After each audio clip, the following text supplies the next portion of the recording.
Hello hello hello, कैसे हो मेरे प्यारे प्यारे भाइयों एंड भाइयों के बहनों। हम वापस से आ चुके हैं अपना वही पसंदीदा गेम वैलोरेंट की watch party VCT watch party के साथ। जी हाँ, और आज प्लेऑफ्स डे 3 है और उसमें से सबसे ज्यादा मेरे एक फेवरेट टीम का मैचअप है और वो डू और डाई मैच है। अगर वो जीते तो आगे जाएंगे, हारे तो पूरा टूर्नामेंट से बाहर। तो मैं तो उनको सपोर्ट करूंगा, बट पहला मैच अपना टैलन वर्सेस एनएस का है तो वो भी कम नहीं होने वाला। एंड दूसरा मैच ऑब्वियसली पीआरएक्स एंड टी1। लेट्स सी कौन जीतता है, बट एक चीज जरूर होगी, हंगामे और मस्ती। ठीक है, तो मैच में जाने से पहले आप लोग बताइए कैसे हो आप सब, कैसा गया आप सभी का दिन। अगर अच्छा नहीं गया तो ये रंगीन युग आ चुका है आप सभी का शाम, दोपहर और रात, तीनों रंगीन बना। Welcome each and everyone to a brand new live stream. क्या हाल है मेरे जान के टोटोस, कैसे हो? चलो गेम की ओर बढ़ते हैं। Pinched into this B site where Demi comes in, slays them down with a triple kill. पहला राउंड शुरू हो रहा है, Spike getting stuck just does not do him खत्म हुआ any जस्ट favors. अभी। The round picked up in a dive by Nongshim. I think this is going to be my most mentioned statement ever this year in all of the broadcasts.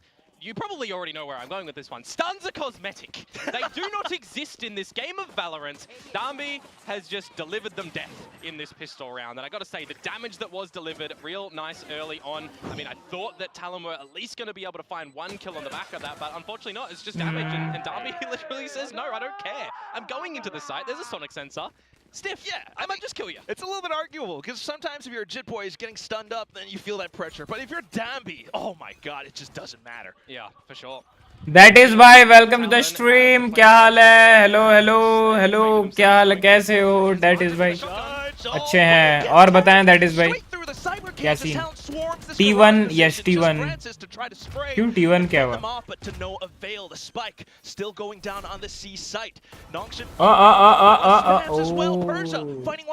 Yeah, that's unfortunate for Cruz. He's been accidental there.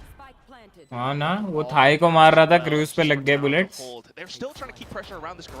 Remember, difference, Breach versus Teo. You got flashes and ये भी तो do और die match है, And also the stuns, but the flash जो जीता वो आगे जाएगा। He's trying to keep Nongshim at bay, which allows for Primi to then spray down the choke point. 2 kills, a third from Thai, and just Persia left. He's gonna push out of the smoke. The barrel spotted. Killua finds it, and Talon answer right back. yeah, good force निकाल लिए ये as लोग। well. You know, we've seen a lot force of भाई किए थे। discussion. वायन भाई welcome to the stream. Second round buy-ups, especially with the stingers. क्या हाल है वायन You भाई, know, you कैसे look हो? over yonder, and you got a team like G2, for example, that might be favoring it. I've seen a lot of great percentages in Pacific so far when you've got the individual stinger in towards the second round, but I guess for Talon here, it's you know, why not just all go in together? We've got an idea that Nongshim are playing quite slow already from the pistol round. They may not expect something a little bit faster for a C split, and it works a treat. You know, unfortunate for Margaret, the judge is not able to, well, do anything, and now you have to take a knee as Nongshim. What are you going to do? I mean, they're taking a bit of a knee, but they're also pushing out a C-Long, and it's just one where Thai has everything covered.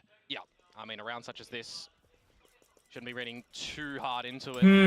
As a viewer for Nongshim's chances, already losing 2 members, pretty easy. You just reset, play to the numbers, see no overextension.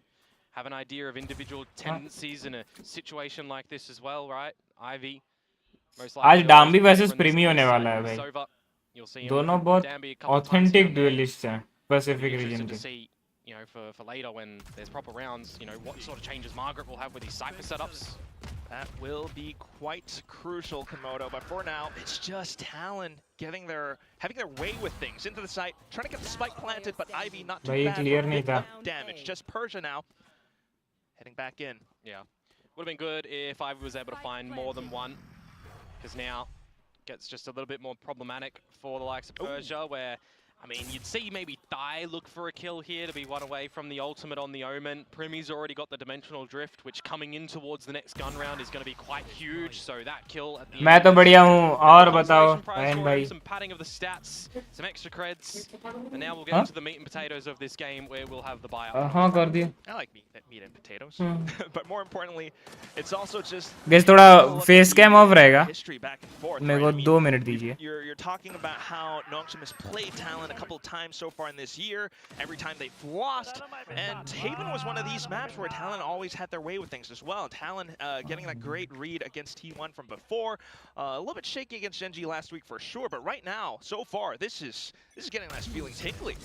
Yeah, immediately, right now, this will tickle you a little bit if you are Nongshim potentially, when you've got a dimensional drift going your way in middle. Oh, it works out, but it's immediately back, and that was the kill that Danby needed. The fact that Jitboys gets 2 here turns things a little bit upside down for Nongshim, but maybe, just maybe, Margaret and Ivy can bring it back. Hey, a little bit too early into the peak of B site, but it also kind of alleviates pressure onto A for then the spike to get delivered over. Primi, though, looking for the 1v1s, and he takes them.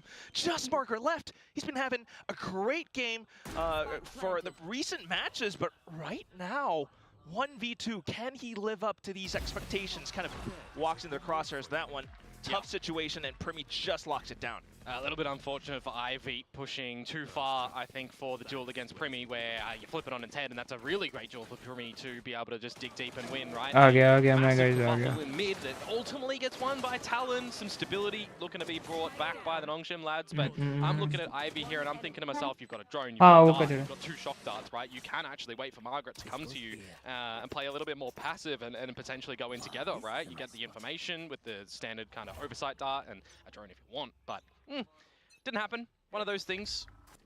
Teething issues potentially. Adjustments, more importantly, to be made for Nongshim coming into the depths of this round of this map, where there's some damage already delivered around A. Okay, that is a lot of damage, Komodo. Look at that sheriff shot.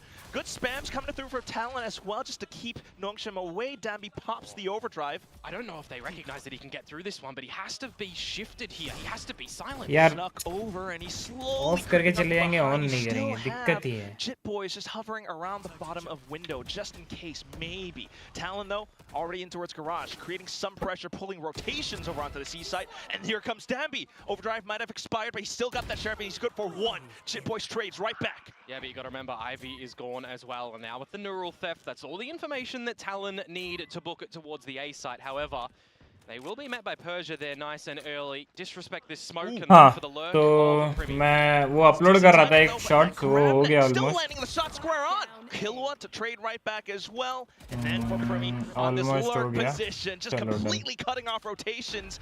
Margaret left, and this is not a scenario where you want to find yourself in. Nope, this would definitely be a doom spot for Margaret. If he can potentially even pick up a rifle here, you'd just be looking to save that in towards the next round as well, because you're not going to tickle the economy of Talon really whatsoever here. Again, building up some better things, getting closer towards some of these ultimates. Thighs picked up his. Cruz is one away from the annihilation. You set yourselves up in a post plant like that, and it's going to be pretty good for Talon. They've already been showcasing early and mid rounds. Decisioning is looking good, and the pace that they're changing up on this attacking side. पहला talent This का is map sort पे of the क्या है scenario तो where I'm thinking to myself, you might need actually some early coaching. Not sure भाई NS भी बहुत अच्छा खेलती है अनप्रेडिक्टेबल खेलती है NS. Several rounds now where Nongshim have been caught Underdog lineup है. down, you know, they're not keeping their guard up. And at the तो same time, can't say. if you're looking at the future rounds, Cruz is now close to his ult, Killua as well, and that could be so darn impactful. Nongshim, though, भाई इनमें से जो जीतेगा वो शायद boom के साथ खेलेगा ना. being picked up, and ऐसे क्यों लग रहा है with a bit of a glimpse.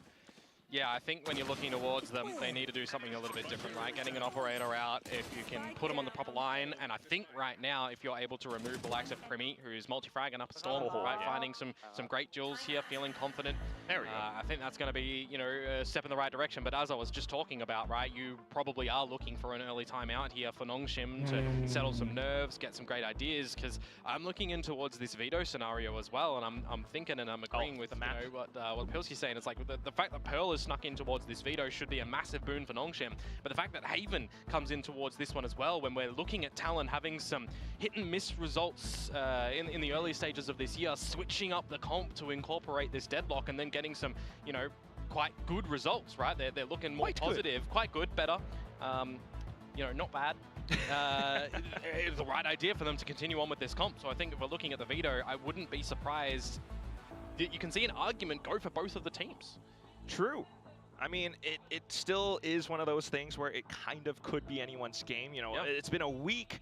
Who knows? Maybe Talon comes in with some improvements, massive improvements on a map like Pearl as well. Well, that's it, right? If they are leaving it open and not banning it, you surely are expecting that Nongshim would be picking it. That's the thing. You know, we're all on the outside looking in.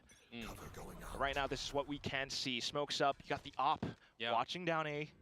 Woman up कर रहा है वाह. Persia operator posted on the Omen. Just in case Talon decides to get antsy, to peek out. Well, he is at the top of the B side at the moment. And that would be an angle that's so unexpected. Talon hasn't really dealt with anything like that so far, but right now, keeping things close and safe. Alt Orb's picked up. They haven't dealt with an operator, they haven't dealt with an elevated spot at B, but they have dealt with many members in mid. Using the stealth drone early on means that mid is a little bit more vulnerable of information. The camera, of course, already used in A lobby as well, so it's going to be this dry information spot at the moment. And if Jit Boys can pull some of this utility away from the likes of Ivy, that would be really good at the moment. So drone used, Dart still available, but Hunter's Fury, if you're thinking about it, that's on the other side of the map where Talon are now posting up for a C hit. Right, and Jit Boys just evaded that drone as well, so Nongshim don't really have a good idea, and Primi just opened things up onto the C site. Flash already drawn out as well. The hit's still not committing. 30 seconds to go. Ivy needed to win this duel against Jit Boys. He was doing really well for the lurk a little bit early on. 20 seconds to go. Spike to make its way here. Darby's in the heavens. Persia's with this operator. It's not the greatest weaponry for a retake. Not too bad though with the spam so far. Darby a bit of damage over, but Primi just fires right back, and now just down to Persia. Primi's already gotten him spotted. How quick has all this happened? Quad kill in round 6. अभी आ रहा है. Timeout आ रहा है. He is activated in towards this matchup. He wants to make sure that there's a lower bracket run for Talon to get an international appearance happening. You know, it would be अच्छा एक time out ले चुके हैं already. For the likes of Killer and Thai stepping in towards this roster. Imagine, you know, season 1 of play. You get straight in towards an international. I mean, it's a little bit far away, don't get me wrong, but the way that Primi's playing at the moment is doing the lion's share of damage, and that's why I'm talking about needing to remove Primi nice and early. We need to see a way that Nongshim are able to isolate him. I thought the operator might be the right weapon to be able to do so, but it just didn't align that Primi was challenging in through towards mid. Rather unfortunate, and that's why it was such a good call by Cruz to take that round rather slow as well, but this time with the confidence going in a little bit quicker into C. Yeah, Margaret just risking it for the biscuit by himself up through C long, trying to get in the cubby with his camera back on site. It makes it quite problematic at the moment for Nongshim when they're in a player deficit. Yeah, they might have some A-long control with Darby slotted up deep and Ivy available in the backlines with the recon, with the Owl drone still, but the stealth drone is just gonna, well, I would have said remove all the info.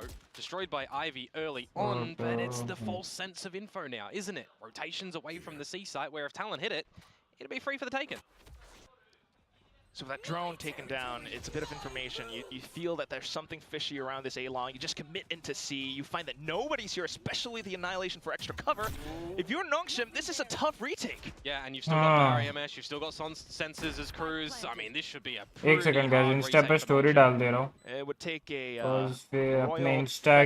royal blunder from Talon to mess this one up, but still, decent chance. Off towards the fights around the back lines. Initiates a bit of utility into Garage again. Not too bad though, but still the trades from Thai now, and it's a 3v1. He might have an ult, but I don't see how Ivy could deploy it in this round. Nah, gotta call it.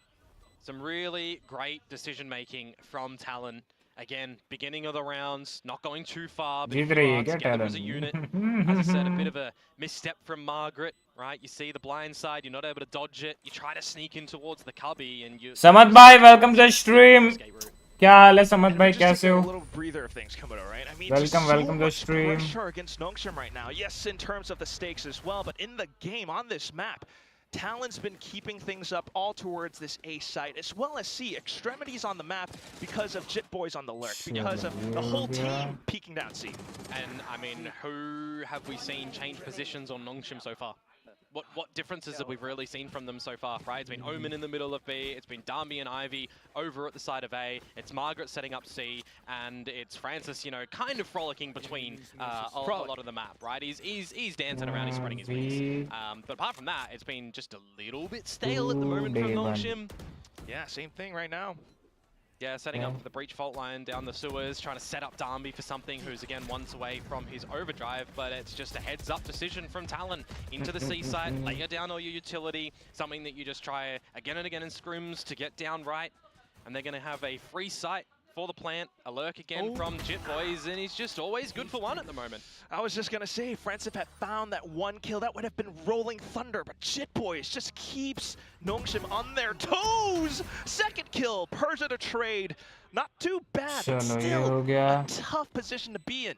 I mean, you got to consider that Killua has an Armageddon, Salvo's eventually will come back online. It's just another round where you're not doing anything, and Premi's found one again. Well, Dammy's certainly going to try at the very least until Cruz denies entry.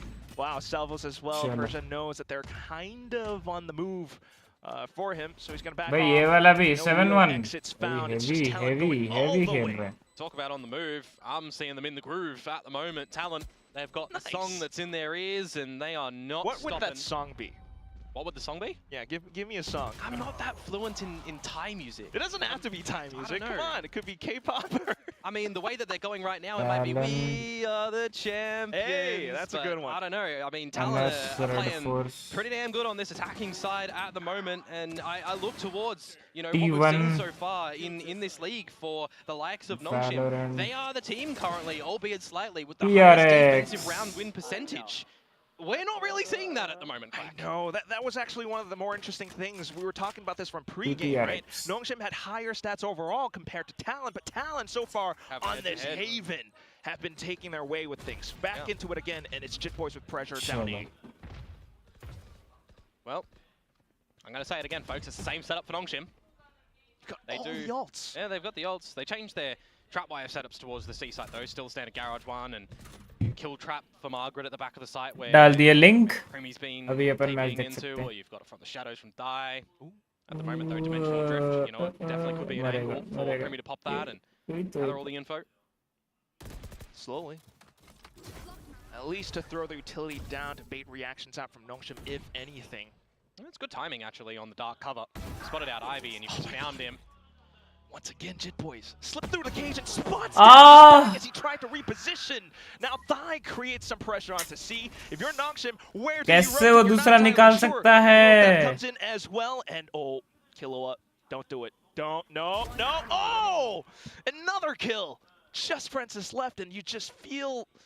भाई ये तो heavy domination चल रही है बाप. No one's really overstepping from them. They're being very patient, aggressive when they need to. The lurks from Jit Boys have been sensational. The timing from Killer there, impeccable. They are kind of just not faltering on this attacking side really at all. Not giving Nongshim a chance to set up for any of these ultimates because they're removing these pieces really early on. I mean, you just look at the positioning and pathing that Jit Boys does around the cage, finding all the information. You can't falter them. You just have to hand it to Talon on this one. I mean, on this Haven map, they've got everything almost perfected. Yeah. And it's just such a beautiful recovery from last week's games. You know, I kind of have to bring that one up. They've read the script. Yes. Talon have read the script at the moment. I'm looking like a fool on my prediction with the way things are going here. Right? But both timeouts being called down in the first half. I mean, you've got to. Like, if you're considering that this could blow out to an 11-1. Yeah. That's a thing. But, you know, if there's anything to look forward to, you do have the next upcoming map. We were talking about the map, you know, there's still a decent chance. I know the mental game can be affecting Nongshim quite a bit right now. Are we already thinking about Pearl? Is that the scenario that we're at right now? You look at the scoreline. Yeah, Tell me. but it's first half. You know, they could turn the monitors on. We were also kind of theorizing that the second half with Nongshim on this composition would kind of work against the whole Dampy Neon thing, correct. right? Yeah, I mean, if we're seeing, you know, what the change up of the sides will do, you're going to be expecting crews to be at the A site more often than not with a lot of these deeper sensors to stop any TP aggressions to come on out. You'd need some good shock darts from Ivy. And I mean, we've not really seen the utility be successful for Nongshim at the moment, right? We're thinking about combo moves, we're thinking about fault lines and darts and getting Darby activated.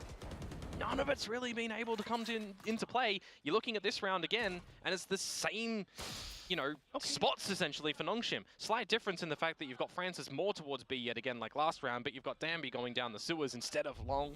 I don't mind it too much. At least they're still trying to work with what they've got, right? Breaking the camera. Yeah, but it's playing into Talon's hands. They're happy to play very passive at the beginning of the round, wait for any oversteps because they're hitting their shots. Their first bullet accuracy in this map so far has been impeccable. And this is about the time in the round. They've used the drone. They see, all right, Ivy's over towards the A side again. Danby's probably going to be here.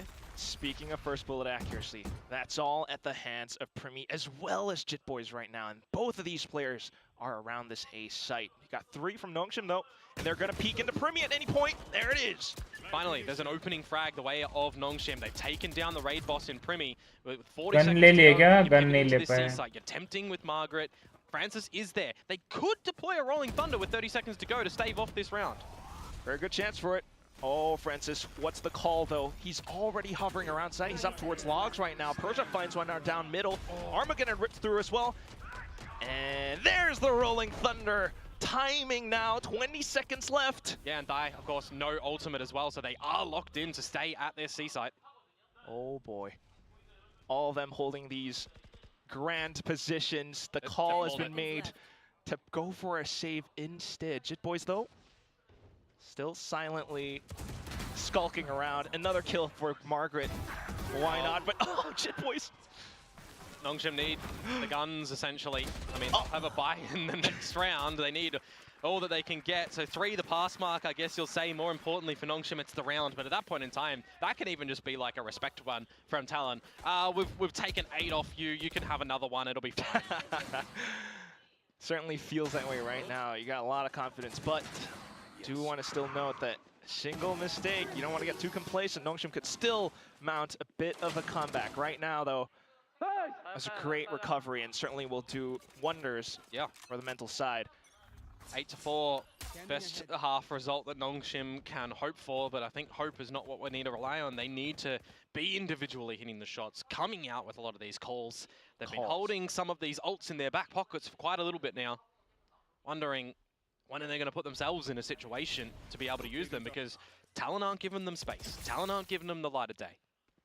And Talon are just reacting and calling so quickly off of the extremities of the map right now, back into it again. You can't be missing those shots as Danby. Can't even find an escape route either. Tough luck. And off to the C side as well, Talon still... I mean, I wouldn't be surprised if they just reset altogether towards C, Dimensional Drift in, which is exactly what they've just pulled for all the information. You're either getting From the Shadows or Annihilation for Thai and Cruz respectively here. Noting all the positions. Nongshim maybe setting themselves up for sort of a retake. Decent kill now from Primi. A second one going his way. You don't even have an opportunity to use the Hunter's Fury to deny Spike Plant at this point. You have to save. You honestly have to save here as well for Nongshim. You need to make sure that your credits are deployable for the rest of the team next round. So Persia's going to be dropping something. You're again not playing with the economy of Talon whatsoever. All Primi. Yeah, you take him down, but it's still a 2 versus 5 now. 1 versus 4. Like, yeah, it's just not achievable for Nongshim. I'm worried for his stats. That's why I said Primi. Primi's stats? I mean, the way that he's going right now, whoever of our analysts and hosts predicted Primi on the duelist, they put him in their build diff team. Nice. Now Ivy is probably going to be put 6 feet under as well. Okay. Maybe not. No, kind of keeps himself afloat. A little bit further. Where were these frags earlier, Ivy? Well, we might see them a little bit more in the second half now that he's found this little moment. The round might have gone over onto Talon, but we'll keep ourselves invested for Nongshim. Yeah. The wheels are still spinning. They're still going forwards. I mean, there's a lot of traffic lights here and there that the lights are red. but they're still warning signals here and there, but we're still chugging along with the Chober hype train right now. One enemy remaining. We'll see though. Somebody check in on him. I hope he's doing okay. I mean, knowing and looking at this, it's Haven from Talon. They've been on an upward trajectory. Pearl is in the pool. You're probably looking at an angle of ascent. That might be the thought process. But it's early. It's the first half of the first map. And now it's the last round of this half. An Operator out for Primi, an Odin for Cruz. I talked about the ultimates in the previous round for them. They're now online. So it gives them a couple more options, but it's going to be the first frag that really needs to go Nongshim's way. And it might very well, Jit Boys, quite low. Decent shots, but also the slide already spent. Meanwhile, Talon once again back in towards C, where यहाँ से NS कर क्या सकती yeah, there's है? actually a bit of difference now, isn't there? You've swapped Persia and Francis's locations around the map. You've got a little bit of this Cypher utility at the front of B, and an Operator echoes out towards the C side of things, where now Persia, yeah, the right player to get out of dodge with that shrouded step, but still maybe gonna be Cocoon. No, it's Margaret instead. So no neural theft. He does get away though. Killua from Garage, unfortunately not able to come up with the goods.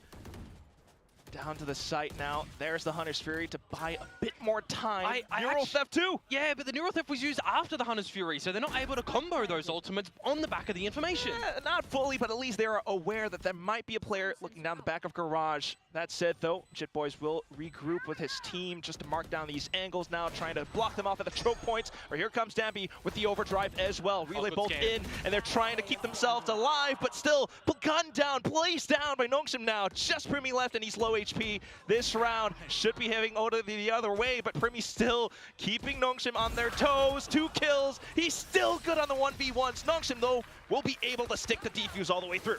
2 kills, not scary enough at the end there for Primi. Certainly a little bit of damage. 9-3 at the half. I think you're looking back at this one, there's a lot that you can learn for Nongshim, hopefully in this little break here, on what they need to deploy coming in towards the second half. But attack versus defense can be a bit of a fickle thing. I don't really think they've given themselves enough space for this second half, but if they can get out of the gates here, you get the pistol. चलेगा 9-3 है. First लगाते हैं किन दिख. Back like your Talon have just done to you. Maybe they can start to have a little bit of a comeback at the moment, but I'm seeing a couple of worries. All right, what have you got for us, Jen? What have you got here? Every match has gone to map 3 so far. What about today? She's thinking. She shouldn't be thinking. It should be definitely going to map 3 here, Jen. Just based on trends, right?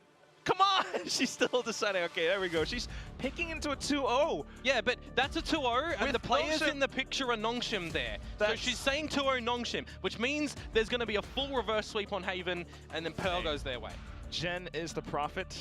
Things have happened before. We might see the comeback. There is still a chance. See, that's the right prediction. Map 3. The more logical prediction, especially with the win-loss record of Talon so far.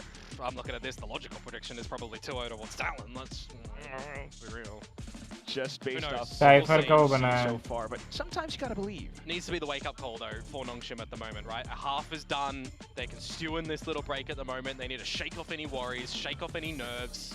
Majority of the audience just went for the three mapper. Audience knows. They know what's up. Yeah, I'm Talon though. Primi, first half, 19 kills. That is absolutely ridiculous. Jit Boy's up there as well. Cruz is just laying back. He's doing his calls. The team's shooting. And Primi is, well, I thought he got darted himself, but he didn't. You're scared though. You see Primi down sewers.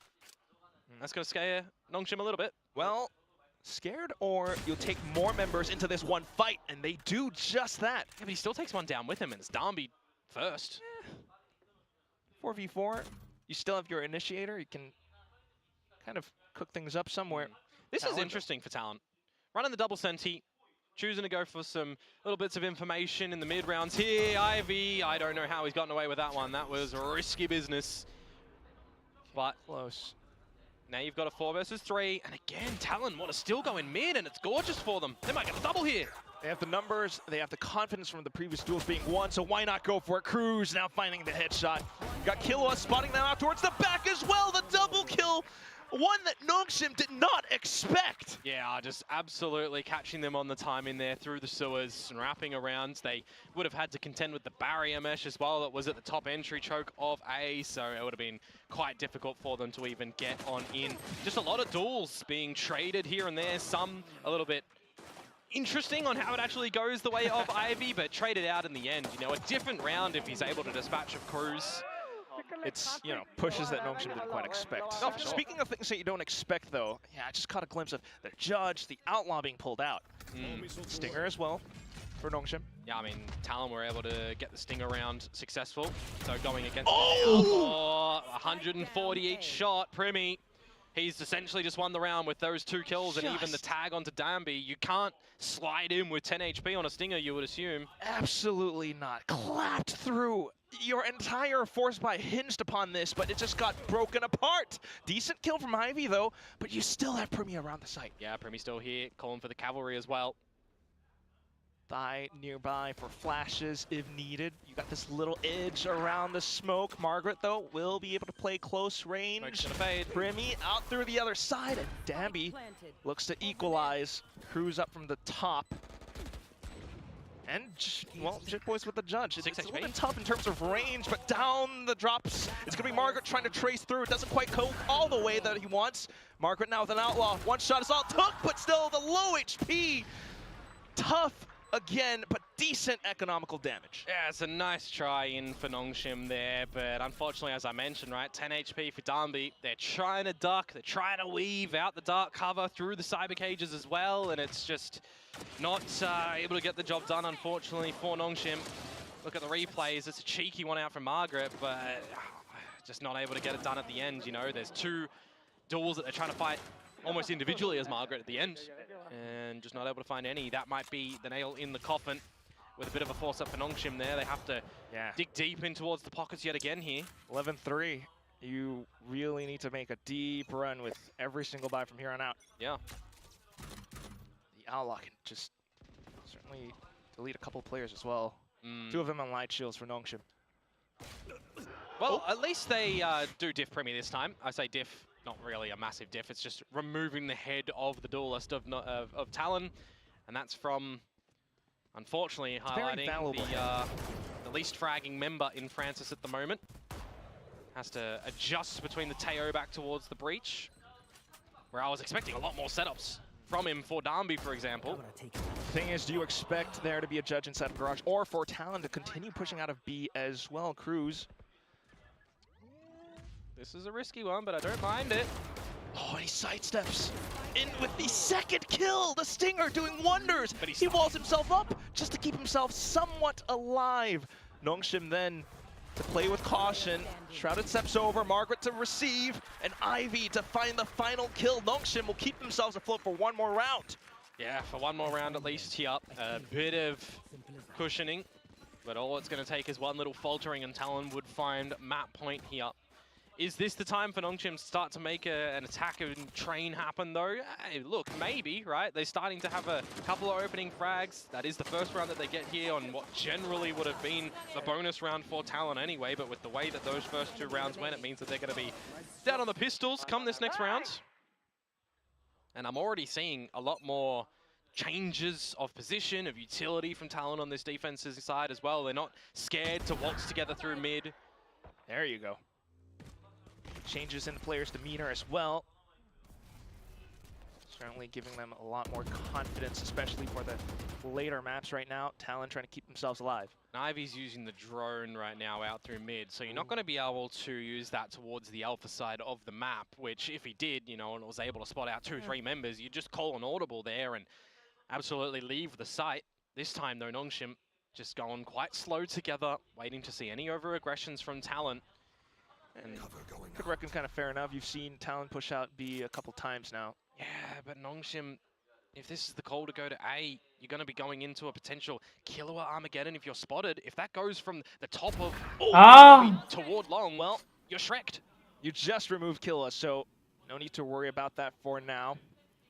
Great place shot from Dambi, who has been the star duelist on the team, needing to put up huge numbers for this map as well. Oh, Hot flash from Primi, stays alive, still skulking around the site. Francis, though, coming back in with the entire team, just decimates Talon. But you have sussed out some positions now.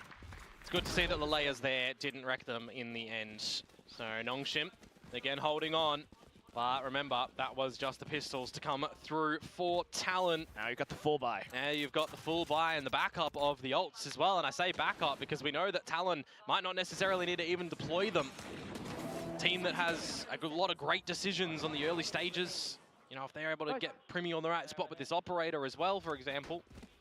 See where that one's going to be poised over towards the C site where you've got your Sentinel set up. I say Sentinel set up, it's your Cypher set up rather, because the deadlock traps are going to be towards the A side of the map from Long, which means if Darby decides to overdrive through there, well, he's getting stunned up twice. That would just be great anticipation from Cruz. We'll see how it all works out though, Drone. Yeah, it's the timing right now as well, right? It's what can you hear on the utility mark. Killua with the stealth drone. Smoke's really quickly deployable by Thai. Do you get the sensation as Nongshim that there might be a little bit more of a stacking towards this A site? Seen one sensor removed by a shock dart. Still one at the front of the site, however. Those are a couple of tells. Nongshim trailing off of Alpha now. Yeah, and remember this operator too. Primi, head on a swivel to go between Garage and Long. Trapwire not broken by the Owl drone. And I don't even know if it was actually spotted out with the positioning that Ivy has just shot. So that trapwire can still be played with a little bit later, and that's timing to be bought with the Armageddon and the barrier mesh deployed as well. So Nongshim, 30 seconds to go. They can't end here. They're feeling the heat though, and the Annihilation called out as well. Now you got to contend with Primi, who has Dimensional Drift, but the operator and flashes to dance with. We'll see.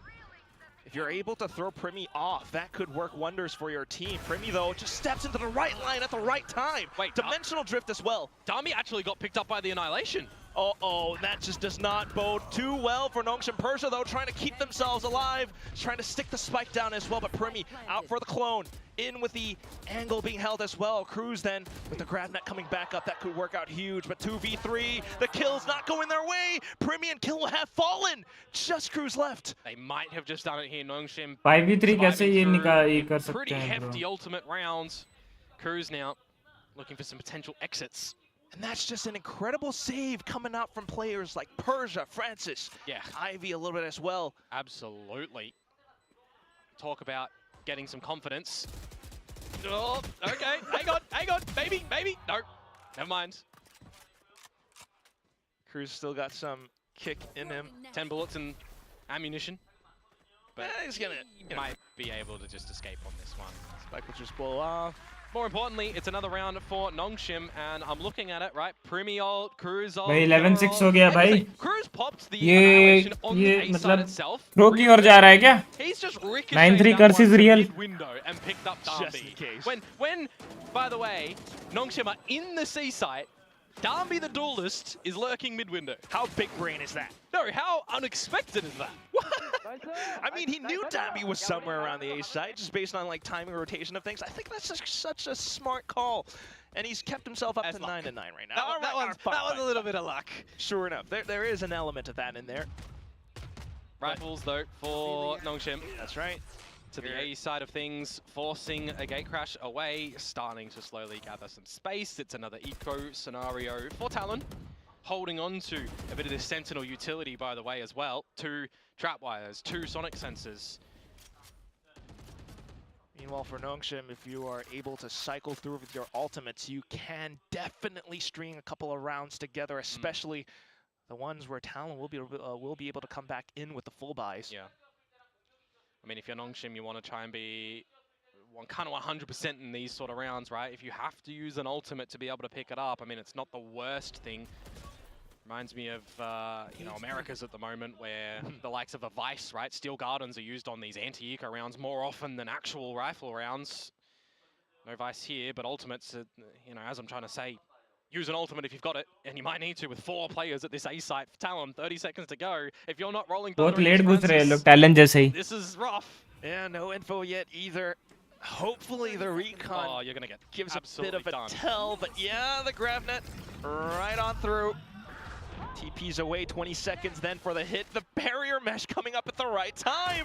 You got the right clicks through as well, but not too bad. Noxim able to just absolutely overwhelm the entirety of Talon all throughout this part of the map. Neural Theft used at the end there. You throw your hat in the ring, so to speak, as Margaret, but the bell had already rung, so nicely done. 11-7, 4 in a row for Nongshim. A better identity on this attacking side at the moment, where we were highlighting earlier, they have had majority of their success over on that defensive side. Flawless variety though, against the little half buy, half investment, sort of investment. Call it what you will, it's a round for Nongshim. Now they have to try and do it again against the proper weaponry of Talon. Talon is also kind of cooled off for the past several rounds now, no longer peeking out aggressively. This time though, Oh, you say that, yeah. A little bit of a creep up together, holding each other's hands. It's something that Margaret maybe should have done on the defensive side. Have a buddy with you. Key info. Trade ability. Nongshim still just hovering around. It's risky though, because Primi wants to do it off What the a back. That is gorgeous, and they can get out of this one as well. Oh, Job's done. You've taken out 2 members.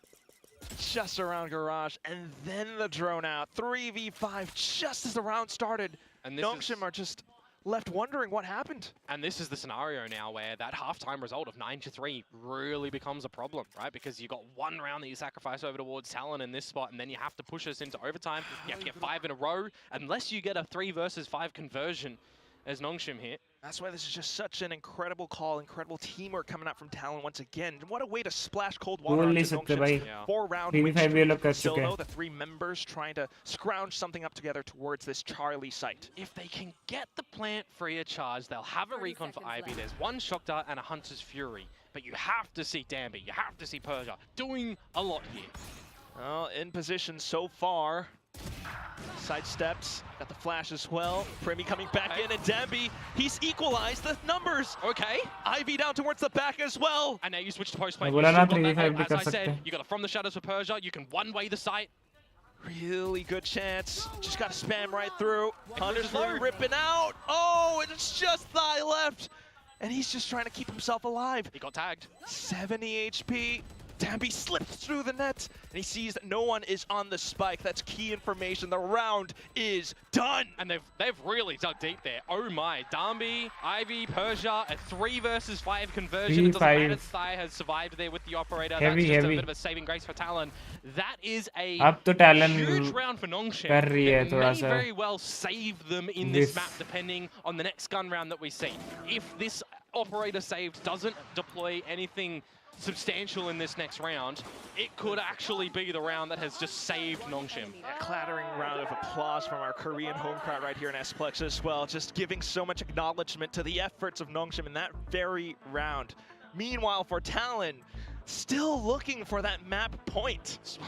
I'll be honest with you, Quack, they're looking for 1 round at the moment. It's attacking side deja vu for this map. At least they've got those 2 timeouts. We'll see if Jovi and Frost can cook something up. Have they swapped spots? I actually don't know. Not entirely sure. They've kind of, you know, actually, it kind of looks familiar. Well, at least the hat's on Frost's head. Yes. That was... that one time. It was all it took was 1 time to recognize immediately, oh my god, he's not wearing a hat. You see him not wearing a hat in the Homegrown documentary as well, so that, you know, it's Frost. Hector Rosario. But that said, yes. Hat on means business. It is. Right now, we've got a very loose handshake at the moment from what we're seeing for Talon. 11-8. Shambles in their camp. So they call the timeout to have a bit of a discussion.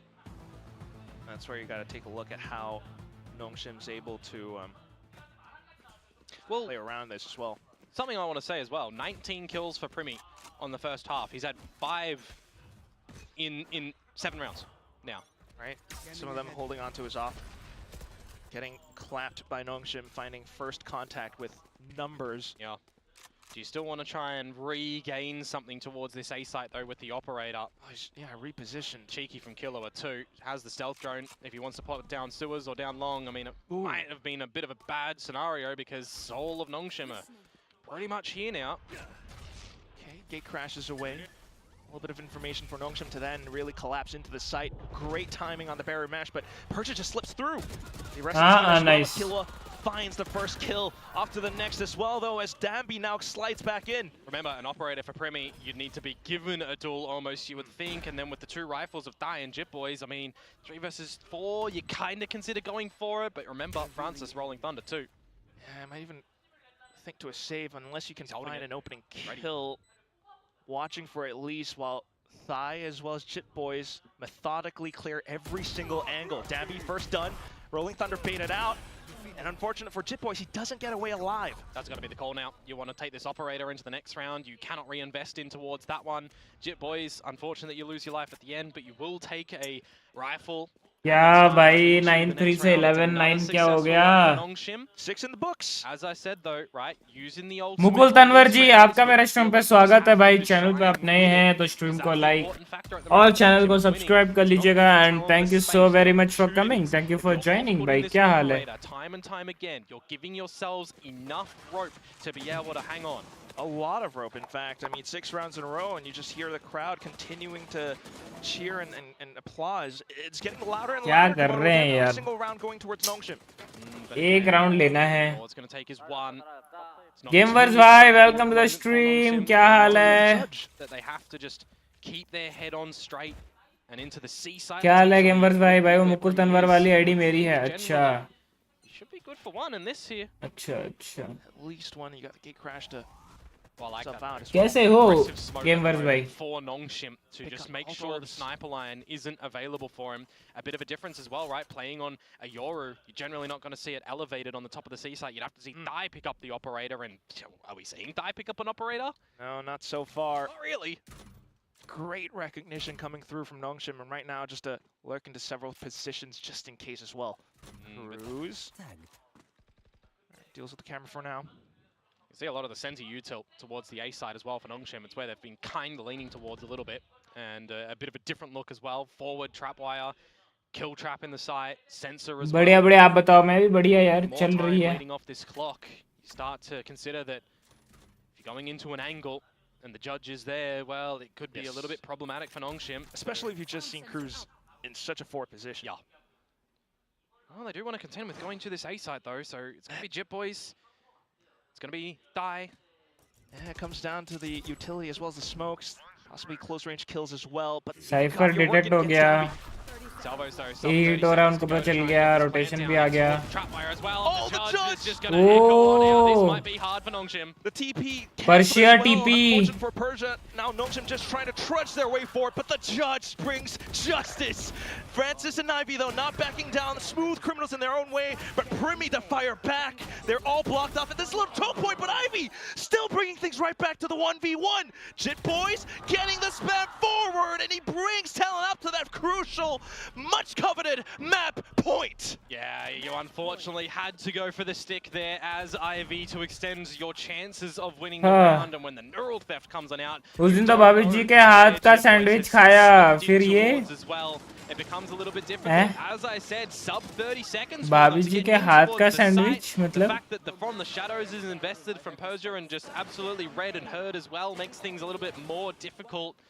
5, 4, 3, not even to the 3 seconds on the clock. It would have been really difficult for Ivy to have won that one. But as you said now, 12 and map point for Talon. Already locking Nongshim out of A lobby. And you also got Primi pushing up as well. Further information gained. Nongshim, though, just throwing caution to the wind. Straight into B site for the quick TP spike plant play. But Thai has spotted ahead of it. No one's protecting him. He's gone for the plant and then to try and get on out there. And now how do you get the spike back? It's Persia. No chance. This is probably done.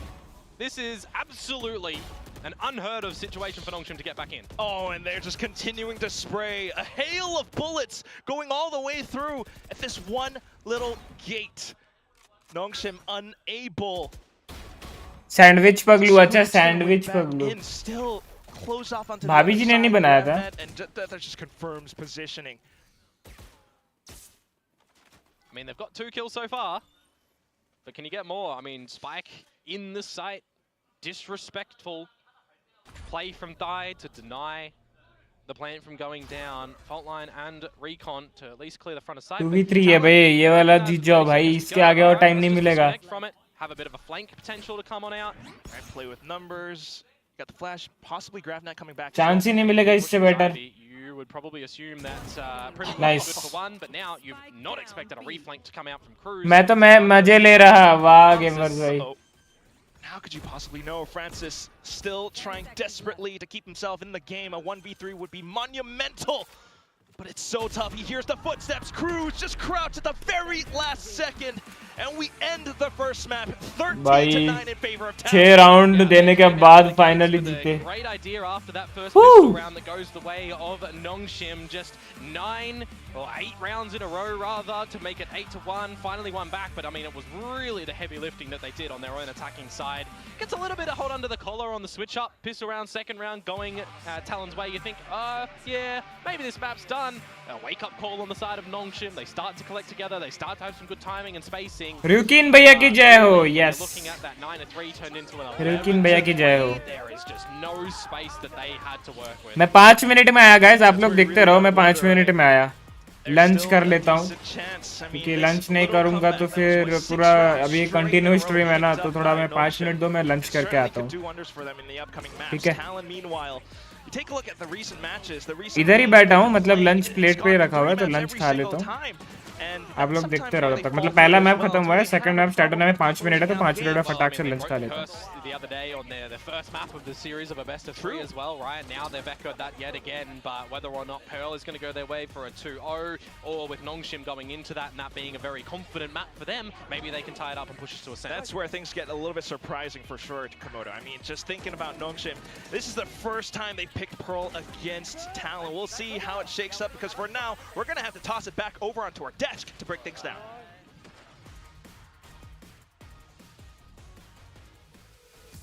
Haven is a place on Earth. It certainly is for Talon Esports that take the first map of the day. They're all cringing at me. How long have you been saying on that? They're all cringing. No, I think you need to understand what I just went through. आवाज नहीं आ रही, mic mute है. हाँ, अरे मैं बोल रहा था कि मैं ये स्टैट्स देखकर जा रहा हूँ. ये स्टैट्स मेन होता है ना. Stats देखकर फिर मैं जा रहा हूँ. Chobra here on the desk as our special guest. I do have to. How are you? चलो. How are you feeling? आता मैं. upset. तो 5 मिनट तो ये मैं सेकंड मैप स्टार्ट होने में आ जा रहा हूँ. I'm mad at. Well, You're mad at yourself. I'm kind of mad at the boys. I'm mad at Frost. I'm mad at everybody. I'm mad at EDG for losing. Yeah. You're mad at me now for saying that line as well. But and I quote from a while ago. I think somewhere around round 18 or 19, Chobra did say, Persia is back. He's not back. He's been gone for a while. We did hear that though from him from across this area. This is the bar is like someone gets a 2K and they're back. Like that's where we're at now. Will is regretting coming on the desk now. I thought this was a safe space. No. You came here for therapy, but he just gets bullied. I mean, with a match like this, come on, how can you not, right? It's Nongshim. They had us believing a little bit, especially towards the end over there. Yeah. And, I mean, you had your hands up in the air so many times, so yeah. Were you believing in the comeback by the end there? Yes, but I'm gonna be brutally honest, all right? And I don't care if Nongshim sees this. I was 40% believing in Nongshim bringing it back, and I was 60% believing in Talon throwing it. Okay. All right. Yeah, So, no, like, that's a good point. That's yeah. where it was. That's where that map was. They were doing a pretty good job of that, to be fair. There was so many like 3v5s and things like that. I mean, yeah, we'll go into a little bit more detail about it later, but I think at the end of the day, it was interesting again to see Haven come back into the veto after the last time the comp change. It's now 3 in a row that Talon has won with this comp, and they're beating Korean teams every time. I mean, when you have Primi with a performance like that, how can you not, right? Electric. Absolutely electric versus down beyond the neon, right? I mean, especially this first half. I think he ended this first half on 19 kills. Yeah. He absolutely took over. Multi-kill after multi-kill. This guy, he could do no wrong. And I mean, as a Nongshim fan, it's got to be frustrating watching this guy be on the other side. Well, yeah, because there were so many other things that I was like, oh, like Nongshim, you know, some of the players haven't warmed up, etc. And then I'm looking at what Premi's doing, and I'm like, maybe it doesn't even matter, because he's just going around fragging anybody anyway. Yeah, I mean, I feel like he just couldn't die. You know, in this, he's constantly getting kills he shouldn't get. He's constantly getting away with his life, just making an absolute nightmare of a time for Nongshim. Yeah, you got a lot of really good opening kills. I think on the attacking side as well, fragging out that hard on the Yo when you're the solo duelist is really commendable, because a lot of the time you have to be that space creator that isn't actually always set up to frag. A lot of the time you're trying to make space for the middle of the pack to actually get into a post plan or get involved in the action, but just Primmy things. He just goes and takes aim duels and wins them. Oh yeah, absolutely. I mean, 7 first kills. That just shows just how much of a beast Primmy is. Who's saying he's baiting? We're 7 first kills. We're quite happy. We're quite happy. I also had Primmy on my team, by the way. So I think we're doing okay. And I think, you know, props to TLN for pulling out some really scrappy rounds as well, especially at the beginning of that map too. If you compare to kickoff, I mean, Primmy's taken more than double the amount of opening duels that he was in kickoff. I mean, part of that is switching back over to the duelist, but what I was kind of alluding to before, if we get into the next set of replays, is the amount of 3v5s that were converted to Nongshim, and part of that's down to Talon. I feel like there's just not good enough freeze protocols. You get an Annihilation pick and an op pick from Primmy, and then you're in a 5-on-3, and you just give Persia way too many opportunities here. Yeah, I mean, this round was a little bit crazy. We saw Talon invest 4 ults into this and managed to lose it. You must have been feeling hyped on this one. That was the round when he was back for that round. He was back in that round. That was it. He showed up for I one know round. that moment. And then it happened again here. Like, that was another 3-on-5 that Nongshim was able to win. And Talon, they've got to be kicking themselves because they were dominating. They were front-running this game on the attacking side. And it's worth mentioning that Nongshim opted to start out attack last time, and they had a pretty good time of it. But this time, they chose to start defense after Talon picks Haven again. And then you did see a little bit more of a comeback on that attacking side. Partially, I feel like that was down to Nongshim's game plan. They did a really good job playing slower and conditioning like the rotations initially, and then got him with some really nice sight hits. But part of that is down to Primmy, who's got the MVP here, gets an opening pick or gets an opening kill. You're in a 5-on-3, and then you're just not able to actually convert that despite a lot of ults invested, or maybe not having good enough freeze protocols and allowing these really solid mid-rounders who, you know, maybe haven't been in good form lately, like Persia, to actually pop off. Yeah, once he gets that opening duel, right, you can't, your game plan kind of falls by the wayside, and suddenly you're stressing, and you have to adapt and everything. And Nongshim, they're still trying to find their ground into doing this, right? I can actually see Will is actually stressed. He's like, there's like a twitching vein on the side. I've never been this stressed in my life. This is like just beating out my own wedding and how stressed I am. All right? Oh my god! Like, this is insane. Like, I don't know what I signed up for, but this wasn't it. This wasn't it. I do think there is hope for Nongshim still. We're going into Pro. You didn't even prep Nongshim.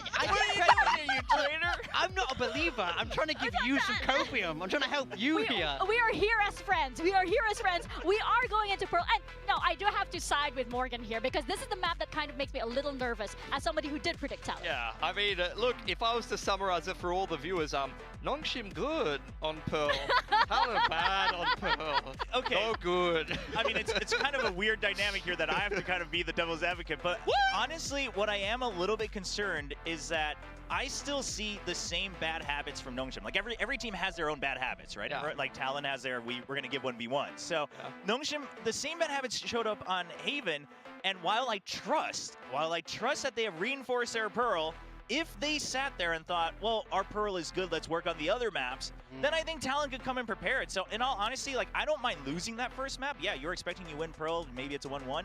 But the way they lost that first half, I mean, a little bit concerned. Yeah? Yeah. Interesting. I still believe, just so we're very Look, I think Talon, they haven't had a good run on this map, especially the game against Gen G doesn't fill you with a lot of confidence, and it took a pretty inspired Zeta, despite the fact there was some like degree of misplaying in that game for Nongshim. They still barely lost that game, which shows you the quality that they have on this map, right? Like, even a Zeta that is kind of peak performance plus some good preparation to beat Nongshim on this map, I think you're feeling pretty safe to go through to a third map. Yeah, you gotta remember that 13-3 against Gen G, right? Which Gen G were able to take on Pearl. Yeah. So, I don't know. And Pearl has always been very, very strong on the side of Nongshim. You mentioned that they're not really changing anything, but for this map, is it one of those maps that they probably don't need to? I mean, listen, if you get the pistol, maybe you don't need to, right? You get the snowball, you get the tempo rolling, and they're very good at that. Like, Nongshim's a very streaky team, both winning and losing. So I think let's get a pistol, start off, let's not get stinged. Yeah, let's not get Stinger because we know Talon does it every single map anyway. I was losing my mind. Okay, I gotta chill. I gotta chill. That one definitely stung. The ramen is heating up over here. The ramen is cooking, and we gotta let it simmer just a bit as we're about to step into Pearl. What are we expecting here? I am expecting though that Talon doesn't make that same mistake that happened against Gen G last time, and they're coming in a lot stronger here on Pearl, especially since they left it open. Yeah, as you said, Chobra, I mean, I do feel like this is a map that by leaving it in the pool, you sort of know Nongshim are going to pick it, right? Of course, so yeah. that very much means we know what Talon are like in terms of how they like to prep. So Talon will have an idea here. They've not let this through entirely on a whim. It's not a mistake for this, you know? Absolutely, and I think we could let Chobra get back to his watch party as well, because I do think that we are stepping into Pearl right now, and we have some very interesting updates. Nongshim not changing up too much, but similar to actually what we saw on that previous map, we're getting rid of the Teo and bringing the Sova back in. So minor changes there for Nongshim to start out here on the attacking side of Pearl, which means that Talon has chosen to start defense. Yeah, but we are seeing Talon play this kind of double sentinel that, you know, we just saw it on Haven with the Deadlock. Now we have Vice and Cypher with that solo initiator Teo instead of the Fade that they previously liked to use. So this is definitely a slightly different look. This seems very well prepared and a much more holistic style that we're seeing from Talon. Yeah, we'll see how it works out for them. I mean, I think I did like the Fade being the solo init, especially on the attacking side, but you know, Teo will be a slight change up, so both teams only opting to really change their init. Hey, does the series belong to Talon already, or are Nongshim ready to make a comeback here on Pearl? One of their best maps. We're gonna find out as we toss it on over to our casters, Quack and Komodo.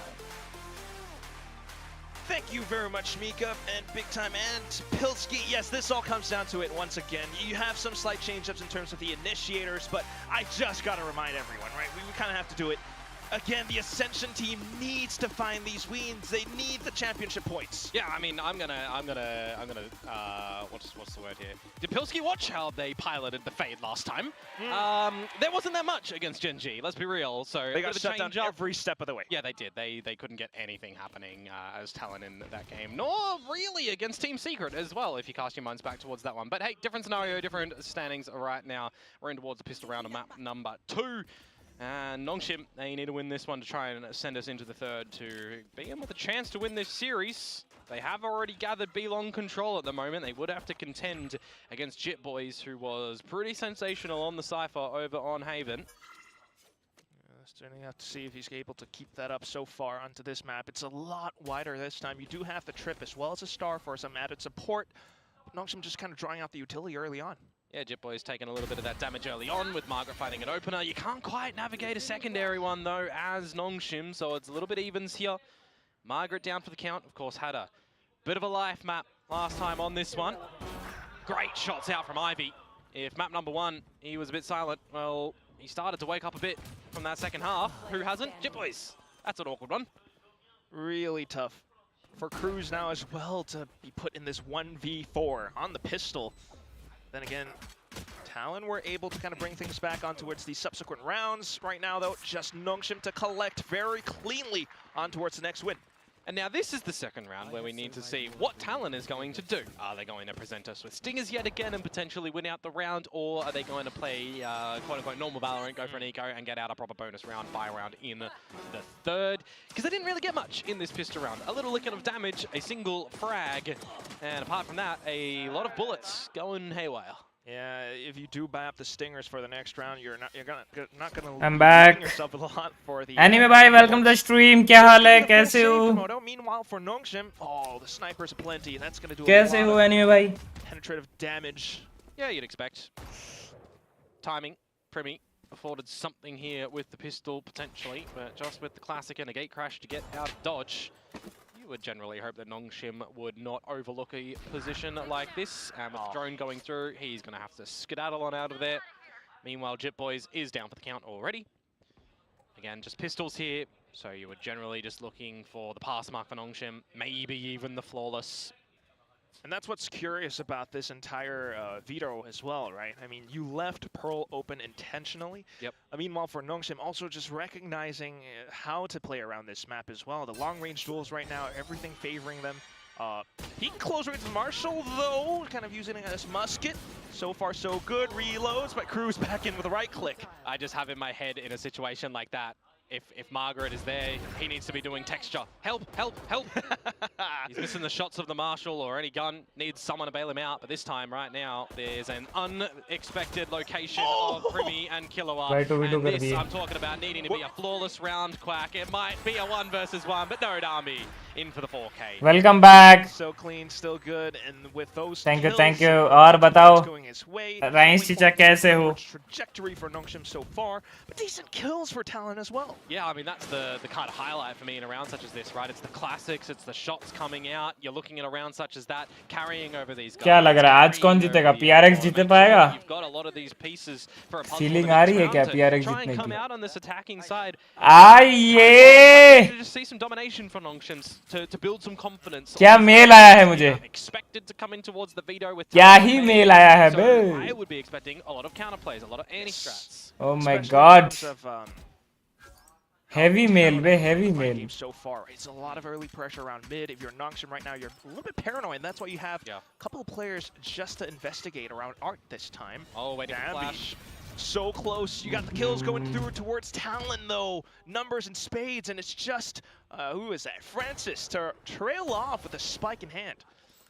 3 versus 4. Maybe a 3 versus 3 if Cruz had overstayed a little bit, but now आप बताओ आपका कैसे चल रहा है? मेरा तो सही चल रहा है. Dead, so the shear is down. क्या कर रहे हो? क्या कर रहा हूँ? अभी तो वॉच पार्टी कर रहा हूँ, खा कर आया. Trips though. What can you do? क्या आया रे मेरा Virat? Come out from Ivy, from Margaret. क्या आया रे मेरे Virat? Gonna make its way out of the हैं A side. विराट? समझा नहीं. अच्छा Virat. Virat. Talon Okay invested वो यार. towards this alpha site, breaking the trips. अरे Players rotated over. समझ Looking जाओ. at mid as well, and I was seeing that Margaret's time Mail was आया. still there. He's Your just retracted it, so I don't know if order Premi has been would have, shipped. heard that go down and confirmed anything. समझ रहे हो? They are still यहाँ पे मत बोलना, a lot तू of their समझ eggs in जाएगा this मैं A किस side चीज of का the बात map. कर रहा हूँ. Talent. Finally You got guns. India में घुस चुका है मेरा सामान. Clone on Cruz to import still हो spot चुका info. है. They've got the clone on Primi to throw a spanner in the works, and they've got salvos as well. So. Here's the thing though. सामान They India आ gotta do it चुका है. together as a full team. And I'm looking at Francis actually. Recon has just come online. You've got 2 shock darts and a Hunter's Fury. I mean, how अभी good just is आया he और मैं gonna be check with किया lineups? Precisely that, Komodo. There's still a good chance that Nongshim could come away with a bonus win this time. Nanos too. Okay, at least Talon now swarming in together, but the first shot goes great क्या for मारा Ivy. भाई Pretty ये? then to trade right back. Now Francis and Margaret to hold up, trying to play for time. Recon in, Hunter's Fury out. Half defused. And that's Thigh down to half HP as well. He's trying to jiggle back and forth onto it, but the kill comes in. Just Primi left. On towards Francis. He's trying to stick it all the way through. The shock dart comes in, but it's not enough damage. And the Red Bull clutch picked up by Talon. Clutch हो गया. Just looked like Francis didn't really have a full idea on where the spike was placed. ऐसी क्या mail आ गई? A map such as भाई this one, बहुत going for a bit of an open plant, you need मतलब to बहुत make sure बड़ी that mail है you're, ये मेरे you know, लिए. having the timing down right, making sure समझ that रहे if हो? there is a smoke, you kind of having the numbers to go for the समझ speed. गया. Nanos क्या ऑर्डर inspired, कर रखा है? Hunter's Fury, गेमर्स भाई वो तो goes सब in, but a little bit too late. It's वो also looking like, you know, a half थोड़ा defuse, सा so just get on that while the nebula's still up and go for it. Stream पे नहीं बोलूंगा, मैं members only pay डाल So दूंगा. came close. There was a slight chance, but you know, recognition, And, especially the things. But that's it though. उसका एक vlog बनाऊंगा. The economy on Talent side completely down in the dumps. The shock dart, by the way, wouldn't have even समझ रहे finished हो? off. बहुत बड़ी चीज है. So it would have had to have a spray. But playing the long game. एक hint दे दूं क्या? VCT से रिलेटेड है. Outlaws as well. Yeah. I mean, अभी there's सोलो also लिया मैं some, मल्टीपल वाला ले लूं. you know, post-plant teams, for example. Solo लिया मैं They are मल्टीपल वाला throwing ले लूं. these double shock darts first and Hunter's Furying and waiting with the bolts in between and doing all this nerd stuff, which समझा नहीं. WhatsApp I पे like text कर. personally. I like post-plants, but It just kind of really shows you why they went back to the Sova right now. yeah. Also recognizing for Talon to possibly push out mid again. I mean, look at how both Margaret as well as Ivy are watching for this middle area of the map. I mean, a little bit of paranoia as well around this B site, right? Needing to clear all of the angles, seeing no Cypher util, seeing no Vice util, Do you now cross getting over mid, info though? from Ivy.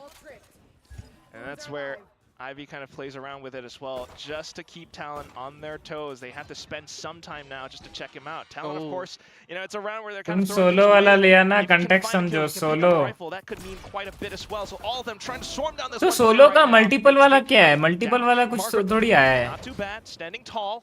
And you have more shots coming in with the Outlaw as well. Talon have अच्छा पूरा team का to go up with the spike essentially or die to the rifles, so they do have to just Red. And if you're Nongshim, I wouldn't even mind them just disconnecting from this one. My soldiers rage. Red वाला Suzume, just run in, throw your bodies against Nongshim and find as much as you possibly can. That's it though. Yes, Nongshim, the Titans in this round, will be able to crush Talon outright. Jitboys with the Soul Rifle being picked up, keeps it in his hands. Has some good damage at the end of that one, and actually kind of keeps the credit to Nongshim a little bit honest going in towards these next few rounds. But if they're able to still bring a lot of stability, it should RyuK red fall to them. Again, these sort of rounds are just the pistols to come through from Talon, so an idea of some mid control. ले लो I'm looking at Nongshim on how you're adjusting. ले लो shipment का ऐसा करना कि shipment मेरे पास आ रहा है और फिर मैं हैदराबाद शिप करवा रहा हूँ मेरा एक वीडियो भी बन जाएगा Now you've got Dambu with an up as well. Talon though, all of a sudden, okay, this time it's going to be the A main push out. Yeah, you got the deep shear wall towards A. You would expect that one to be popped a little bit early in, but now you got all the information as Talon that things are heating up around this B long side of Nongshim, and there's a trade in the kill feed. You've still got advantages, Nongshim, but look at the little lurk that's coming through from Margaret. They don't need to stick around. Somewhat unexpected. You do have some utility just in case, though. Killua, especially that shear wall up. The rotations, though, of course, it's going to be tough for Thai to be able to hold all this down by himself. Well, the thing is, he's still got that shear for information that Margaret will have to pop, and then the thorns. अगर मैं Pune shift हुआ तो और अच्छा अरे आओ जरूर और अच्छा मतलब समझ रहे हो पूरा बूट कैंप भी बना देंगे. Big responsibility on his shoulders. No stars yet. Just popped. Talon then trying to मार एक वॉल बंद दे. अरे गलत वॉल बंद दे रहा. Stairs as well. दिया. Decent kill from Jitboys. But then the steel garden coming in. Talon then having to back off because of this. Buys so much time. Nongshim still just keeping. भाई Yoru को नर्फ कर रहे हैं. Jitboys trying to fight back in, buying time, attention. Fourth eye to swing on up, but then another kill. Jitboys turns it back into 1v1, but he's low HP. Does he have the headshot? Persia off to the classic right clicks, and that's just the perfect way to deal with this fight. Time as well, working against Jitboys. He tries to go for the tap. Persia in for the right click shots. The scatter round right in. And Nongshim upwards, forwards, the 4v1. Yeah, they hold nicely from the beginning with the operator shot to get rid of Primi on the little jump spot. That's a nice one from Dambi, and the reason I'm highlighting, you know, there's a lot of things building up around B long is because I'm waiting to see what Margaret's lurk is going to be able to achieve. If he can call for the team to come back over towards the A site, they can set themselves up with that 4 versus 3 advantage. And at the end there as well, I was looking at Old Mate in the clutch, you know, waiting for when the Gravwell's going to come back online. Use the Gravwell, but Jitboys just not sticking that one on the low HP. A little bit rough. Talon not able to start off on this map like they did on map number 1. But Nongshim, they are out of the gates nice and early here. Very swift. Yep. Talon, meanwhile, it is pistol, so I can see why, but again, you're pushing out. On a map like Pearl, I mean, you're generally using your salvos and stuff to gain some of this A main control, right? So it's not the worst idea for them to change it up a little bit and go together as a team on this eco round. A deeper shear wall as well, where you're either putting all the bodies together through it, or you're just baiting it out. Yeah, verticality, you're still not getting over that one, unfortunately. So now it's a lot for Ivy to just kind of hold. Oh, not expecting that many players. Yeah, I mean, that's what I highlighted a little bit earlier, right? Ivy and Margaret have been playing a little bit more solo on this map in these sort of scenarios. So if you are able to find one of them and get a trade, you pull for a rifle, you give yourselves an option to be able to clutch around such as this one and steal it. Yeah, again, I mean, a risk with a Steel Guard and a Cosmic Divide, imagine. By the way, I don't know about राइंस चिचा, मैंने जहाँ से ये वाला जो order जहाँ से आ रहा है उनसे बात की है, उनके को-ओनर से. वो लोग जो चीज़ और एक मैं बोल रहा था ना कि वो खरीदूंगा, वो स्पेशल एडिशन, समझ रहा है? जो चीज अभी आ रहा है वो जिस पे चलाते हैं. वो वाला नहीं बोल रहा था ये स्पेसिफिक वाला एडिशन खरीदूंगा, तो वो वाला इंडिया पे तो आता नहीं है, बाहर से इंपोर्ट करना पड़ता है। तो उनसे बात हुई है, वो बोले कि अवेलेबल करवा सकते हैं। Yeah, I mean, when you think of Pearl and you think of the last installment of this map, Margaret had a sensational one. A bit of a life game, but still, you know, when you look towards Nongshim, not able to get the job done. Owner W नहीं। Time out for Talon here. Recuperate. Owner W नहीं मतलब समझा नहीं। What you want to do? Gathering a lot of the same. तो उनसे बात हुई है, वो बोले कि करवा सकते हैं अवेलेबल। बोला कि भाई जब अवेलेबल करवाओगे मेरे को बताना, मेरे को लेना है। So it definitely feels like Nongshim are set up nicely in the driver's seat at the moment, but of course they can be. वही है कि साला वो यूएस से ना आते हैं तो बहुत टाइम लग जाता है, इतना पेशेंस नहीं हो रहता है यूएस से इंडिया आते आते। बहुत ऊंची पहुंच है आपकी। अरे ऊंची पहुंच ही क्या है, वो धीरे धीरे अपन अपना नाम बना रहे हैं ना कम्युनिटी में, तो सबके साथ कांटेक्ट रहना जरूरी है। ओनर से क्यों नहीं हो पा रही बात? ओनर से पता नहीं यार, ओनर से हो पा रही है क्योंकि ओनर थोड़ा सा गेमर टाइप से, तो वो समझ सकता है हमें, एंड उसने भी वही वाला लिया जो मैंने अभी लिया, तो उस चीज में और ज्यादा अच्छी मेल जुल हो गई। So if I'm Ivy right now, I'm considering what are they doing differently on the line? Do we need to invest a drone? Do we need to invest a dart? No information on the arc rows in towards Art, but you'll still silently creep on up. You got the sheer wall as protection for Kilowatt, and you wouldn't actually mind to see Talon even. Physically छोड़ के बाकी सबकी पहुंच हो रही ऊंची। अरे physically तो भाई देखो, अब जब एक सडन पे पहुंच जाएंगे लेवल पे, तो फिजिकली तो मतलब समझ रहे हो, फिर तो वो संजय दत्त का था ना, आप अभी तक कितने लड़कियों के साथ सोए हो, तो बोलता है 306 तक याद आ रहा है, सेफ्टी के लिए 350 मान के चलो। फिर वो डायलॉग भी कम पड़ जाएगा अपने लिए। अभी तो मैं एक्टिवली पार्टिसिपेट नहीं कर रहा ना चीजों में, लाइक इंटरेस्ट दिखा नहीं रहा उसमें, या बात नहीं कर रहा। तू तो खुद देखा, बात नहीं करता था, एक्टिवली पार्टिसिपेट करता। And the smokes come up. Hunter's Fury to possibly allow Persia to sneak on through, but it's not going to happen. Cruz says no.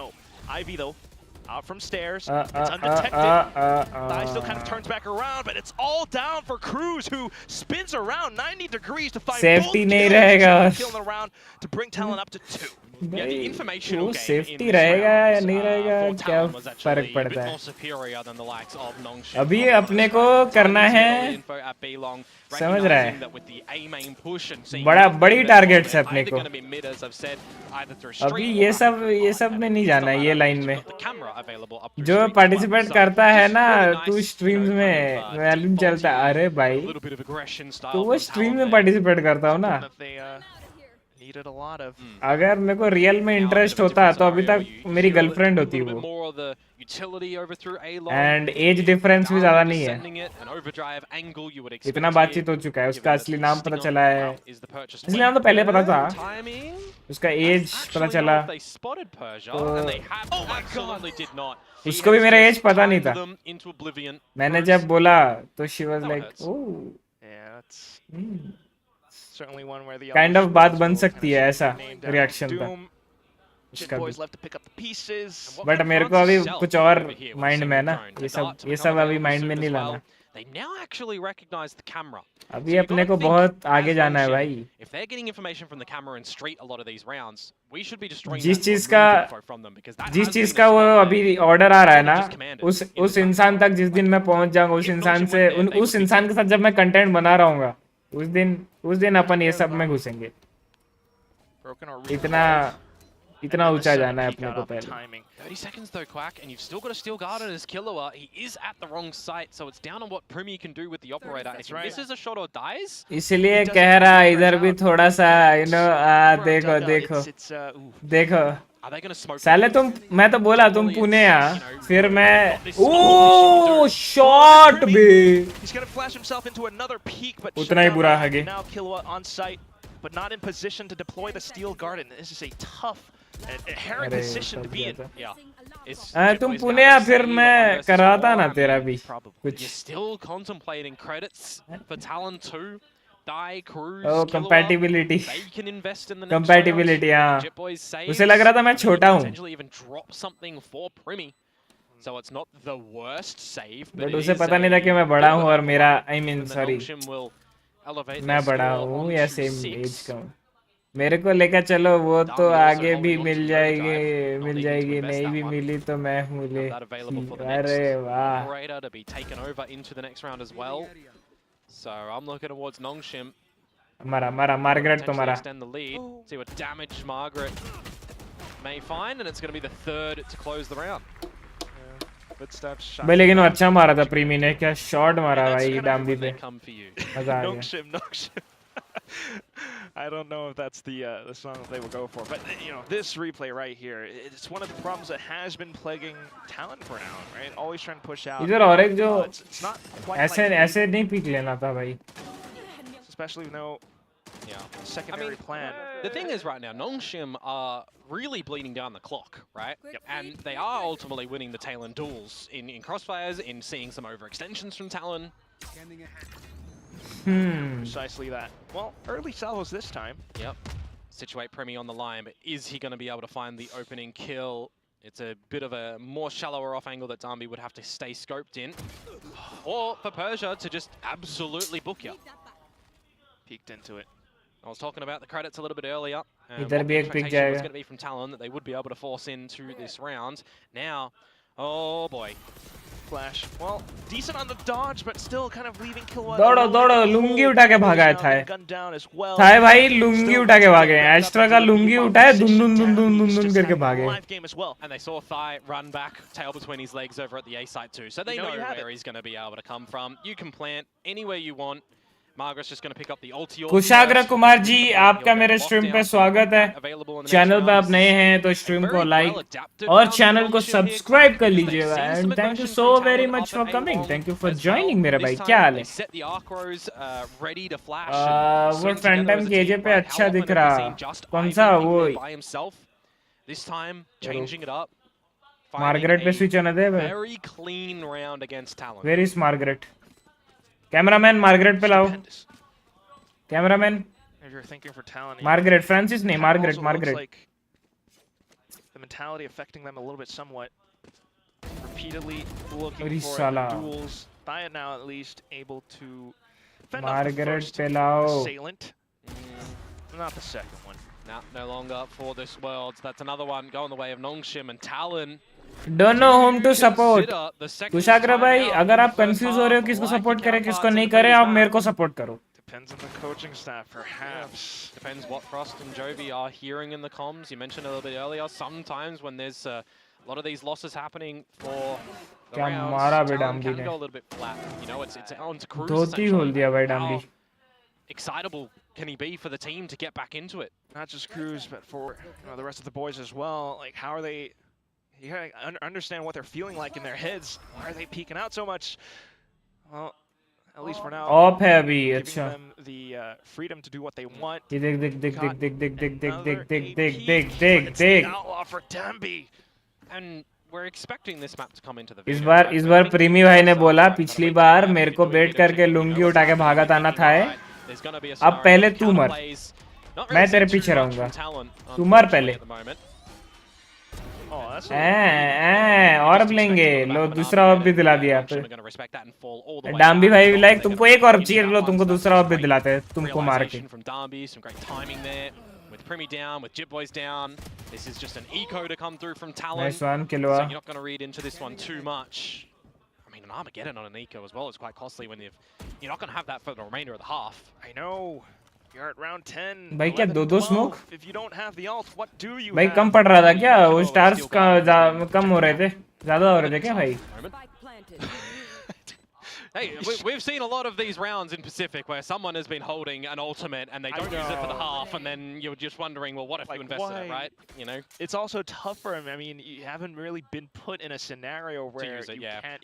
Which I was a little bit surprised. Like when it was the 4 versus 2 in the previous round, where he's on the back of A site and he's toing and froing between the church side of things and the art side of things. Which one? You know, all the members of Nongshim are on the site. He's got the rifle. He potentially could have used it there, but the expectation is that as soon as you rip that back site, you would just be overwhelmed by 2 rifles and a crossfire. You're done. So I understand why he's not using it in a couple of scenarios where he may have been able to use it, but it's also a scenario where you do have it. Nongshim are getting into these sites. Talon have shown us that they're capable of playing post plants. Just realize a little bit earlier, let's just switch into a post plant and use it. Exactly. Gain a bit of strength with that. We haven't really seen that so far, though. Now we have what could be a last-ditch effort in this first half. Primi out with an op. And I highlighted a little bit earlier, this camera has been quite common from Talon to Overlook Street, so you would expect it to be potentially destroyed by Nongshim here. A main formation as well, so we'll see. Steel Garden for both sides. Wow. Stacked Steel Gardens. Oh, Margaret, though. Yeah, no lurk held, but now information is there. Yeah, decent recognition from Cruz. But still, Nongshim. भाई दोनों sentinel का trips इधर ही है देखो. It could be a world in which wall हो गया, उनको पता नहीं होगी साइफर का भी ट्रिप लगा हुआ है. Here for this B site. I mean, they would still have to contend with all of the Sentinel util that's going to be here, but the way the positioning is going from them, if Francis can इनको लग रहा होगा A पे cipher खेल रहा the है. A site with this start, that's all he needs to do with that. Remove और A का इन्फो उनको है क्योंकि योरू ऑप कर रहा है आगे जाके. Because now you're thinking for Thai, he's either going to have the Cosmic Divide or drop the Nebula. Your Talon, though, you still have that camera, but yeah, the Cosmic Divide. Tough position for Jit Boys.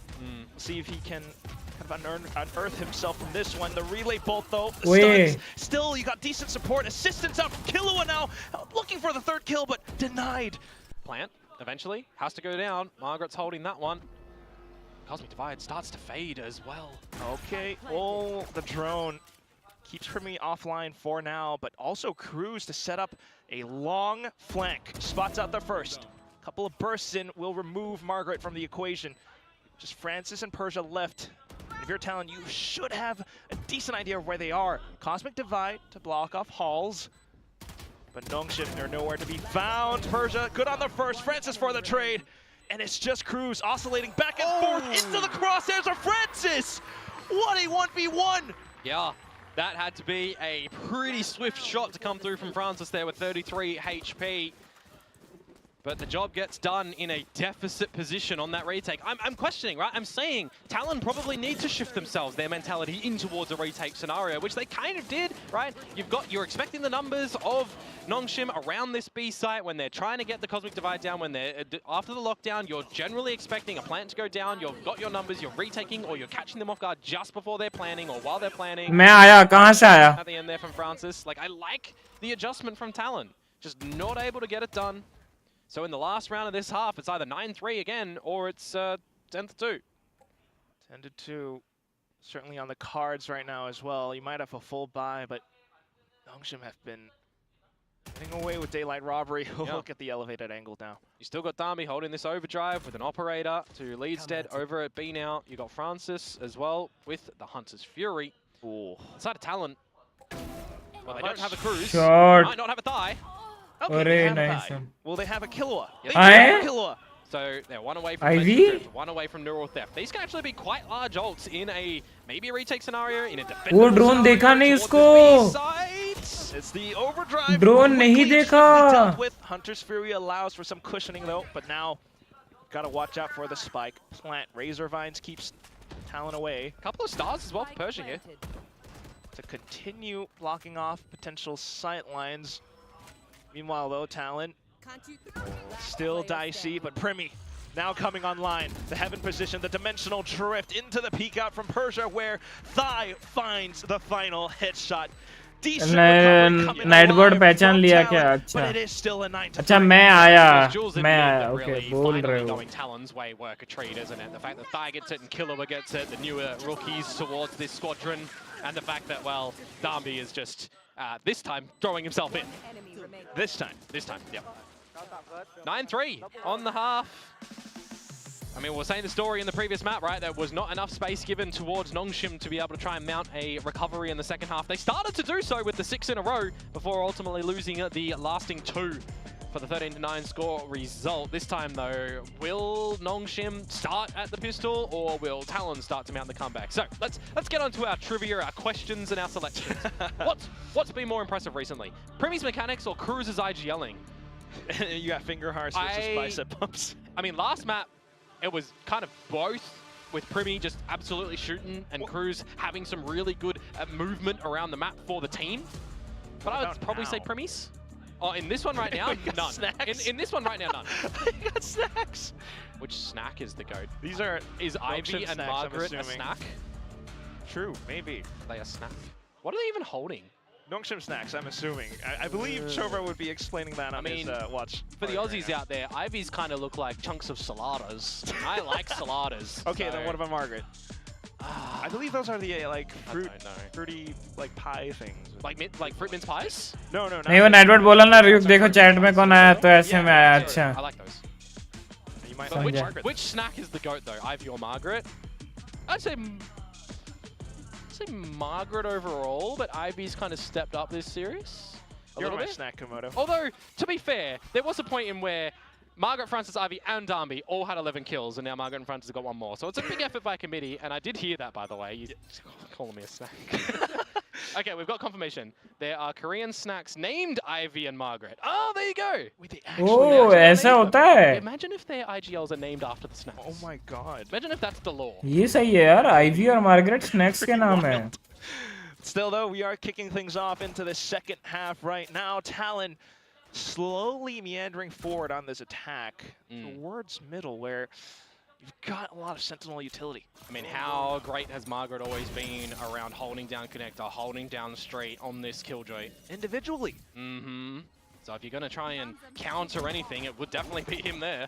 Got some support with the Stars and Francis as well now, but the pathing for Talon suggests for them to possibly push through. बहुत कुछ reveal करेगा. Awkwardness for Francis, so needed the timing of this smoke. It's a fake and it's gorgeous. Persia Francis with info as well. The More stun kills from the to be back. collected, and this round is just turning upside down for Talon. Just lie. How can he possibly turn this back around on its head? Back in towards Link, and he's got so many targets. Now spotted out by Ivy. There's no chance in hell. Nongshim picks up the pistol on the second half, and it's just tough for Talon to recover. I mean, you may very well expect it, but we did see a similar scenario on the previous map where there was a 9-3 lead for Talon. They picked up the pistol the second round, and then things started to go upside down. My neck of the woods. So we'll see if Nongshim are going to get upset in this next round, or with only the single kill coming through from Talon, that they just go for eco in the next one and then have to play for a bonus. Nongshim have a really good chance at rewriting the story. The tables have turned around, and if Nongshim can prove that they are the team to really shut things out decisively, quickly, well, it's going to be dark days ahead of Talon. I mean, you technically already knew that Cruz was there with the salvos. It doesn't really matter that he got scanned. Nothing really much forced up either. Meanwhile, for Nongshim, oh boy.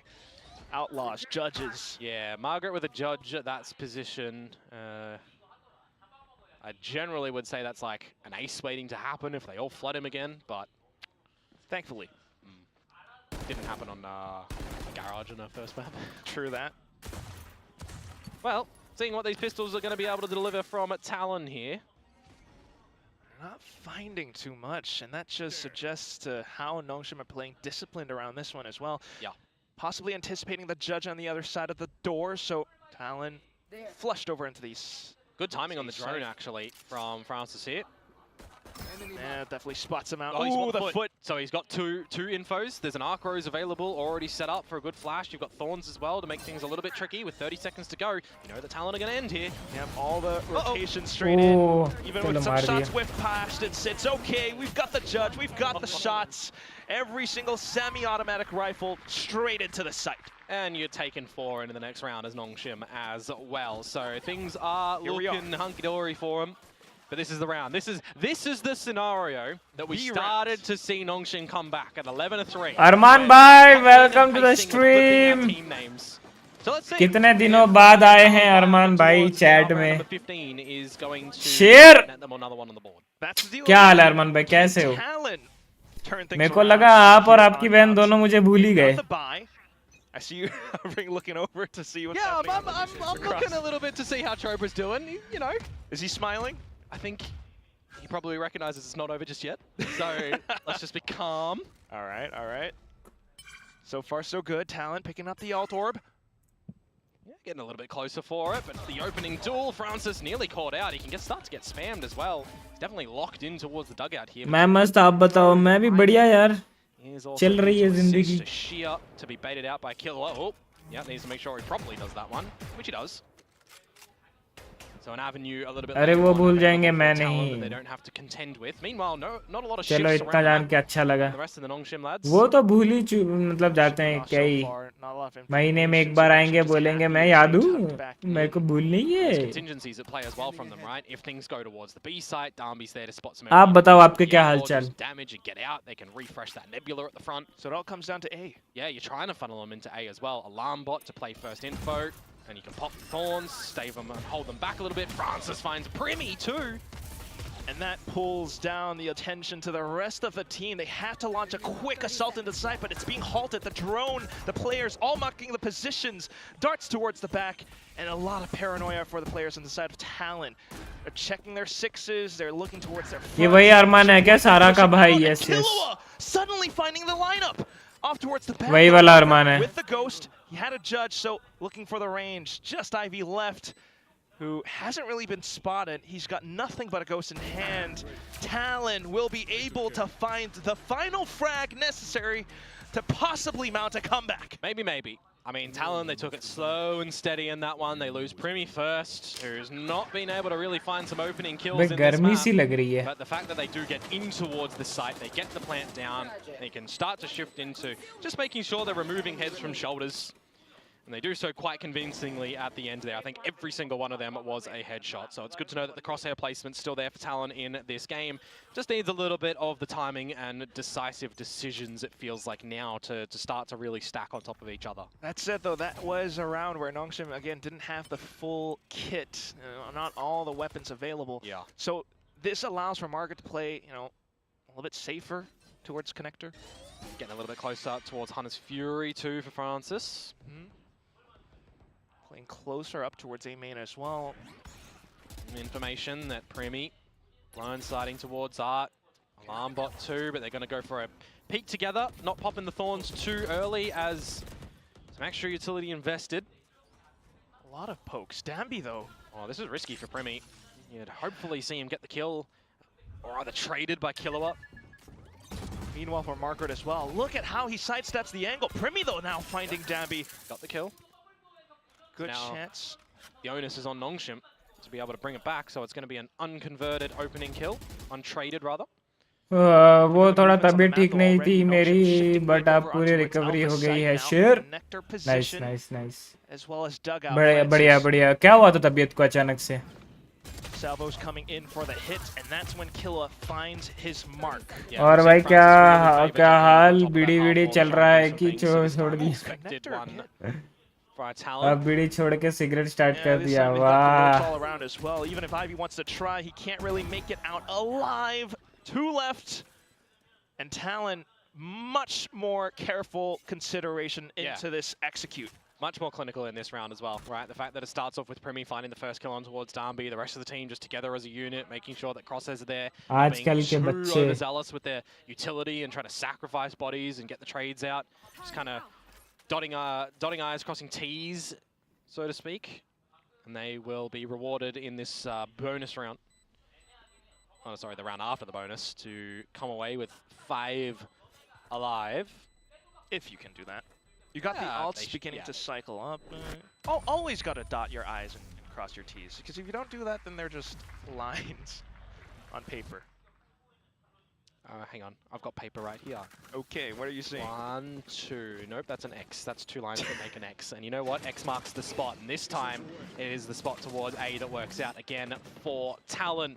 So whether or not we're going to see any sort of adjustments for the likes of संस्कारी हमारा लौंडा देख रहे हो भैया a little bit, right? Being more on the इतना passive संस्कारी variety. क्या ही बोले पूरा संस्कार से भरा हुआ What they come in towards this round with and what they've got soon. If Ivy is able to get one away from the Steel Garden early and he picks that up with Death or an extra kill orb, you also have the Hunter's Fury. Those can be pretty potent come your next round. You know, we're in the sort of mindset now where Nongshim need one to at least push us into overtime. They've seen Talon more often than not trending towards this A site, so stack some extra numbers here. Utility as well. guys like कर देना यार जो भी नए हैं please make sure to like the stream Decent shot coming out from Francis. Margaret as well. Yep. And the numbers have turned around. And now it's down to Persia. How early do you spot out this information to drop your Nebula, to ask for some assistance? Well, now you know. Oh. Will you stay alive long enough as well for the rest of the team to get into space? Caruso's just going for the plant, Whoa! and his shoulder was sticking out. I don't know about that one, Chief. Killed down into 2, thanks to the shoulder peeking out, and he snaps onto the last as Okay, well. match point. That's map point. For all intents and purposes, that was the thrifty for Nongshim. They had no business really winning that round, and Talon have had a bit of a blunder. I need Persia vision in this round. Straight out from Francis, great one from Margaret. Yeah, there's a couple of rifles, okay, so it's more of a half pipe. Oh Look my at that, God. the shoulder stuck out. That's why I'm questioning, why is Cruz going for the plant on the corner? The Nebula is in a spot where your body may get seen if you're turning, and yeah, it was. That was a round that really Nongshim had no business in winning.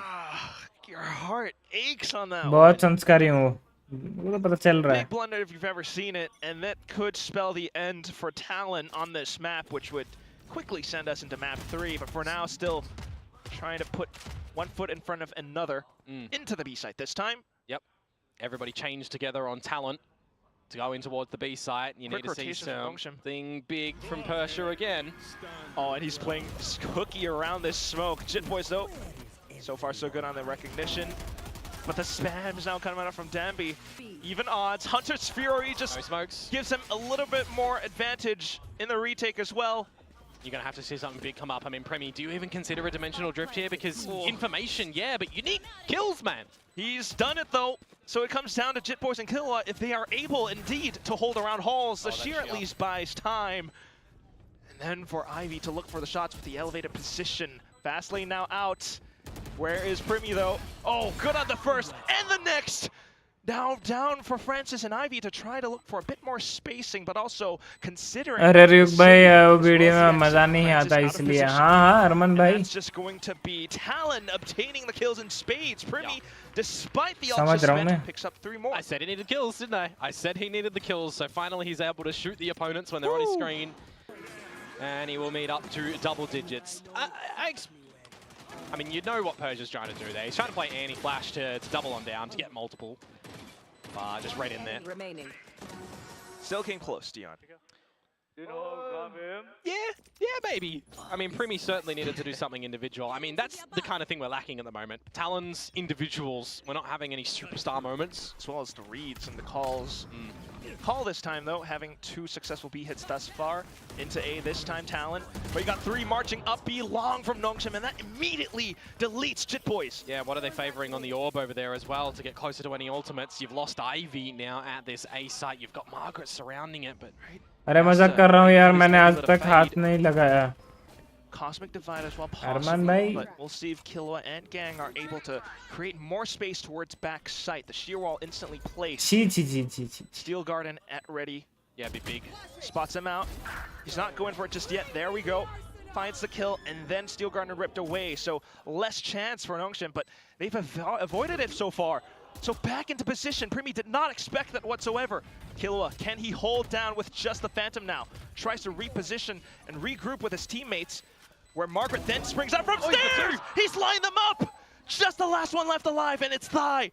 The rookie has so much to do in this one spot, and Nongshim are not letting him come back into the fight. There's no time. Nongshim, though, can't get the defuse all the way through, so time bought just enough for Talon to hang by a thread.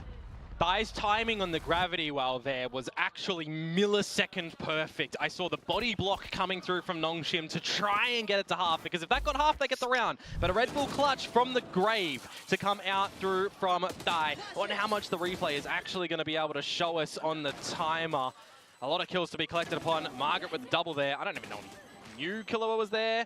We will miss it at the end. He thought it was done as well. Oh, he thought it was done. No, your timing was there. They literally by the millisecond. It's fair. Just missed the half. Another one of those scenarios for Nongshim, isn't it? Oh, may very well be. Is that, you know, the scenario in this map, though, to have Talon start to mount the comeback? The straw that breaks the metaphorical camel's back. Nongshim onto a half buy. Well, they still got decent rifles. Yeah. I mean, it could be, you know, an opener or a good call here from Nongshim that can clip the wings of Talon.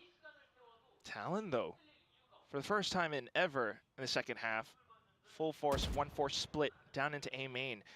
Nongshim have no real idea. अरे सही में हाँ अरमान भाई आप और आपकी बहन दोनों ऐसे चीयर्स करके बीड़ी फूकते होगे मेरे को तो पता ही है लग ही रहा था मेरे को Players around stairs as well, which is always handy. है ना? Margaret's turret, for example, has seen nothing at mid, so I think you're still alright for Nongshim. You're getting a little bit of an idea that you may have to play post-plant. Now with Persia playing towards the tower of B, I think that's going to be the avenue for Nongshim regardless now. So pressure into gate crash, B site hit play. And it's just Margaret alongside Persia to try to play spoiler around the site. The spike goes down regardless. Oh, Ivy, see what the Steel Garden might do here as Boys finds Margaret. Steel Garden, there it goes. In for a chance for Danby to really wreak some havoc onto the site itself. Thaido with a shorty, so quick. Still the gun's not available to Talon, and this could end it all. Just Jit Boys, who unfortunately up around by the pillar. It's a tough obstacle in his face. He needs to find and land the shots, but it's not gonna happen. Persia ends it all. Francis as well as he finds the shots. Final scoreline 13-7, and Nongshim will stay alive to push us into a map 3.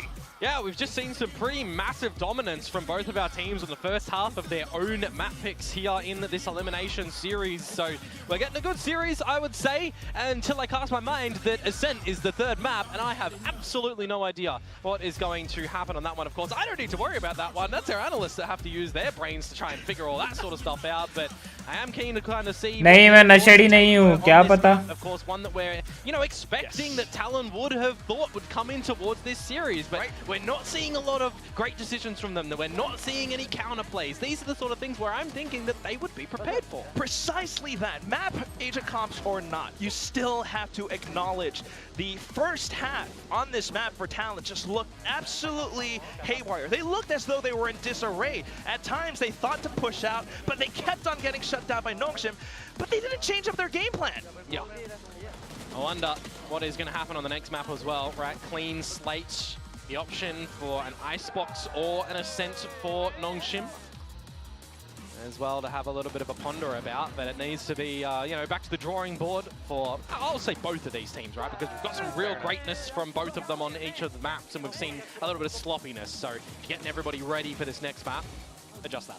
One way or another, what is for sure is the fact that this win will definitely push either one of these teams past their developmental stage. Is it going to be Nongshim? Is it going to be Talon? Our desk will answer that question. We are going to a map 3, and I don't know why we expected any less at all. Neither of these teams are ready to go home just yet. They want to take it all the way, and for Talon, unfortunately, this is what we expected on Pearl. This is what we were worried about. I mean, for me, this was almost the exact inverse of map 1. We saw Nongshim really run away in their first half, and then Talon tried to claw their way back, but they just couldn't manage it. In my mind, it's very obvious why Nongshim seemed to pick this map. अरे पिछले 3 दिन से GOW God of War 3 complete कर रहा था, कहाँ से नशेड़ी हो गया? This is why people respect ban Pearl against Nongshim. Games के नशे. Peak performance, barely scraping a win. लग ही रहा था, कोई नशेड़ी. To get that done against them, but even some of the best teams in the league respect ban Pearl against Nongshim. Talon left it in here. You could see them start on the defensive side. It did not go well for them. Nongshim really ran circles around them on attack. Francis changed things up to go over onto the Sova, and he was really dominant in this game. Literally running circles. You could actually see Nongshim running circles all over Talon. It looked like Talon were a little bit lost of what to do once Nongshim actually found that momentum and were actually able to get that one up on them, especially on attack. Yeah, I mean, I also think a big thing is the Nongshim players came in shooting in this map, where in the first map, I felt like Talon were walking all over them, winning that aim duels. We saw how crazy Primi went. We also saw Jit Boys get so many lurks in, but on this, this map, we see Francis, we see Margaret up there, who were not able to have a performance really at all on Haven.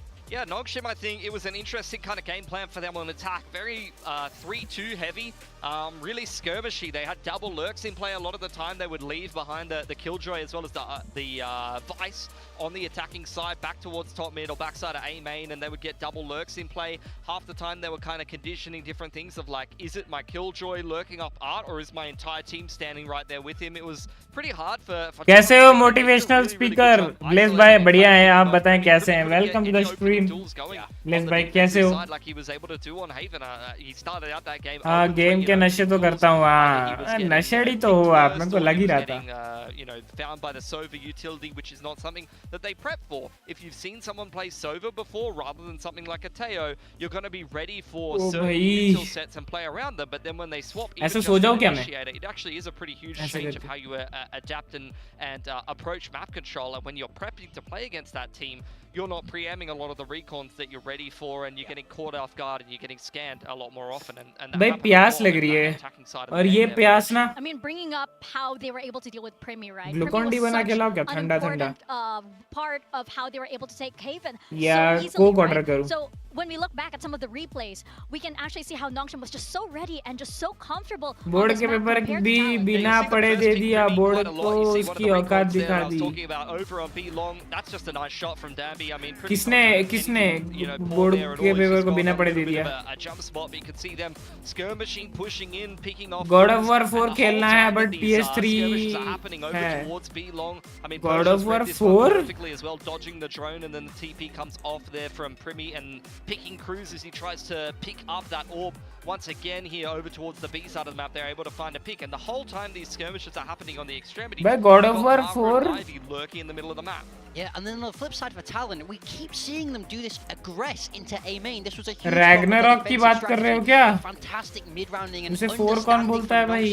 They came back and dealt ना अब मैं आया हूँ, कैसे सो जाओगे? देखो, अगर opens up the map, they're able to go back clear right. मैं बोल रहा हूँ, अगर मैं सो गया तो मेरे को आप ना ऐसे थप्पड़ मारना, ठीक है? अच्छा, इधर ऐड नहीं किया हो क्या? इधर ऐड नहीं किया, रुको। इधर ऐड नहीं किया हो तो नहीं दिखेगा। एक मस्त क्लिप ऐड किया था। देखो, for example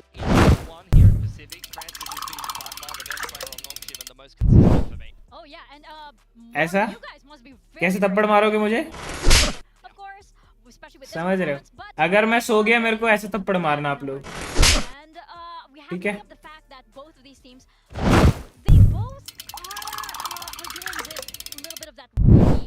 Syndrome, right? Because we do have Nongshim, of course, their first year here in Pacific, and how can they deal with the pressure of such big matches? नहीं पता आपको, Ragnarok 4 के बाद हुआ, पता नहीं यार। अगर वो PS है तो मेरे को पता नहीं, बिकॉज़ मेरे पास अभी PS है नहीं। फिलहाल PS खरीदने के फिराक में हूँ।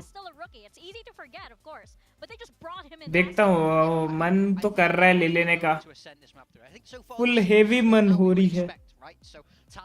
Let's see. Take it back on Pearl. As we head into an ascent, this is almost a completely unknown. We've only seen both of these teams play at one time, and both of them got absolutely rolled by our. भाई cold drink पीने का मन कर रहा है भाई, मेरे को तो कोक ऑर्डर करते हैं थोड़ा। कोक पीऊँ कि क्या पीऊँ? PS का ही है। अच्छा, PS का है तो मेरे को पता नहीं यार। PS में खेलता, मतलब मेरे पास है नहीं PS, अभी लूंगा। अभी ऑर्डर कर दूं क्या ब्लिंकिट से PS? बताओ, 10 मिनट में आ जाएगा। ऑन स्ट्रीम ही रिवील करता हूँ। on attack. They got absolutely nothing done, and Danby was getting thrown into the site and killed for free. I would very much be expecting a change from Nongshim here. I mean, we've seen them move away from this waylay totally, but will they go back to the Neon? Because even in Ascension, even in Ascension, when Neon was absolutely busted, Danby was the best Neon in the world, they didn't play his map. They didn't run Neon on. They didn't play Ascent in general. ले लो फिर पहले ही God of war खेलना stream करते करते 24/7 भी करोगे तो देखने आऊंगा. गॉड ऑफ वॉर नहीं, पहले तो मैं घोस्ट ऑफ सुशीमा खेलूंगा पीएस में.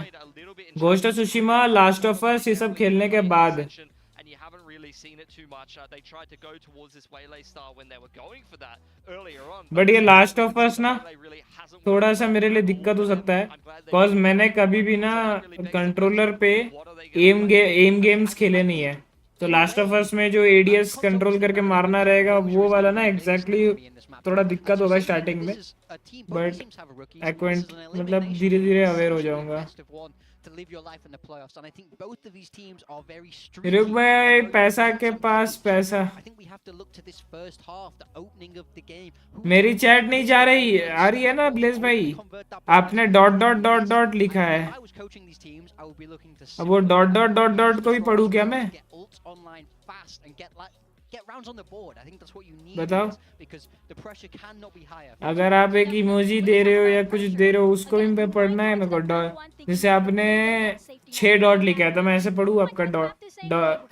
जैसे मैं पढ़ता हूँ फॉर एग्जांपल आपका आरमान भाई लिखा है कि पीएस का ही है, तो मैं पहले नाम पढ़ता हूँ फिर चैट पढ़ता हूँ, तो मैं आपका ऐसा पढ़ूंगा ब्लेस भाई dot dot dot dot dot dot ऐसा पढ़ूँ. You want me to read like this? Lucky because they brought on Primi, right? Yeah, very much so. And you know, I do think Primi has some work to do. You know, he wasn't really there in that map too, and I think everybody knows this about Talon. Primi is a fantastic player. There's a reason we both picked him here for our teams. Yeah. He has to come alive. He can't have those middling performances. He's at his best when he's out in front leading the charge. Yeah, well, Talon will start out on defense. RyuK भाई आपने कौन सा GW खेला है भाई? ऐसे बोलो तो मैंने कुछ नहीं खेला है, सबका आधा था. मेरे पास पीएस था नहीं, कभी कभी दोस्त के पीएस में. रुको, I don't know if I've even seen that before. And Harbor coming out for Francis, so a little bit of spicy comp coming out for Nongshim for sure.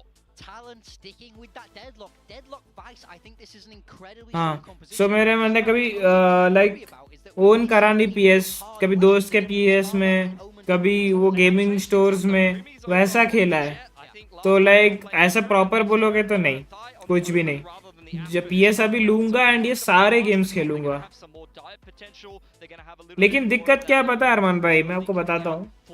आप देखोगे लाइक बंदे पता नहीं कौन देखते साइलेंट व्यूअर्स है, कभी chat करते नहीं है. लाइक ठीक है उसमें भी मेरे को चलेगा. मैं वैलोरेंट खेलता हूँ, वैलोरेंट में 10-11 की एवरेज वॉचिंग टचवुड. हाँ लोग देखते हैं. अब वही 10-11 लोग जब मैं स्टोरी मोड खेलता हूँ, और ऐसा नहीं कि फालतू स्टोरी मोड भाई, लाइक हेवीली रेटेड अच्छी मतलब ट्रॉफी वाला, उनको ट्रॉफीज मिला है, best game of the year award मिला है, वो ऐसे गेम्स खेलता हूँ AAA गेम्स. उसमें भाई 10-11 की वॉचिंग तो सीधा 2-3 की वॉचिंग आ जाती है. तो मतलब हेवीली वो होता है कि भाई कहाँ 11 कहाँ 2-3. तो इसका मतलब भाई लोग वैलोरेंट देखना चाहते हैं, तो इवेंचुअली मेरे को वही खेलना पड़ता है. वरना मैं अभी तक इस महीने हॉगवर्ट्स लीगेसी खत्म कर दिया होता. वही चीज है ना कि भाई लोग स्टोरी मोड देखते ही नहीं. अब मैं पीएस लूंगा, स्टोरी मोड खेलूंगा, कोई देखेगा नहीं. क्या पॉइंट है? इधर लोगों को गेम्स के नाम पे बस ये एफपीएस गेम्स में इंटरेस्ट है, ये तो लोगों को गेमिंग क्या होता है पता नहीं. Watching down arches, he's got that little high tide blocking so far. Demi has snuck all the way in. Will Primi expect it? Does he have the flicks? The shots are peppering over, but he's still keeping 56 HP कर दिया उसको. Has just found Chip. He's going for a bit of a jump spot over towards B main, and with Primi falling too, maybe this round might be over. You stretch out through market, you get towards the B site and cruise. It's going to be cascaded off. He does push into it though. But Danby quick on the draw. Just the 2 players left alive, and they've got so much space to cover. Camera's going to be available soon for Margaret as well. You've got the high tide now, but it's the information from Ivy. There's both of them. Can he get out? Okay, he's bailed. Salvos. Decent kill for Killua, but still, yeah, you know, Nongshim had... Like आधा ही सही कैसे God of War 1, God of War 2, Ghost of Sparta, God of War... I mean, God of War 1, 2. You think about this series, I don't think there's any universe, whether it be Alpha or Omega, any of those Earths that Talon would have been expecting this sort of composition to come through. I'm trying to cast my mind as well and think, is there actually anybody running a harbor on this map currently in all of our partner teams? There's not a single team is actually running the harbor. So yeah, it's definitely the curveball where Nongshim have provided the goods on it before, but yeah, not expected. Well, we will see the cascade, the harbor once again coming into effect to block off A main for now. Both smokes up around this spot. While you've got Margaret, Marshall in hand. Just Primi. Yep. Bit of silence. See if the numbers do sway in the favor of A or not, because, well, if they don't, then it's just an unfortunate series of events for Talon in the round. It's already beginning to look like it's building up to that. You know, you got the smokes both going in towards A, and Talon were not entirely sure. Just Primi on the A side, and it's quickly dealt with. मैंने सारे नहीं खेले ना, इसलिए मैं बता नहीं सकता कि कौन सा असली माल है, बट मेरे को रैग्नारॉक का स्टोरी पता है. मैंने अभी तो पीसीवीसी आने के बाद मैं ऐसे स्ट्रीमर्स को फॉलो करता हूँ, तो थोड़ा बहुत स्टोरी पता है मेरे को, क्या किसके साथ फाइट होता है. Let them have one. But apart from this, just the pistols. So for Talon, you're either going up the spike or you're trying to find, you know, some liquor damage, which is probably not going to be plausible. I mean, you gotta make a move at some point, one way or another. Certainly considering that someone might have pushed out in towards spawn, so it takes some time. And to answer Pilski's question a little bit earlier, Darby's played one instance of Yoru in his career. It's going to be the second? I mean, I don't remember it. I don't think they got the dub, judging by stats, but I may be wrong. Maybe this is where we need our resident Nongshim expert in Chobrot to have the law. But this sort of round, fair enough. It doesn't take an expert to kind of consider that Jitboys is not going to win. Wow, even with the grab net, yep. And now we'll get the buyout to come through for Talon in the next round. And this is where I do have to agree with what Morgan, Big Time, was saying on the desk as well. I mean, you can talk about the comps for sure, but it also comes down to composure, right? The mental game between both teams into this state. Because adaptability matters quite a bit, and if you're just completely surprised by this curveball and that tilts you for the rest of the map, the rest of the rounds, then you kind of just have to kiss your chances goodbye. Well, just don't want to have that happening. This is the map that one of the teams will kiss their chances goodbye, potentially for you know stage 2. You got to have more weight on your shoulders, because if you're going out here, you're not getting any playoff points, right? You got to get top 4 for that. Oh boy. For all the hype that has been built up, now we've got the high tide, the execute into A. Talon, it's going to be a catch-up rotation being played. They've got 4 players already somewhere. Salvo's in. Jitboys does have Gravnet as well, but the high tide starts to fade. Oh, and Margaret towards the back. Spotted out by the stealth drone, thankfully, but still the outlaw shot all the way from A main, blocking off the first point of contact. Oh, Margaret's lurk. Oh my god. Depending on timing. Oh. Okay, just around the back of the crates, so Jitboys has information to go for the kill now, but in towards A main again. Still, Ivy, Persia, they're both able to block things off. It's a pseudo crossfire considering hell, and it's a tough position for Cruz to fight off of. Pushed out of the door, and it's just thigh left. Oh, look at that. Pepper shot's over with the classic right clicks. Francis from the back. It's Nongshim fanning all throughout, and they've picked up. कहाँ से मारेंगे? हर जगह से तो पड़ ही रहा है इनको. And again, this is the sort of scenario which absolutely tests your team's coordination, your IGL's mid-rounding game plan decisions, your coach intervention to recognize what can be plausible. Because with no one running a harbor, with you probably not doing your research all the way back to the one instance that Sinprissa did run the harbor, it was, you know, highlighted. I think they said it in the interview that it was like against Riddle Order, I think.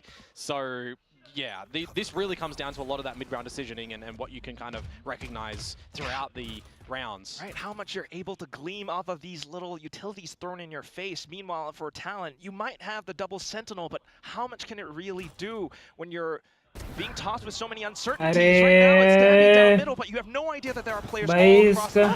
Oh, the Subs whiff though, but Margaret will be able to recover at least one. He got one. Does get a chuckle out of Dion.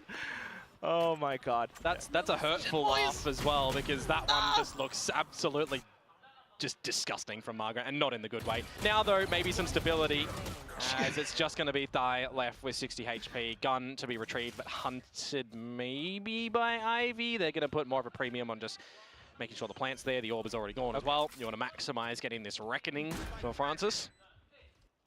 Thai TPs away. बस ऐसा mindset ही रखना है कि watch party किसी और game की बात किसी और गेम की वाह वाह रमन भाई. Well, one thing's for sure, if we're going to launch this podcast episode, would be that बात तो सही है. वॉच पार्टी एक गेम की हो रही है, बात किसी और गेम की हो रही है.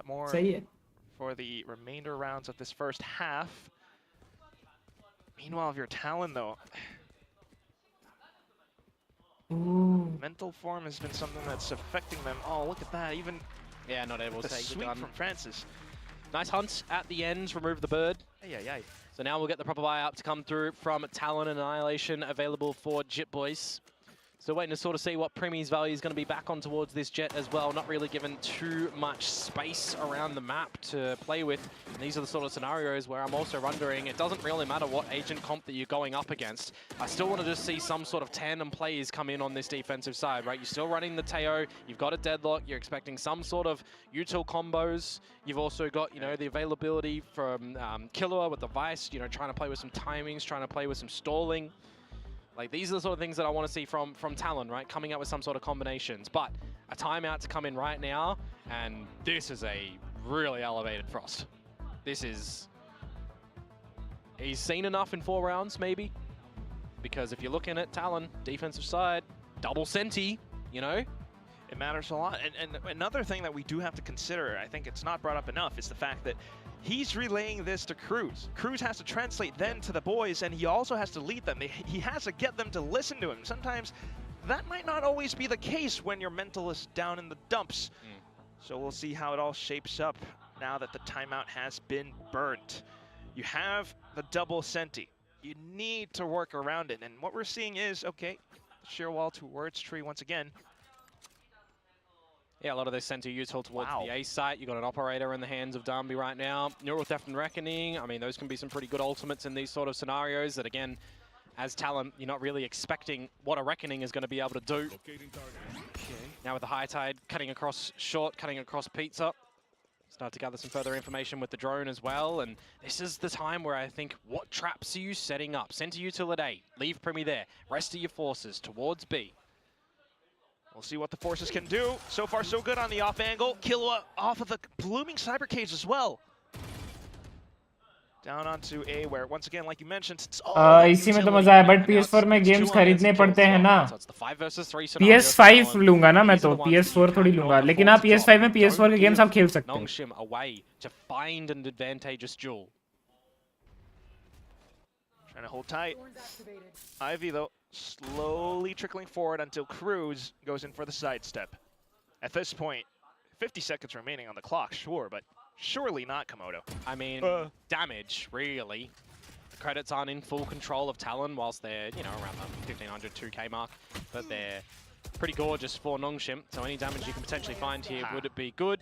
Get closer towards an ulti perhaps as well, but now with just Persia and position locked in from the Archros, he'll just take the ulti orb on the map for his, they can hear him. For his takeaway. He's going to try to at least play for the crosshair flick, but yeah, not going to be found. Primi detected on the A site. And it just shows how effective that one little timeout can be again. Yeah. And now I'm sort of wondering as well, where the operator doesn't work out for Darby, do they change things again and instead of using that, go back to a normal rifle and try to adjust the game plan as well? Because if I'm looking towards a way that you're going to put pressure on Talon in this map, it's changing the way that you're playing the attacking side a lot. I mean, you're adding so much to, you know, their mental scape that they have to contend with. Like, if you're changing things up time and time again, it can really play with them.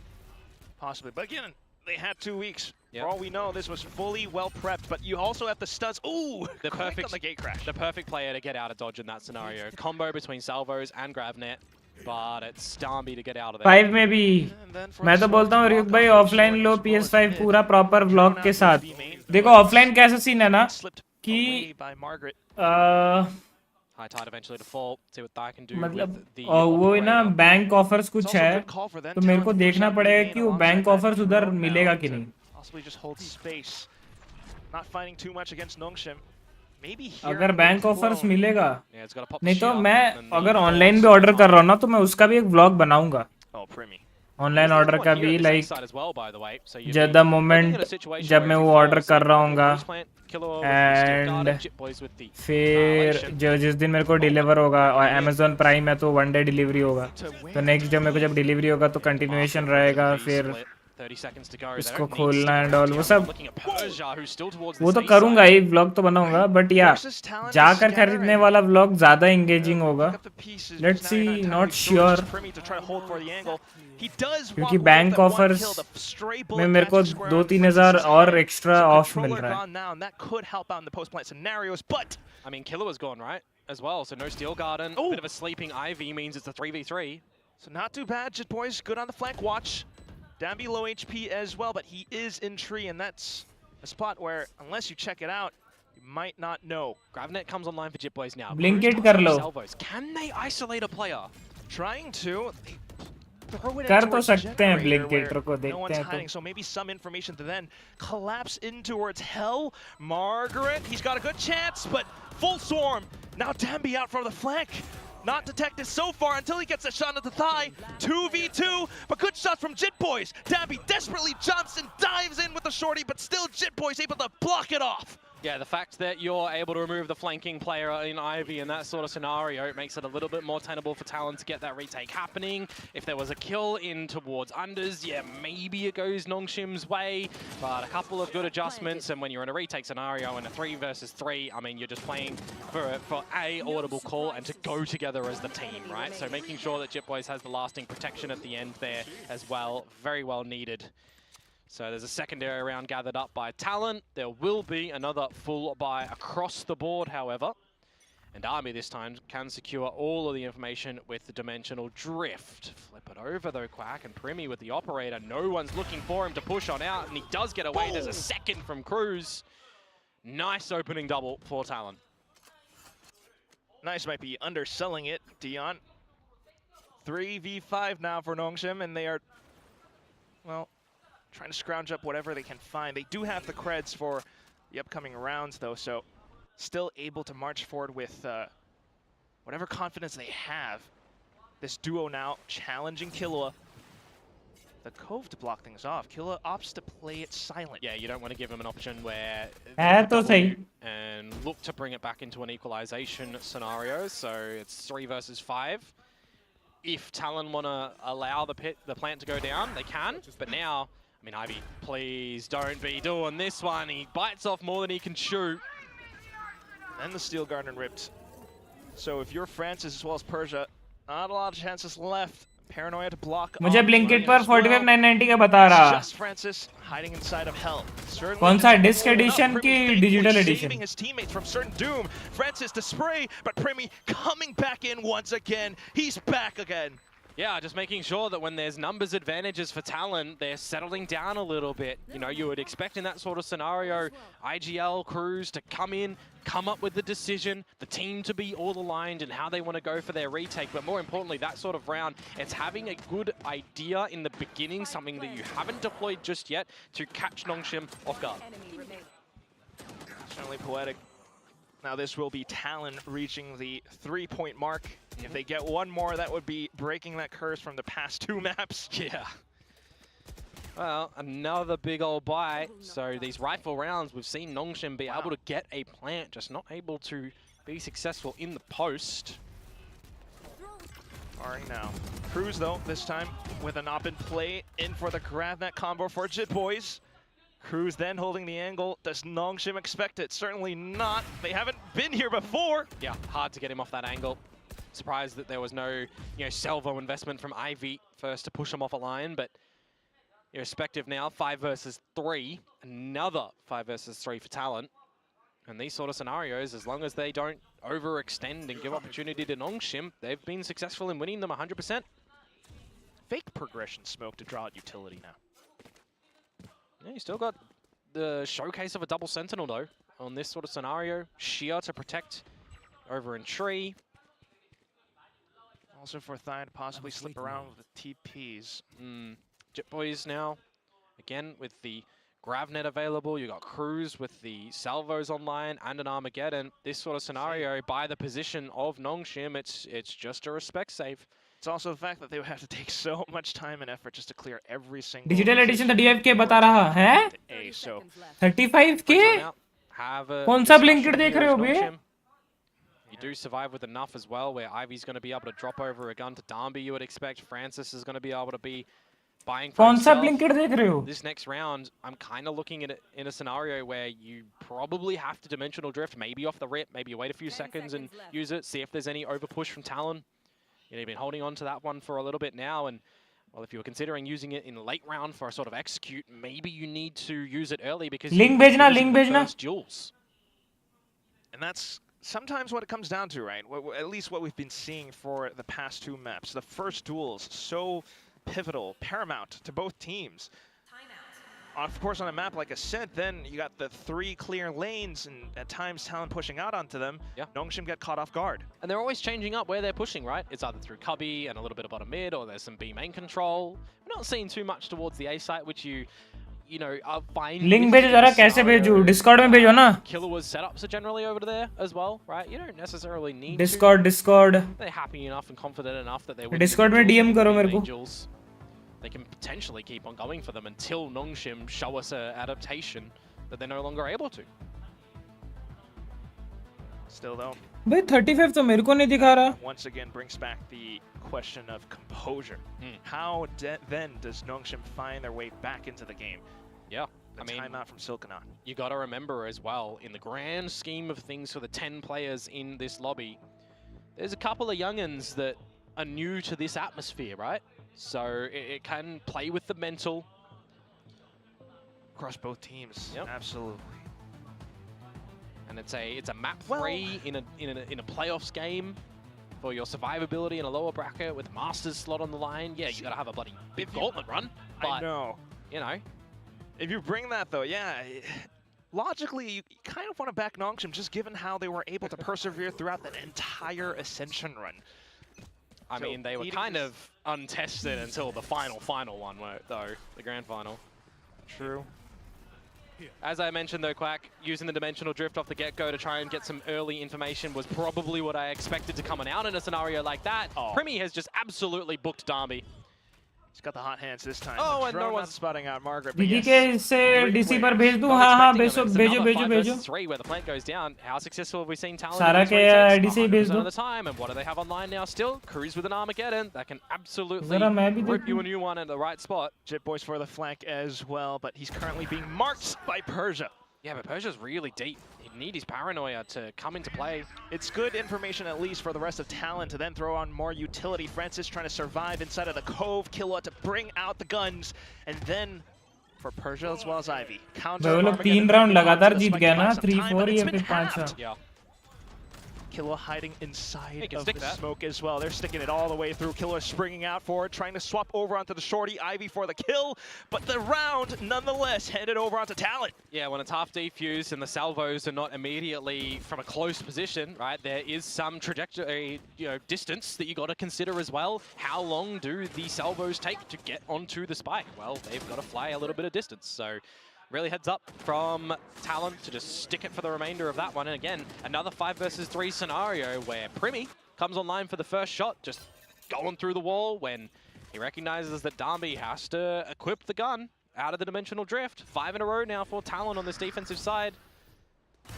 And now all of a sudden the potential A contest deterred by the op shot. Yeah, and you've already still got, forward positions at this B main spot as well, where no one's contested you on the line. There's a smoke, so you put in a drone to further gather some info.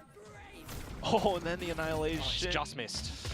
Comes close. But it's full control for Talon, and they kind of want to go for this. I can't blame them. I mean, how many times have they been getting opening duels this time? Darby answers back, but immediately Nongshim lose their smokes. Yeah, off towards A as well. At least though information then for Talon to regroup. Oh, the timing. Damby, they found him. And that comes down to maybe some inexperience and timing on this Yoru as well. Pushing all the way through the guts of mid like that. You're turning around at the wrong moment. Now Francis is in the open and it's just for a trade. All of these shots have essentially been individual as well. Nongshim not able to get any trades happening. Meanwhile, Talon, every fight has essentially been a buddy system. That's where you really got to consider as well. I mean, yeah, the spike's above you if you did want to. 20 seconds to go. It's the probably not yet trying to. It's the save. Tuck himself into this little cheeky corner. But that's the whole thing, Komodo. Once again, you might find some of these dots, right? Kills being traded or found all across the map, but being able to connect them together, that's where, especially with Damby at the helm of things, things can kind of get away from the team at times. So 6-4 so far, and Talon still haven't really broken this streak. क्या बात कर रहे हो 36,990 risk for हाँ ना बे to allow ascent into the pool with the way that these rounds have kind of been played out now that Talon have an idea of what they need to do to look to close things out as well on the back of that timeout. It's kind of been flawless from Talon. I mean, it was a bit of a different look when you had Ivy on the fade back there. You had Darby on the Neon and Margaret on the Yoru. That was what they buddied up this this Harbor pick with. Well, also now that the economical situation मेरे को क्यों नहीं दिखा रहा है भाई? Outlaw, Margaret has been playing B main so far, but ooh, the shots somewhat whizzing by. But it's another opener. Killer on a Francis this time. Not been able to get any lead. Out of stock है. And I'm seeing a gate crash go towards Hell on the A site for Darby. He needs to be the hero maker if he wants to try and do it himself. He's getting tagged, but at least infiltrates the site. With the clone, try to force a fake, so more reactions out now. Out of stock है ये. And Damby kind of calls it clear for his team to sneak in. He holds space around tree. Oh, he's hot flash over, but yeah, that just definitely shows inexperience. Unfortunate, but still fantastic chance for Talon to launch themselves back in for the retake. Another 5 versus 3, man. We'll see. Off angle for Persia, possibly. Margaret to assist. Still though with all the iPhone वालों से 2K extra ले रही है Blinkit मेरे पर मेहरबान है नहीं अच्छा आपका वहाँ पे 35 का दिखा रहा है मेरे यहाँ पे 36,990 दिखा रहा है मैं एंड्रॉइड में ही देख रहा हूँ पता नहीं क्या सीन है यार अरमान भाई अगर आप मेरे घर के पास रहते ना तो आपके फोन से ऑर्डर करके मैं मेरे एड्रेस पे मंगवा लेता या तो आपके घर पे फिर आपके घर से मैं ले लेता 35 में भाई मेरे को अभी 40,000 में मिल रहा है मैं वही लेने वाला हूँ 35 मतलब बहुत ज्यादा कम हो जाएगा भाई नसीब में पैसा बचाना लिखा ही नहीं है Potentially, who knows? Potentially. another scenario, another universe. It's 7-4. It's a 7 in a row for Talon. It's the second time out. मेरे में auto stock दिखा रहा भाई. Because they recognize, well, we need to try and win this. We'll lose this 7-5 at least. It is still close, so yeah. Nongshim believers still definitely kind of. Well, they were celebrating at the beginning. 4-0. You know, you're winning out of the bonus round and everything. You're thinking, oh yeah, we're cooking good tonight. 7 rounds in a row for Talon, though. Yeah. Oh man. That's it though, again, anything can happen. Both timeouts being spent once more in this first half. Last round of the first half for Nongshim, so that means Silkanon is going to have a way with a statement really to prop them up for the second half as well. Well, this is where the value in the double sentinels is also working a good thing for the defensive side. I am keen to see how they're going to change it up on attack, but I mean, it's just... double op. Huh? Judge thigh. They're rolling in money, Quack. They can have other guns on the floor ready to hop. भाई कैसे कहाँ से लूँ रुको तो साला अब तो ब्लिंकिट में 35 का मिल रहा है ये तो फिर तो भाई well one of them's gonna work. Yeah, Darby's just dry peeked out of Bloody tiles. No one's watching him. Like, brother, protect your boy. Brother, Literally. Dami dead first yet again. But that's the thing. Nongshim would have no idea. Who does this? I mean, it's a staple thing. Having an operator peek for a tiles push. Generally, this is why you are smoking bottom mid on a map like this, or smoking up towards short. It was a deeper high tide. ऐसा लंडू है भाई Google में यहाँ पे दिखा रहा है कि इन स्टॉक ऑनलाइन मैं वो एक लिंक क्लिक कर रहा हूँ ब्लिंकिट में लेकर जा रहा है और वो बोल रहा है आउट ऑफ स्टॉक तुम्हारी माँ को प्रणाम करूँ सालो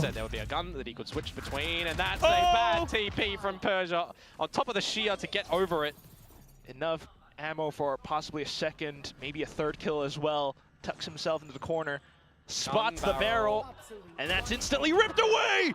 The last one now, Francis, and he's stuck! Tries to look for the escape plan into B main, but he gets spotted out by Jit Boys! 8-4 at the half. That's a flawless run in from Talon to really dominate the defensive side. 2 timeouts invested for Nongshim as well, eventuating into nothing. Just so many scenarios where there's a 5 versus 3 position that Talon are already having the numbers game. They can let the time do its work.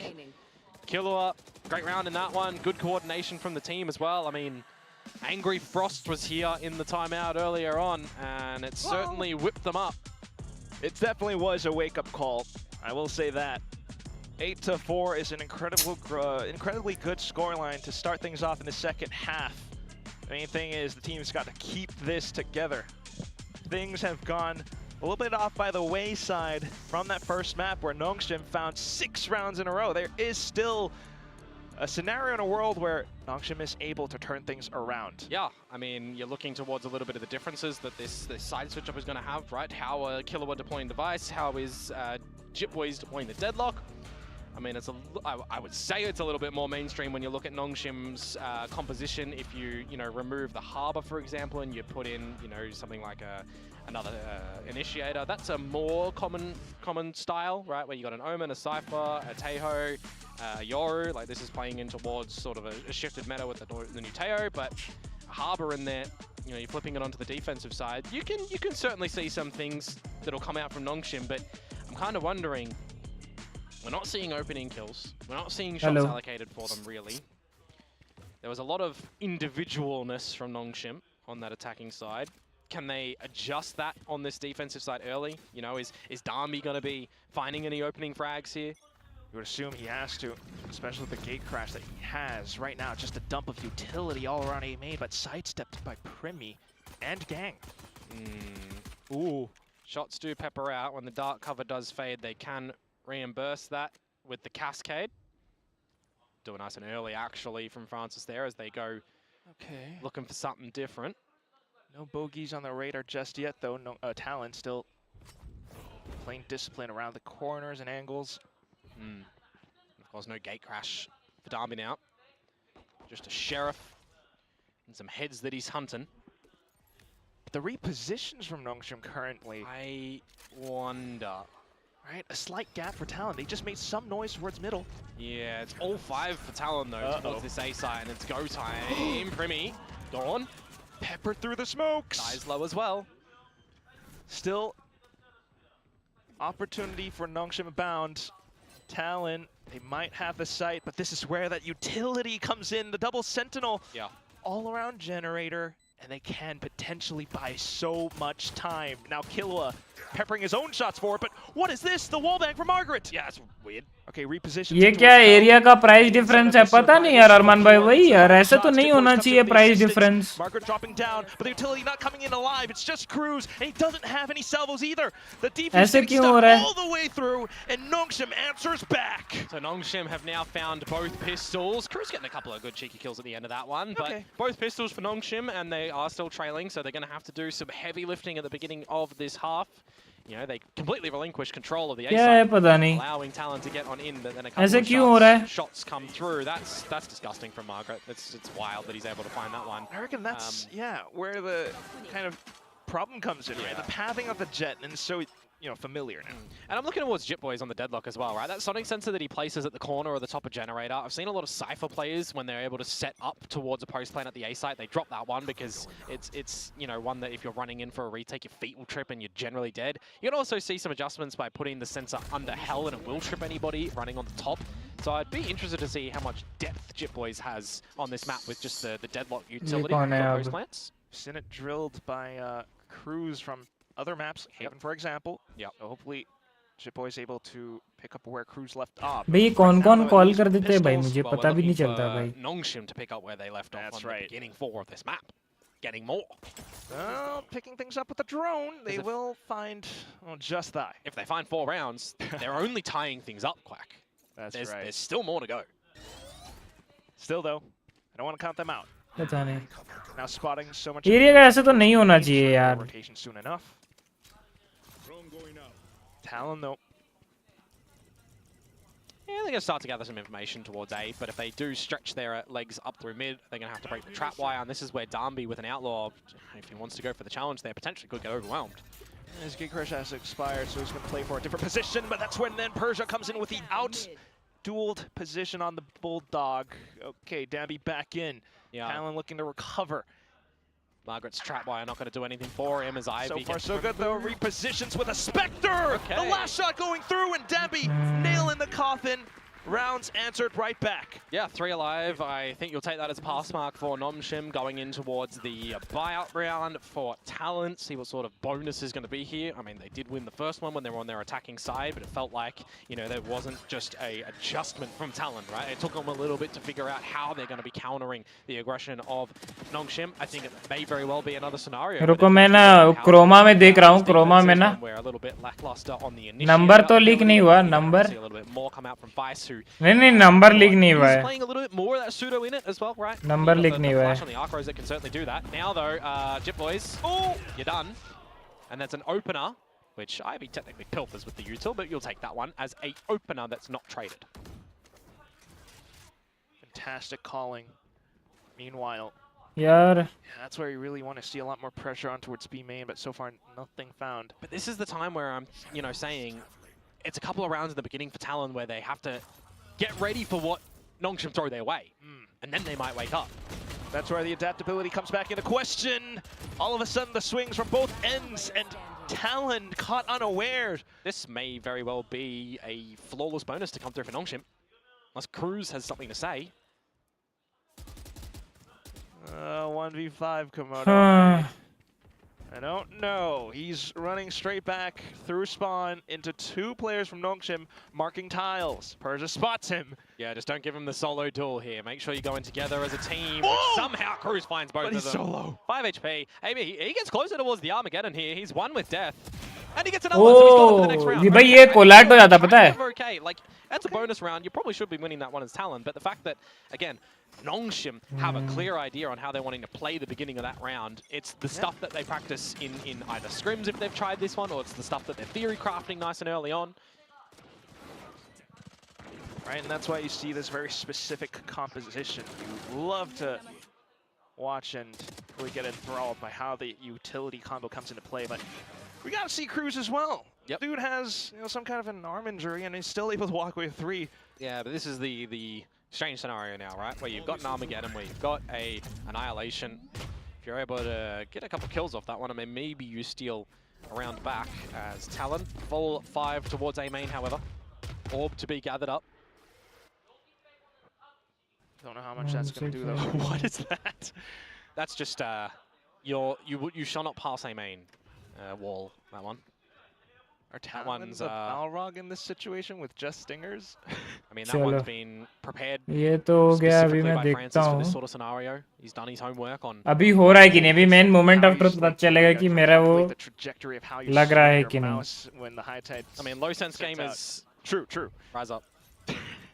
Stingers though here for Talon. Let's see if they're going to be able to make work of this one again. Armageddon and Annihilation if they want to try and contend with it. It's going to have to be a monstrous flash play.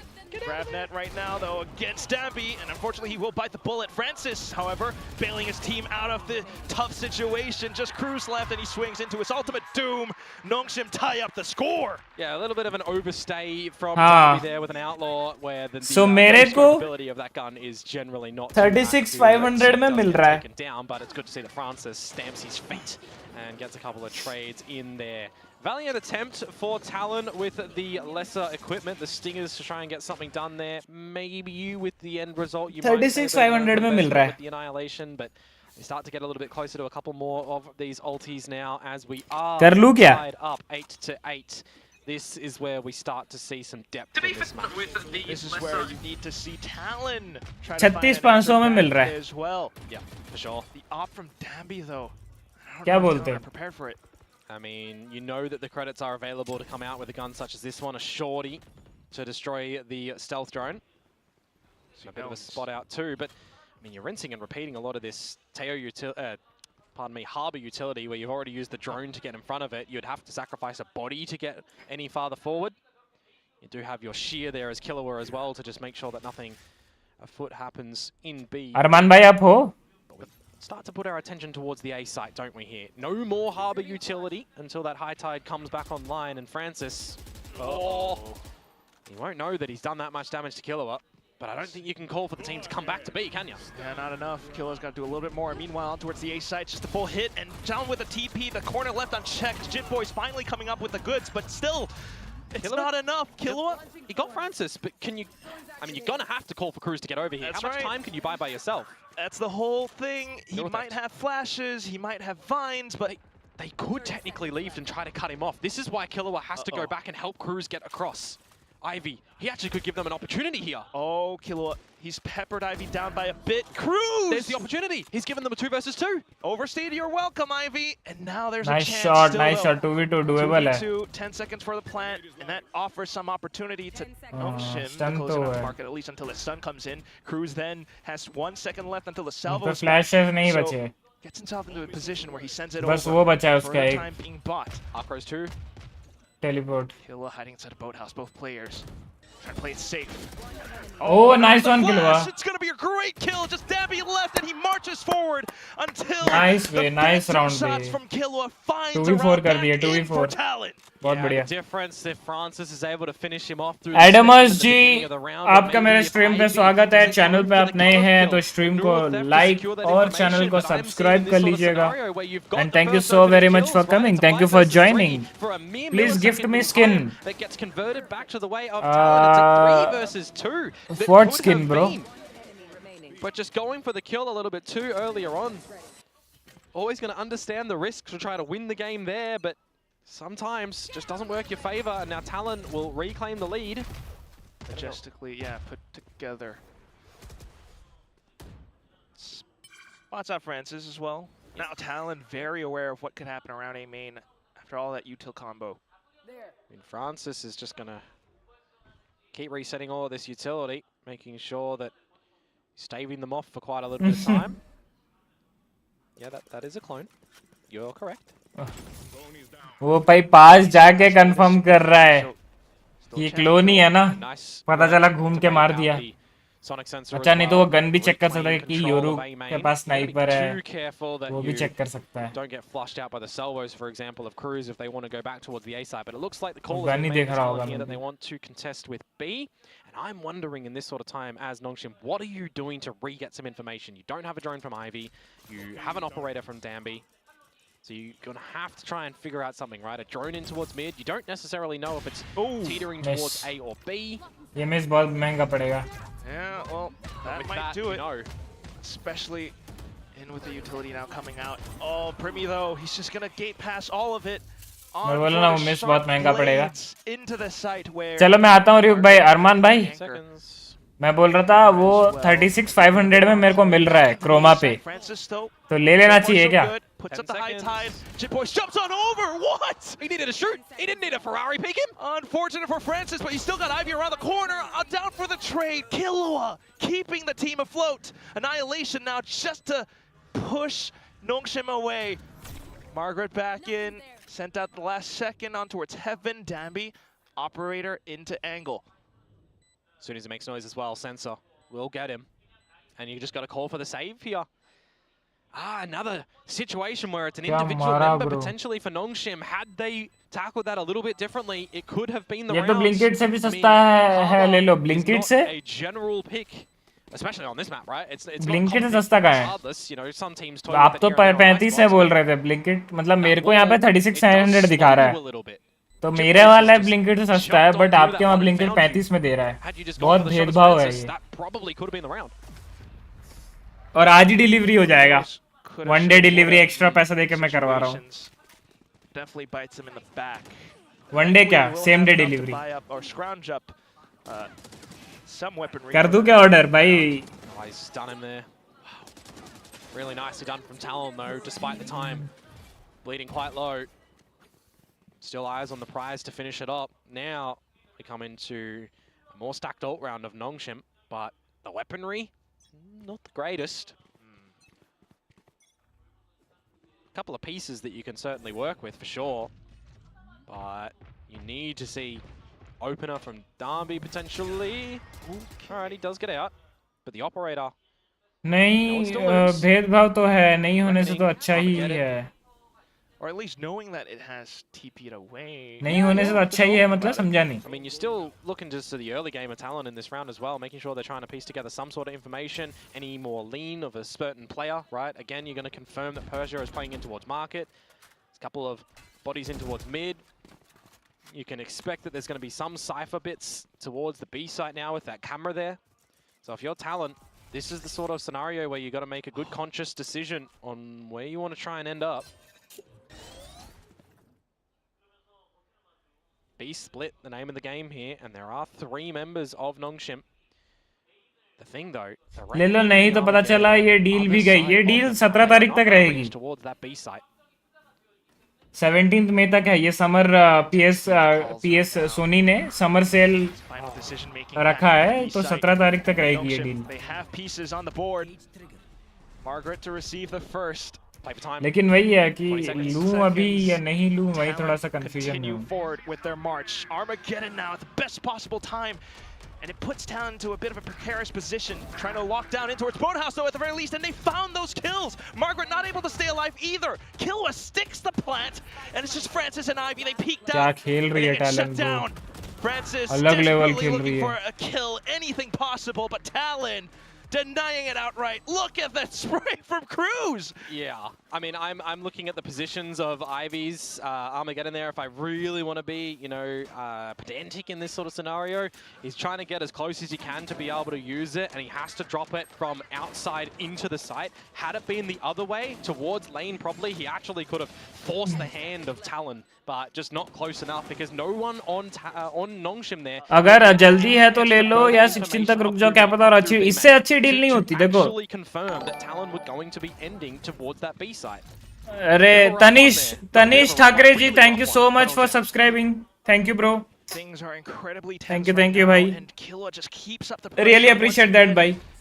हाँ तो अरमान भाई देखो, PS का ना साल में like 2 ही cell आता है.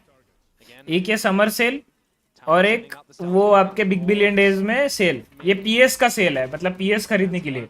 अब पीएस के जो सब्सक्रिप्शंस होते हैं उसका सेल साल में 2 बार आता है. एक वो ब्लैक फ्राइडे सेल और एक होता है डेज ऑफ गॉन सेल, या प्ले डे सेल जो भी बोलते हैं उसको, डेज ऑफ प्ले सेल ऐसा. तो ये फिक्स्ड रहता है और प्राइस भी फिक्स्ड रहता है कि इतना में ही आता है. इससे कभी ना नीचे जाएगा, या इससे मतलब कुछ भी कर लो इससे नीचे तो नहीं जा रहा वैसा है. क्योंकि मैं लास्ट 3 इयर्स का देख लिया हूँ. लास्ट 3 साल भी 35, 36 वाज द लोएस्ट PS5 आया था, समझ रहे हो. तो ये तो है. और 17 तारीख तक ये डील चल रहा है, तो नेक्स्ट 3-4 मंथ्स तक तो PS का डील नहीं आ रहा, बिग बिलियन डेज तक एटलीस्ट.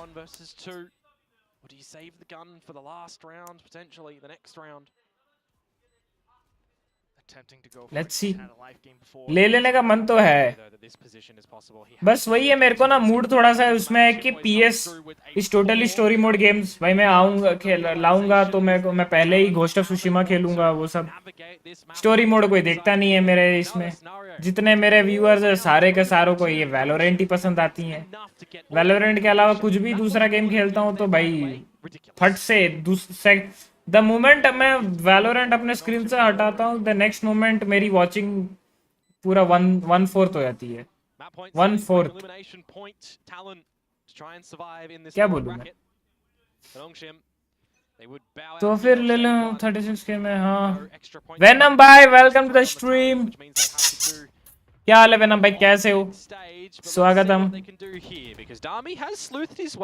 भाई। गेम पूरा मैच पॉइंट है भाई, तो NS निकल जाएगी आउट ऑफ द टूर्नामेंट अगर ये राउंड हार गई। And then it's a big decision. What do you do? Send another one or just get out? Yeah, just gets out. Out with the drone as well. So that's kind of force out the utility always through mid from Talon. Drone always through mid. Another avenue for Talon that they can choose to go for if they want to. Now you see a lot of members shooting at that one from Ivy. Okay, reckoning for info as well. But what can he do? Oh, maybe they'll peek out into it to find as many kills as possible. Dambi good for the first. Hops up over to the pop flash, but Primi does get away until he's tagged up. Thigh though. Then thigh नहीं भाई, ये important kill था। No earthly idea. Dambi and Ivy though, finding shots right back. संभाल लिए लोग। Two now, Cruz and Jit Boys to get towards the site. Favorite Jit Boys. मुझे तो वैलो भी नहीं पसंद देखने क्योंकि एम तो गोटी है। अरे वेनम भाई आप क्या समझोगे, मोबाइल गेमर्स नहीं समझ पाएंगे PC गेमर्स की बात। Got a great chance to, yep. Let that one rip. Straight off through into heaven, and now you know that Abby's right in hell. Cruz finds a shot, looks for the flick out to Margaret, but Margaret able to snap one right back. Accuracy in spades. And it's just Jit Boys left. Needs to come up with the goods. He's got the first one so far. Bye. Can he find the clutch? It's a hopping Ivy. Hopping off to the sides with a right click. It keeps Noxim in the game. Call that a kangaroo hop in my neck of the woods on that one. He's just अरे आजकल के लोगों को gaming के नाम पर बस free fire PUBG वैलो पता है, क्योंकि क्यों पता है लोगों को ये सब के e-sports होते हैं और e-sports वाले e-sports जो खेलते हैं इनको पता चल गया कि भाई ये जो e-sports प्लेयर्स हैं इन लोग बड़े बड़े घर गाड़ी बना खरीदते हैं, मतलब पैसा है e-sports में, पैसा तो वो देखेंगे भाई, वो देखेंगे वो खेलेंगे, उनको भी लगता है हम भी e-sports में घुसेंगे इतना ऐसे 6 फिगर्स कमाएंगे वैसा।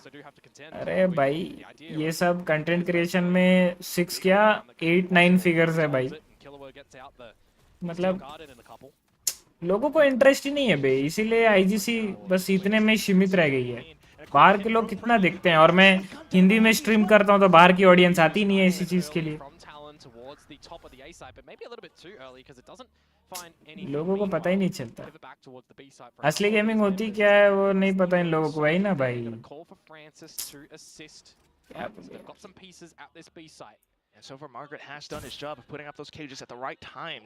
मतलब मैं नहीं बोल रहा कि भाई मेरे हर दिन मैं खेलूंगा, हाँ मतलब जैसे हफ्ते में मैं 4 दिन अगर वैलो खेल रहा हूँ तो बाकी के 3 दिन मैं स्टोरी मोड खेलता हूँ। वो इतनी बुरी तरीके से वॉचिंग गिरती है ना भाई, मेरा पूरा मूड ऑफ हो जाता है। इवन BGMI में स्विच करता था, आप तो खुद खेलने आते थे तब मैं बोलता नहीं था कि मैं वैलो से BGMI स्विच किया, देखो भाई मेरी वॉचिंग इतना से इतने गिर गई। आप तो खुद खेलते थे ना मेरे साथ, तो पता ही होगा आपको।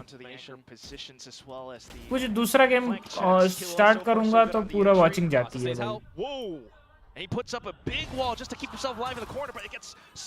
और फिर ऐसा नहीं है कि भाई मैं वॉचिंग के लिए कर रहा हूँ, लेकिन बात है कि अब जैसे 11-12 लोग रहते हैं रात को, वो लोग बात करते हैं तो अच्छा लगता है कि एंगेजमेंट बनी रहती है।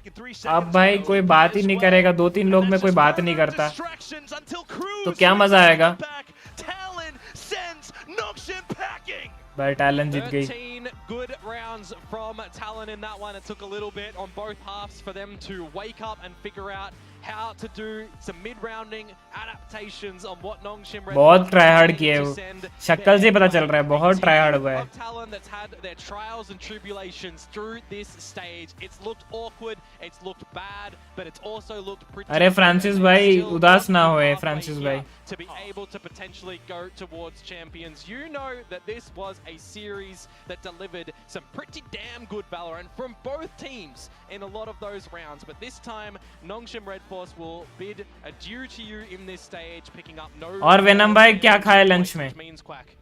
Everything for them relies on delivery in stage 2 for their chances to stay in VCT Pacific. Just to, make it forward. Indians को बस FPS गेम चाहिए और बाहर के लोगों को देखो भाई स्टोरी मोड गेम्स ही दिखते हैं. वही ना, तुम बाहर के कोई भी स्ट्रीमर्स देख लो, बड़े बड़े स्ट्रीमर्स जो हैं वो स्ट्रीमर्स FPS गेम्स के लिए फेमस नहीं हुए. मतलब टेंस को हटा दो, श्राउड हटा दो, हाँ आसुना इनको हटा दो.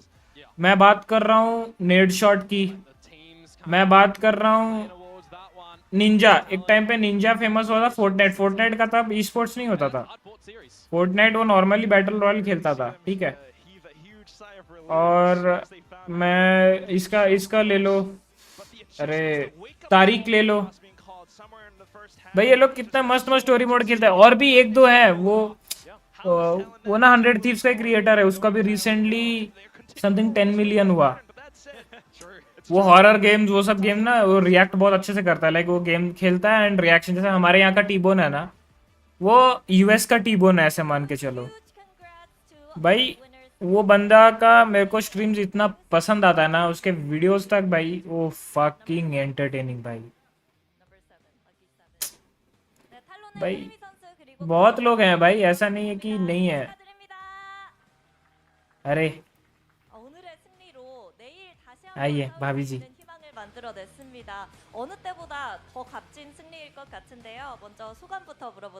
भाई पूरा ग्लो कर रहा है भाई, लाइट में चमक रहा है उनका भाई. क्या है, क्या लगा क्या है भाई, ऐसा हमें भी लगाने दो यार.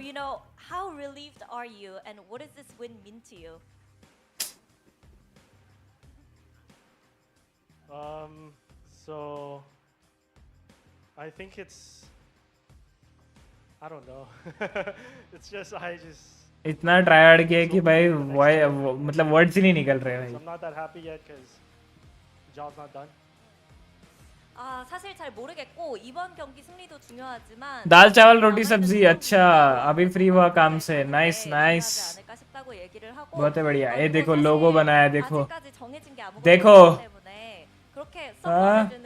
टैलन का मतलब बर्ड है, वो बर्ड को कुछ और ही दिख रहा है वो. I'm feeling good and I think we have to win 2 match to go to on top. अरे इन लोगों को बस 4-5 गेम्स पता है और खुद को गेमर बोलते हैं. क्या बोलूं यार, बड़ी बुरी हालत है यार. लेट्स सी, देखते हैं. नहीं देखेंगे लोग फिर भी खेलते हैं, क्या पता. और मेन है कि मेरे पास ऑलरेडी एलगाटो है तो मेरे को दिक्कत नहीं होगी PS5 गेम स्ट्रीम करने को.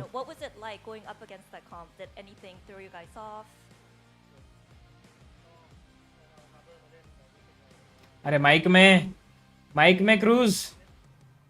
ก็ตอนแรกก็รู้สึกเล่นยากนิดนึงครับเพราะว่าเรายังไม่รู้ว่าต้องแก้ยังไงแล้วก็ अच्छा वो उनको बोल रहे थे. ก็สามารถคิดออกครับว่าควรเล่นยังไงอะไรอย่างเงี้ย It's a bit difficult on both sides at the beginning because we don't know how they play. We gotta see what they do, and then after we figure them out, it became a lot easier.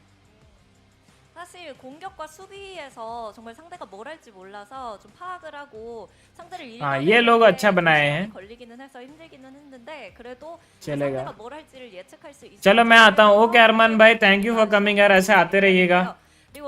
Loves you. और आपकी बहन को भी हमारा प्रणाम और बोलना कि याद कर रहे थे हम, ऐसा बोलना.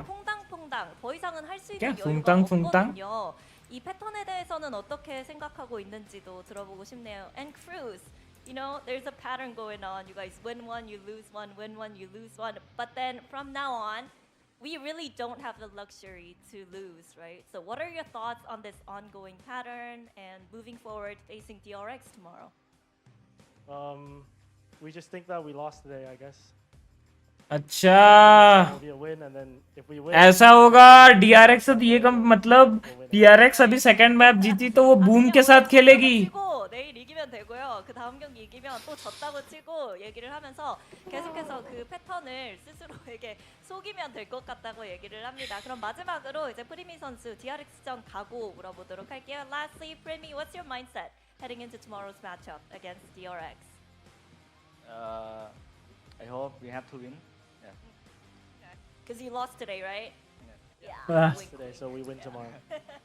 아, 내일 이겼으면 अरे बहन 좋고, की वीडियो ही 그래서 बनवाने जा रहा हूँ. 졌으니까 내일 이겼으면 बहन 좋겠다고, 얘기를 डील अच्छी है ले लो. 그래서 크루즈 선수와 프리미 हाँ 선수 अरमान भाई 만나봤고요. वही 저희는 두 번째 경기로 बहन की वीडियो ही बनवाने जा रहा हूँ मतलब Congratulations once बहन again, की क्या guys. Video. Good luck tomorrow.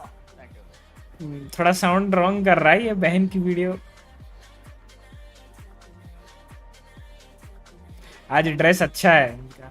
Like the dress. भाई अप्रिशिएट कर रहा हूँ. कोई मुझे ये मत समझना. अच्छा लग रहा था ड्रेस भाई. Well, you heard it from Talon. Commiserations to them for the quote-unquote loss today. At least that's what they're trying to do. They're kind of trying to... Is it a reverse psychology? Not exactly. That's so crazy. Why didn't they think of this before? Just pretend you lost. That is the key. Every YouTube match channel is a उनका loss so उसकी that you win the next one. But to YouTube bring it channel into कौन सा reality, channel we YouTube didn't का get the win today. और You know, we didn't क्या know what to video expect from this ascent, and we feel like there wasn't a lot to वो go कब से into YouTube this, पे आ and गई. we saw, you know, of course, Nongshim bring up this different comp, bringing the Harbour back, but Talon the ones who managed to get it across the line and keep their Toronto hopes alive. Yeah, I think Ascent is a map that suits them a lot better. I'm surprised that Nongshim weren't actually able to get this across the line after the pistol and the bonus wins in both halves, but I think this map definitely suits Talon's style a little bit more than Nongshim. Nongshim doesn't really mix Ascent into their pool, even going back to Ascension, as was mentioned on the cast. I think, you know, they have mixed in the Harbour comp. They like to be a little bit unconventional on this map because it's a map that doesn't really suit their style, whereas I feel like I could see it suiting Talon's style, and they were able to get the win there at the end of the day. I'm surprised we didn't see Icebox be the pick for Nongshim, as they could have chosen between Ascent and Icebox the last two maps, and it's a map that they played quite a lot of, and unfortunately bringing it here onto Ascent despite winning a lot of the opening kills, they haven't been able to convert it, unfortunately, despite a great start to both halves. Yeah, I felt like, especially when we get into those gun rounds, Talon just understood the map much better. They managed to figure out how to play against this Harbour, and I feel like Nongshim were just never really in the game. You know, they had so much momentum starting each half, but then it doesn't matter when it gradually falls away. I also think credit to the coaching staff, you know, good timeouts, really course corrected for Talon, especially in that first half, and got them winning 8 in a row. Yeah, not to mention, you know, there was, I think, a universe wherein this was very, very close. Perhaps it went even to overtime because you saw Nongshim actually get a lot of momentum, as you mentioned, in those early rounds, right? And it didn't look good for Talon at first. There were a lot of rounds, actually, that they lost because of errors that Talon is most likely to do. Yeah, I think, look, honestly, you know, it comes down a little bit to the comp and just the shock factor. You do have some kind of those set rounds with the Harbour. Minecraft कहाँ पहले से but 4 साल का break लिया वापस चालू किया. मैं डीसी पर लिंक भेजता हूँ. हाँ भेजो लिंक भेजो.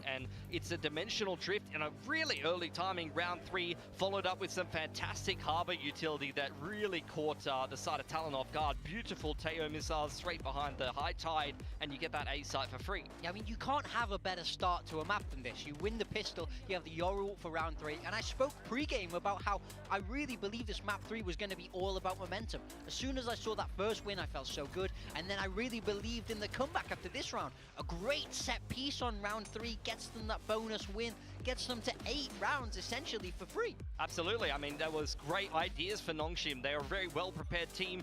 Here's a great idea of how Talon's defense is so strong, though. You see Senti setups on both sides of the map, and then in the middle of the map, you have both a op posted down into tiles, and then 2 players posted up top mid. So where do you attack, Morgan? Yeah, you know, you're into a center setup on either side, or you're going into the middle of the map into a 3-way crossfire. Yeah, that's called the Durka, where you have that up there, just walking Classic. down Durka mid. pick. Classic. Yes, that's the Durka. That's what I know. A lot of teams who call it that. You know, he really defined it, and they just understand how to play it. But JitBoys is our match MVP here. I felt like he had an electric series, to be honest. Even cast your mind back to Haven, the lurks he was able to find and open up into the deadlock on this map 3. I felt like he really shone bright today. I thought we were going to get more value out of JitBoys going back onto the Sentinel role. He was playing controller initially in kickoff. He's had to adapt his role back into the Senti role, and I thought it's JitBoys time. When I think of peak JitBoys, I think of JitBoys lurking up on the attacking side of a map and just taking an aim duel with the small side anchor and winning it time after time. So I thought he was really going to be unlocked in that role here in Talon,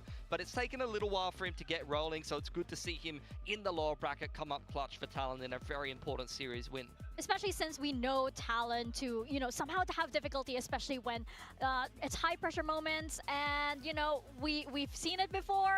Once the score lines actually start tying, it starts to become a little bit more than 50-50 and you start getting worried for Talon Esports, right? But they were able to pull through for this one, so very, very happy for them. Congratulations to them. Commiserations though to Nongshim. Actually, commiserations to Nongshim. Yeah. You know, I saw Francis kind of take it hard, just really absorb what happened, and I'm looking forward to seeing them, of course, in stage 2. There is a lot of hope still for this team. There's still a lot of potential for this team, especially since they were that, you know, team that came out swinging from Ascension. I want to see more of them, especially that next step that we were talking about. Now, of course, we do have a new segment, by the way. We can feature all of you fans here on the broadcast. Just use the hashtag VCT Pacific Moments, and we can bring you up on the broadcast like so. We do have something here from, oh my gosh, I can't read your username, but you say 418 over there. That's a great drawing, by the way. We have amazing artists here. I wish I could draw. I know. Someone in the audience here teach me. I am an expert in stick figures. I should have you know. My stick figures are very dynamic. Nothing like this, of course. This is another genre. We need to go back to like OG 2006, like YouTube, you know, at this point, because that's when that was the peak era. That's me, of course. And we have another one, of course, sporting the PRX jersey. Probably looking forward to this next series coming up. Absolutely. I mean, they're fighting in the lower bracket, and look, I think both of these moments here, Pacific moments, are very relevant. We've had a T1 भेज दिया अच्छा रुको देखता हूँ. back to back, so you can see on both sides the fans really getting behind these absolute powerhouses in Pacific. I dare say there's going to be a lot of sad people after the next series is over. They're saying that they're very loyal to PRX. We do have a lot of fans, but on the other side, we have a lot of fans as well. It's a big one coming up. We have T1 versus PRX up next. So don't go anywhere, guys. VCT Pacific will be right back.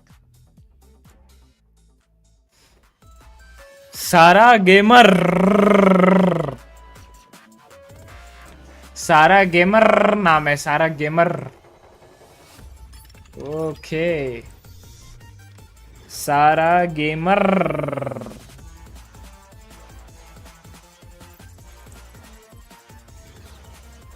Oh my god.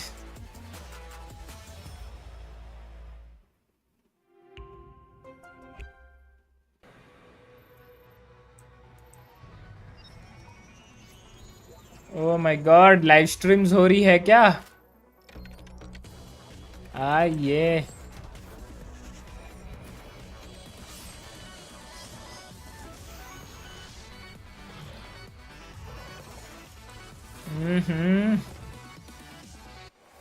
बड़े बड़े YouTubers और what.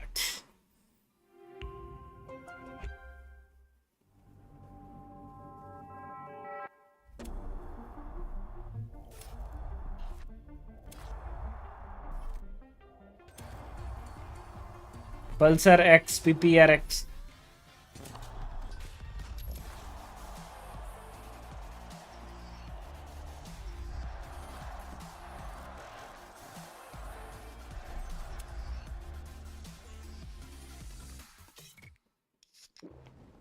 भाई stream पर होते जब कोई disturb नहीं करो बोलते हैं. भाई स्ट्रीम पर होते जब कोई डिस्टर्ब नहीं करो बोलते हैं, मतलब समझा नहीं मैं.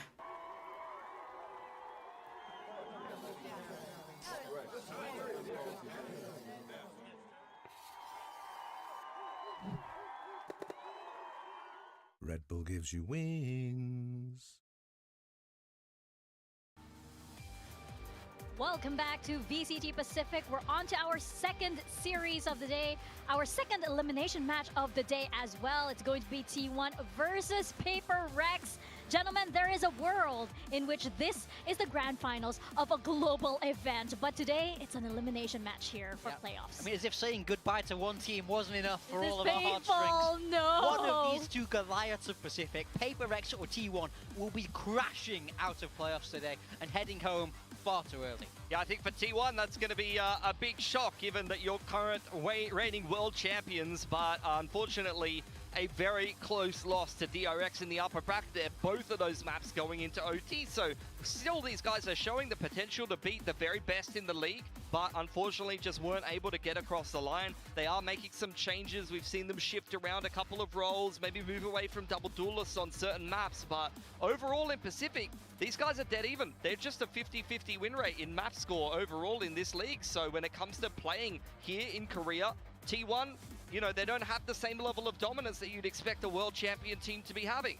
Yeah, absolutely not. Pacific is a different game altogether, right? And they're up against PRX. Let's be honest, there are a lot of questions about PRX as they are right now, right? I feel like every time it's a PRX match, what we're saying now is PRX really back? Are they back?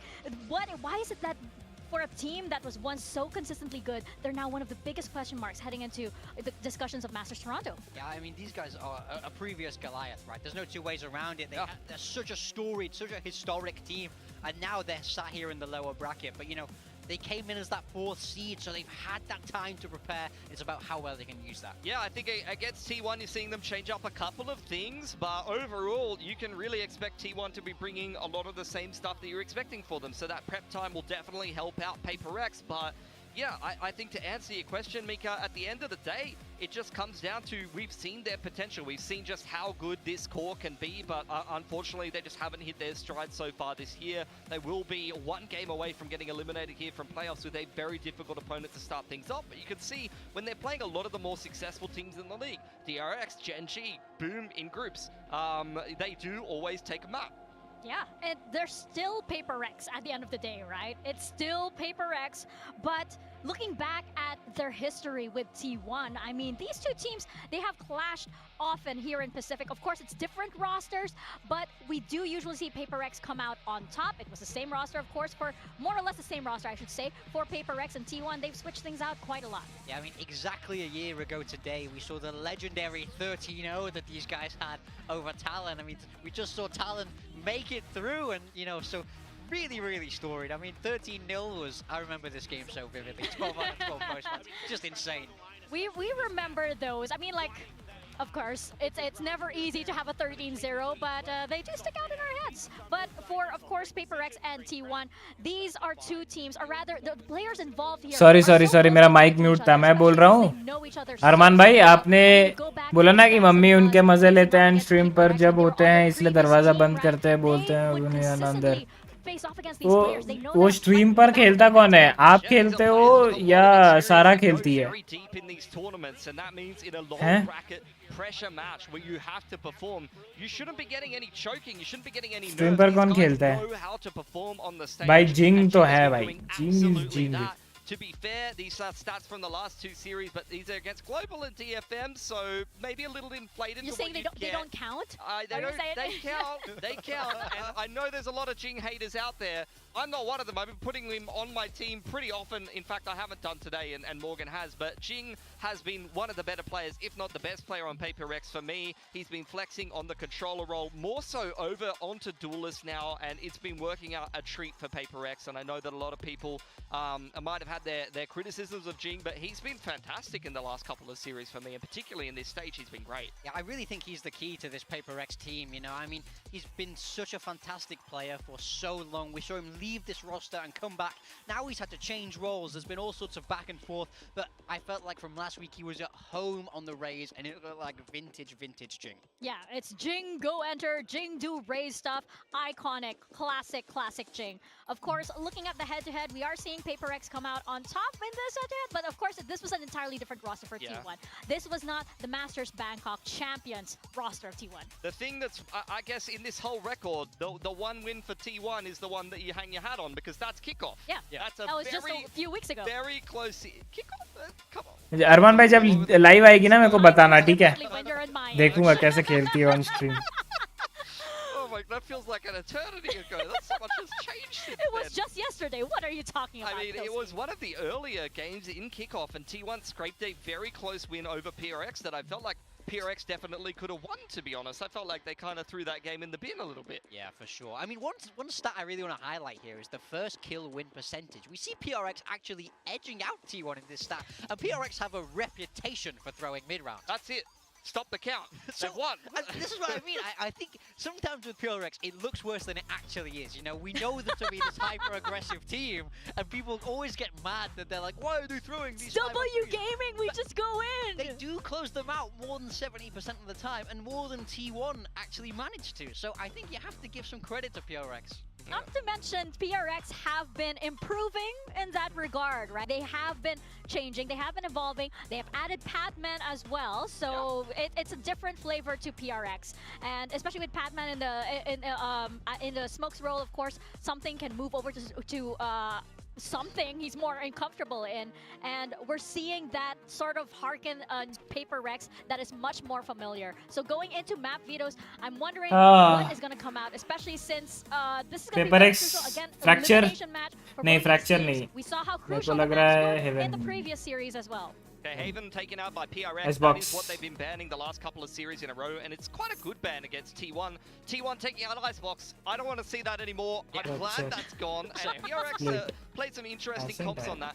Fracture, the choice for PRX. It's been a very solid map for them, but also quite a good map for T1 for the most part. They played a lot of good teams on it. Yeah, I don't mind the Fracture pick though. I think they're trying to play to their own comforts. We spoke before about how much of a map it is for PRX in terms of a stylistic match. Yeah. So and then we look across the T1 picking Ascent. That's definitely a stranger pick. They haven't played it yet. I mean, PRX is going to get to start on that defense. They've been playing that very fluid. यार मेरे को समझ नहीं आ रहा है PRX fracture ban क्यों नहीं किया? That's another map that a lot of Because these teams have read good. quite a lot. He's very good in T1 I'm a fracture. little bit more convinced by. At the same time, though, I say that results-wise, but lately they've been swapping up the comp a lot. They've been dropping some maps here and there. They got stomped by RRQ as well at the end of the group stage there. So the third map a bit of a question mark for me, but the first map here, PRX picking into their strengths. And a decent strength of T1 shows me that they're not scared of T1 in this series. They're not trying to play games too much with the veto. They're just saying, we think we can beat you on your Fracture, despite the fact that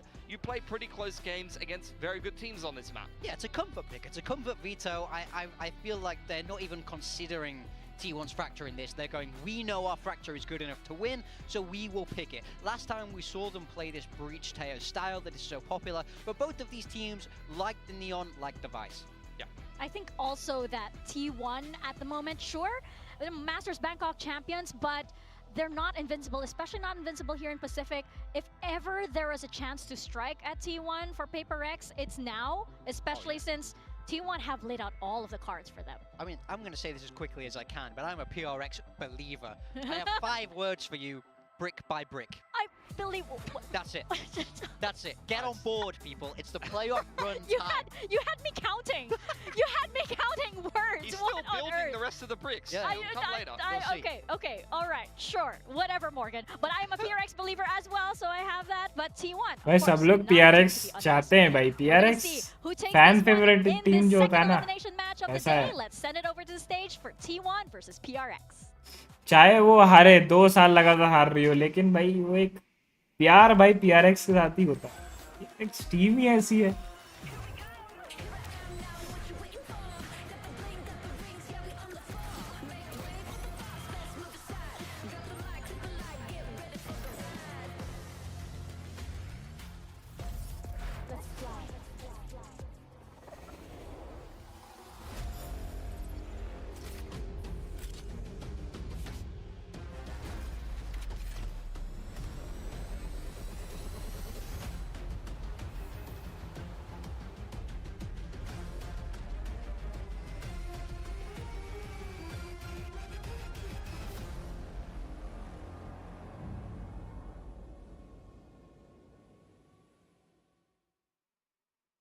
Hmm.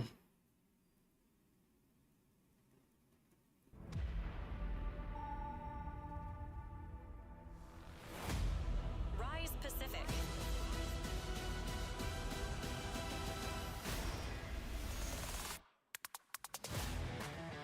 T1. T1. The Masters Bangkok champions are now facing elimination, but stakes like these are nothing new for T1. They have done this before, and T1 know that they can withstand the pressure. They know that they have, but can lightning strike twice for the same team to get them another chance to get a global trophy?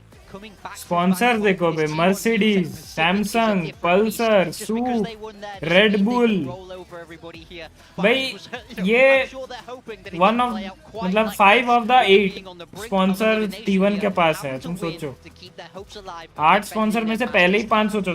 Mercedes, Red Bull. Tyrannosaurus Rexes, I love them. The once tyrants of Pacific. While they didn't start off stage 1 the way Samsung. they wanted to, here's where they can hold down W in playoffs. PRX, they know that the world is waiting for that big comeback once again. Does it begin here with this match all the way through the lower bracket? Yeah, they've got a long run through the lower bracket. They've got a very difficult opponent to start things off as well, but these guys have had a lot of time to prep. They've had 2 weeks and they're starting to play their way into form for a lot of those group stage games towards the tail end of things. They look like they're better and better, and they look like they're really embracing a different style of playing that fits a lot of their strengths. I love that zoom out, by the way. Alex They आएगा. zoomed out and you saw Devi kind of in the middle cracking his neck. Man, what a way to start off a series here. Aura. Yeah. So intimidating, so 100%. scary. Very, very scary. You know, he might go fishing and bring you up like a big, giant fish or something. Anyway. What? He's a fisherman! Devi is a fisherman! Brick by brick, Morgan. Brick Come on, by man. brick. Sorry, But- my bad. Let me look Keep at up, you. man. Going Brick by into brick. that videos, we're going into Fracture first. Yes, we are, and it's going to be interesting. I mean, again, like you said, PRX, that's a comfort pick into a T1 that has played quite a lot of Fracture. They played a lot of great teams on Fracture. We did see, I believe these two teams played Fracture against each other in kickoff, if I'm not misremembering, but it was completely different comps back then. You had double duelists for T1. They were running the Neon Rays back then, and I believe PRX was still kind of struggling with what roles to fit in this team, and it was before they brought Patman in. Yeah, very much so. We've only really seen PRX lose this map to Boom, but apart from that, it's very clear to see why they want to pick this. It's pure comfort. And look at that! We have a familiar face on the stage. Mind Freak, of course, joining the rest of the team. He is back here in Pacific. And of course, you can see our predictions here, mostly favoring PRX, but I would say the percentage with regards to voting this, it's 49-51, maybe a 0.59, whatever in there. Wow, the viewers agreeing with us as well. I think predicting for PRX to win is a bit of a disservice to what T1 have accomplished. They're the current reigning world champions. Yes, they're very shaky in Pacific, but these guys really clutch up when the pressure is on, and they've got their backs against the wall here in the lower bracket with a star-studded roster. I really think that they should be the favorites in this series right now. I'm going to say it. PRX have plot armor. There's no way they do not crush out of the lower bracket. Main character, but come on, Stacks, Buzz. True. They're pretty armored up guys. Yeah, no, there's plot armor there as well. And do you really want to be up? I don't want to face Angry Buzz, right? An elimination. But of course, PRX, they have no choice but to. T1, they have so many good players here. And let's not forget Meteor as well. He can be so deadly.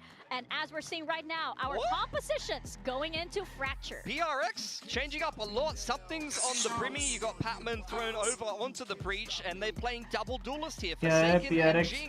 So actually they're playing kind of the comp, a similar-ish comp to what T1 was playing against them in kickoff. Yeah, big changes here. I think it's a lot of comfort here for the single PRX guys. duelist, Over on the side of दो T1, they're not initiator. changing anything, which really worries me. PRX have 2 weeks to lead up to this game, 2 weeks to plan, 2 weeks to anti-strat, and T1 are coming in with that same composition, where it's PRX who are the ones who are making the change. I mean, I'm definitely a little bit worried that T1 might be too predictable heading into this. I think though that T1, you know, they played a lot of quality teams on this map. They played a lot of reps. They've got 10 reps on Fracture this year in both Bangkok, Kickoff, and now in Stage 1. So they can be very adaptable. They played a lot of games to where they've had to face a lot of different styles. So मैं तो ज़्यादा PRX adaptability in this first map. Well, I don't know. That just made it even more difficult to predict who is going to take Fracture. But let's see what our casters think. Pass it over to Quack and Komodo.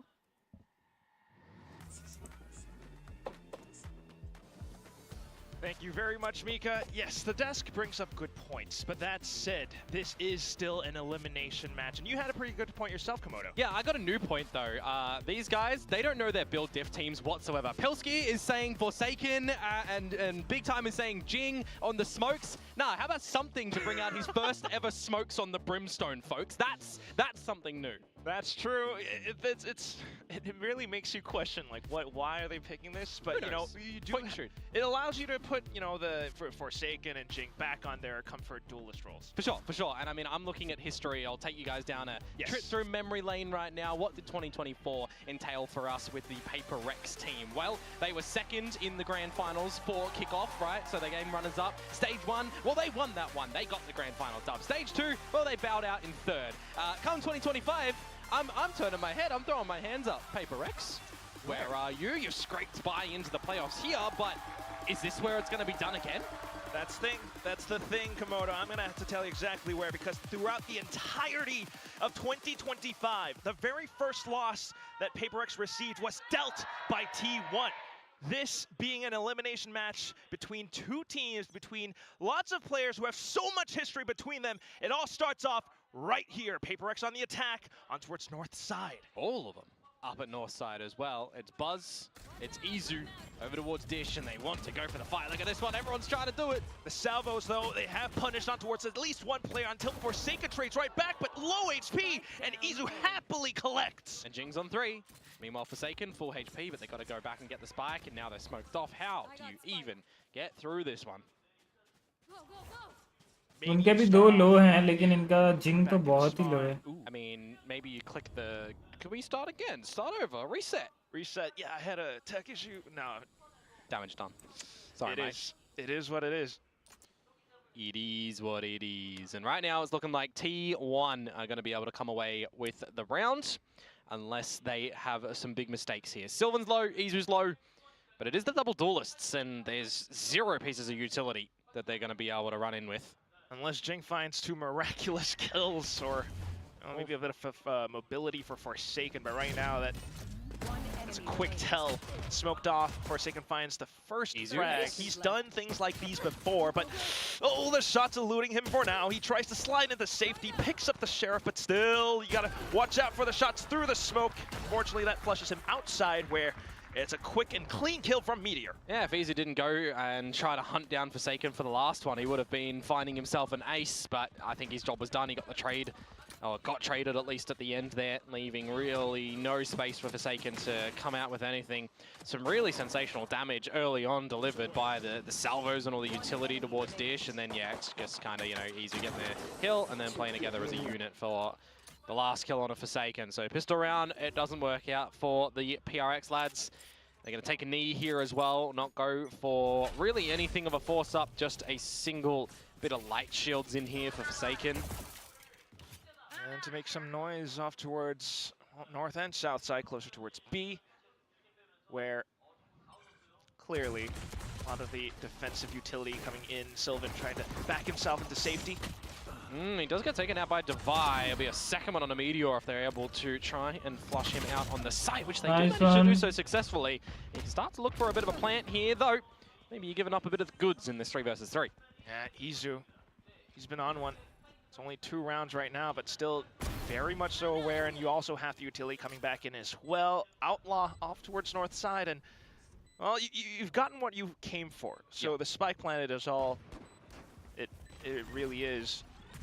Well, down to the off angles as well. It's tough shots, something trying to trace it across the head, but still it's Buzz. Yeah, and I mean, this is the thing that we're going to look to for something, right? Like we were talking about for Jing in the early installments of this map for PRX this stage. It's playing on towards the Brimstone, you drop your smokes and utility, and then you're just shooting, right? You're trying to shoot the opponent. So having somebody who's quite sharp on that role is not necessarily a bad thing when you have to contend with Fracture in the map pool.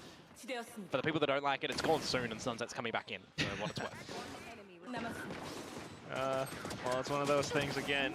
A lot of public outcry, but that said, down to the agents as well. I mean, could there be a little bit of discomfort right now with the utility down? You know, he does go into duelist mode, but so far not being able to come up with too much. T1, meanwhile, ये round निकालना पड़ेगा. Timing here right now, tagged one up, finished up. Only Divide was at south side. The rest of the squad for PRX over at the north side of the map. And this is the bonus round, remember, as well. So smoking them off on Dish. It's going to be pretty hard for them to get on in. They've got no real drone ability, but they're going to go. Yeah, and with the fast lane as well. Slides under, finds stacks. Buzz, though, also denied. And down to the trades, Izu not able to find too much reprieve for the rest of T1. So just down to the final 2, but can't really count them out. Incendiary for Sylvan, flash for Meteor. But it is a 2 versus 3. Okay. And also the door being propped open. Okay. Decent trades. Down to just Sylvan, who has already sent over the Incendiary, so PRX kind of has an inkling. Petman kind of swiveling around, does get found out, and it's down to the final kill, and Jing biffs it. What? It feels like Jing found the hard frags in the round, but couldn't get the easy one at the end. The submachine gun of Sylvan getting the job done, which means the bonus round goes the way of T1. And I'm thinking to myself, all right, PRX, you lose the first kill. You know, kind of walk up to the start line at that point, and then you explode right on out. But it feels like you've just had that Red Bull can cracked in your face for the clutch that comes through from the likes of Sylvan. I mean, W Gaming, they got into the site. They were running around with their heads and finding all the T1s, but yeah, just couldn't get the job done at the end. Red Bull clutch for T1. That hurts. So much so, definitely gasping for air off a play like that.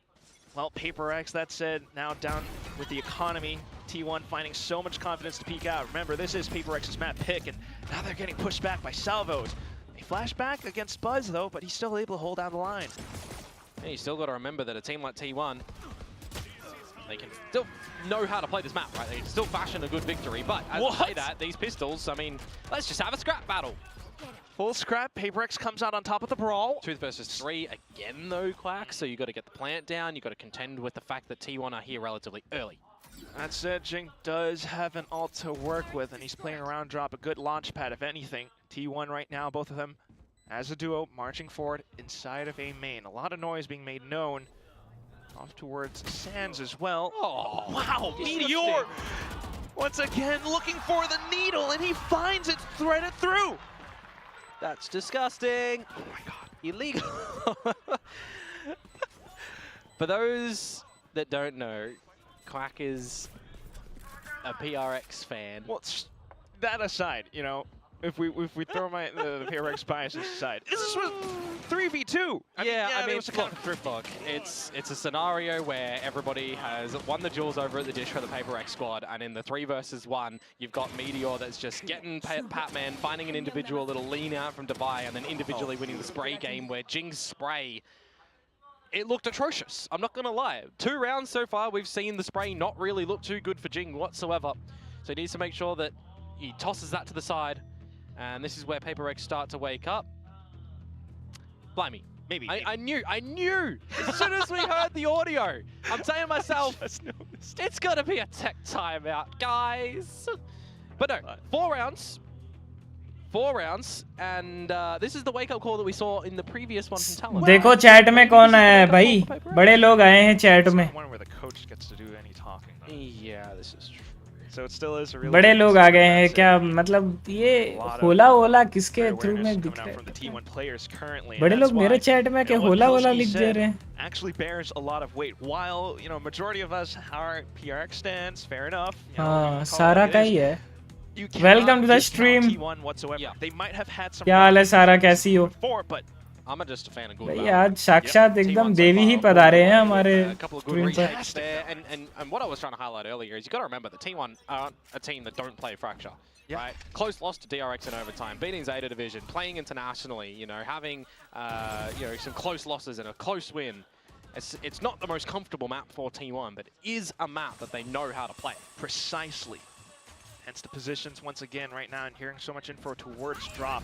The smokes have been propped up, and it's Jing trying to launch things with the showstopper. Doesn't really find too much, but just lets it rip straight in towards spawn. Now hiding inside the smoke, and he gives Stacks a little bit of a kiss until Izu, though, swings back out for the trade. Meteor now trying to play inside the smokes, and he will spot out Defy, where Jing is the only one left. The spike down on the ground. Izu spots out the final player. T1, 5 rounds in a row. मैं ठीक, आप बताओ. मैं भी ठीक. अभी आप आ गए तो हम भी ठीक ही है, मतलब अब क्या बोले. Getting set up by the team as well. Everybody dancing around the sky smokes. Working really good for them. I see the timer paused again. भाई क्या सीन है. Once more. We'll wait to hear if there's going to be any audios. I believe it's a gear issue as well. So something that we can hopefully rectify pretty quickly, and I think we need to for PRX in the grand scheme of things, as that deployment towards the A side again was kind of just all through dish. Okay, it's a normal timeout. Normal. So we got Coach Alex and sub coach Mind Freak. We'll see. All that aside, though, there definitely is something in the water for the Southeast Asian team right now. No, he's playing on Brimstone, Quack. Well, he's not in the water. He's in the map. But he's not treading water, I'll tell you that. You know what I'm trying to say. Yeah. Definitely not the performance that you're looking forward to. For sure. Seems like all the fans out there. Nope. All the words to come through are done. Wow. He's shaking his head. Not happy. This does not feel good. I mean, how many times have we seen PRX just try to get through dish so far and it be unsuccessful? Could be 5. 3? Yeah. 3 times? Count them up. I believe. Count them up. That's it. T1 on the other hand. Phenomenal job so far receiving PRX with every hit that gets sent their way. And it's going to be another eco scenario for PRX as well here with just something on the Guardian. Meanwhile, you got a little bit of this A control from Izu just spotting by himself. आप तो बड़े YouTuber हो. हाँ, फिर भी आप मुझे मतलब यार भूल ही जाते हो. हफ्ते में एक बार आके चेहरा दिखा के चले जाते हो, है ना? To see what PRX are sending your way, if they're going to go for any orb control. Maybe it's going to be on Patman with the Rolling Thunder one away. You can kind of just give it to them at this point in time as well, because you know what the buy is potentially looking like. Forsaken with an overdrive available if they want to try and get in somewhere too. That turret is looking the wrong way, but the alarm bot will be the first thing to give info. Okay, well, Steel Garden goes all the way through as well. Buzz now in with a Phantom. Look at that beautiful movement straight into the side. Overdrive completely denied as well. Now Buzz with his overdrive of his own straight in towards tower where Petman tries to fend them off, but only good for the first. Meteor once again down to finish. Yeah, and they will weather through Forsaken's overdrive as well. No other big ultimates or massive. नहीं भूलती, वो तो दिखता है. Round to come through here, but it is 6-0. This is the one that you really need to see them start to pull their heads together on this attacking side as well, right? You have the timeout previously. They had a pretty abysmal conversion rate after. Well, that's just going to get even worse now with dropping that round. So you would expect that the timeout is going to have to be for this round here. And they've got the proper weaponry back in their hands. See what they're able to scrounge up together. Desperate times calls for desperate measures. Just come up with as many rifles as possible to spray down suppressive fire down Arcade. He's lucky to get away with that one though, Buzz. Bit of a scenario where you think the PRX would have found the opening kill, which they still will do in a different location around the map. Yeah, Ezra's been sending out the stealth drone repeatedly now, so decent recognition. The smoke's back up, and then for Stacks to play sneaky around the edge. Yeah, it's all patience now for PRX. What are you going to beat out? What are you going to try and do together as a team? Are you just going to go back to big old fracture things and try and set Patman in unders to ult in towards the site and try to go in together? Possibly. You got the shear over towards Dish, by the way. So that's not going to have to be thought of over at this site, but the operator line for Buzz, if he's good for one here, it would be great. Ooh. Oh, he jumps up and sends in the relay at the right time. Does deter Forsaken straight in towards tower. Now Sylvan holding the off angle. And PRX completely stopped in their tracks. That's on the back of the Rolling Thunder as well. Stacks now, Stacks is in the right location that might not even be expected here with sub 30 seconds to go. Chance. Nah, they're not even thinking about it. There's 1 and 2. This round is done. Now Patman, it's damage control. What are you going to be able to find? And Clack, it's absolutely nothing. That's a scenario where PRX get the opener. But apart from that, nothing. Nada. Zilch. More synonyms. Donut hole. The donut hole. That's a lovely one. Egg is another as well. Cracking eggs at the moment right now. We're making an omelet because T1. चलो मैं खाना खा के आई. आओगे वापस? मेरे को तो नहीं लगता. Complete What's the Southeast Asian brag? I got nothing. But nonetheless, yeah. Timeout, PRX. Dude, What do you got for us now? This is the pick of PRX, remember? So big time talking about the fact that we've got 2 weeks of preparations coming into this. It's 2 weeks of preparations for PRX to, you know, get them veto the way they want, or at least get their map pick the way they want. And coming out with the map pick of choice being Fracture here. Starting off with a 0-7 is not the way that you really wanted this to go. I mean, you look towards what they came away against Boom, for example. They lost that one. They beat Gen G. हाँ जी आऊंगी ठीक है देखते हैं. Main Freak was playing in the team on that one, and you also saw just like a bit better play from the likes of PRX. But then I also just remember Suggest was playing in towards that one, right? So it was a bit of a different scenario for Gen G as well, and they awoke with Foxy9 coming back in towards it. So feels like this one is a bit of a pressure problem for PRX, especially just further accentuated now that this is an elimination. Call it like we see it. And once again, we are on the outside looking in, so who really knows? But you can definitely say that this is not looking great. Meanwhile, for T1, looking fabulous. They're not really needing to stretch out and do too much in the map, it feels like. Same defensive setups. Once again, marking down into Arcade. You spot them out in full. Sylvan able to receive off of the fault line even.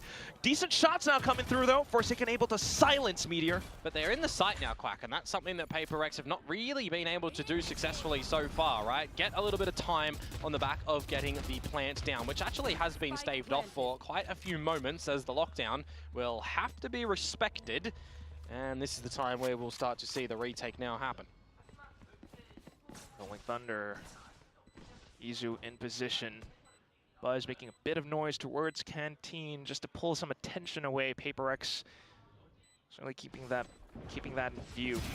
Patman though with the off angle right now. The Rolling Thunder not let rip, so just a call to save on to utility while the rest of the team tries to find as much as possible. Patman then able to collect in quad. Okay, on the board this time, getting some trades, overwhelming the B site, dropping a lockdown in there is what you like to see. Mind you, the reason that I said donut earlier is because I did see the kill department of something, and it's still the circular number, unfortunately.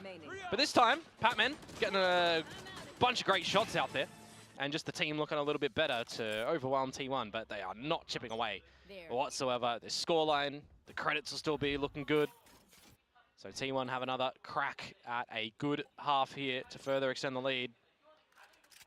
Buzz in position out by Tree. And also you got Izu spotting out over towards the dish. You'll destroy the turret, which actually looked like it got retrieved by Divide just before it got broken. Shown that minute 20 mark as well. Oh, Izu, what you got for us here? Armageddon in towards stuns where he might just be able to find it, but no, PRX.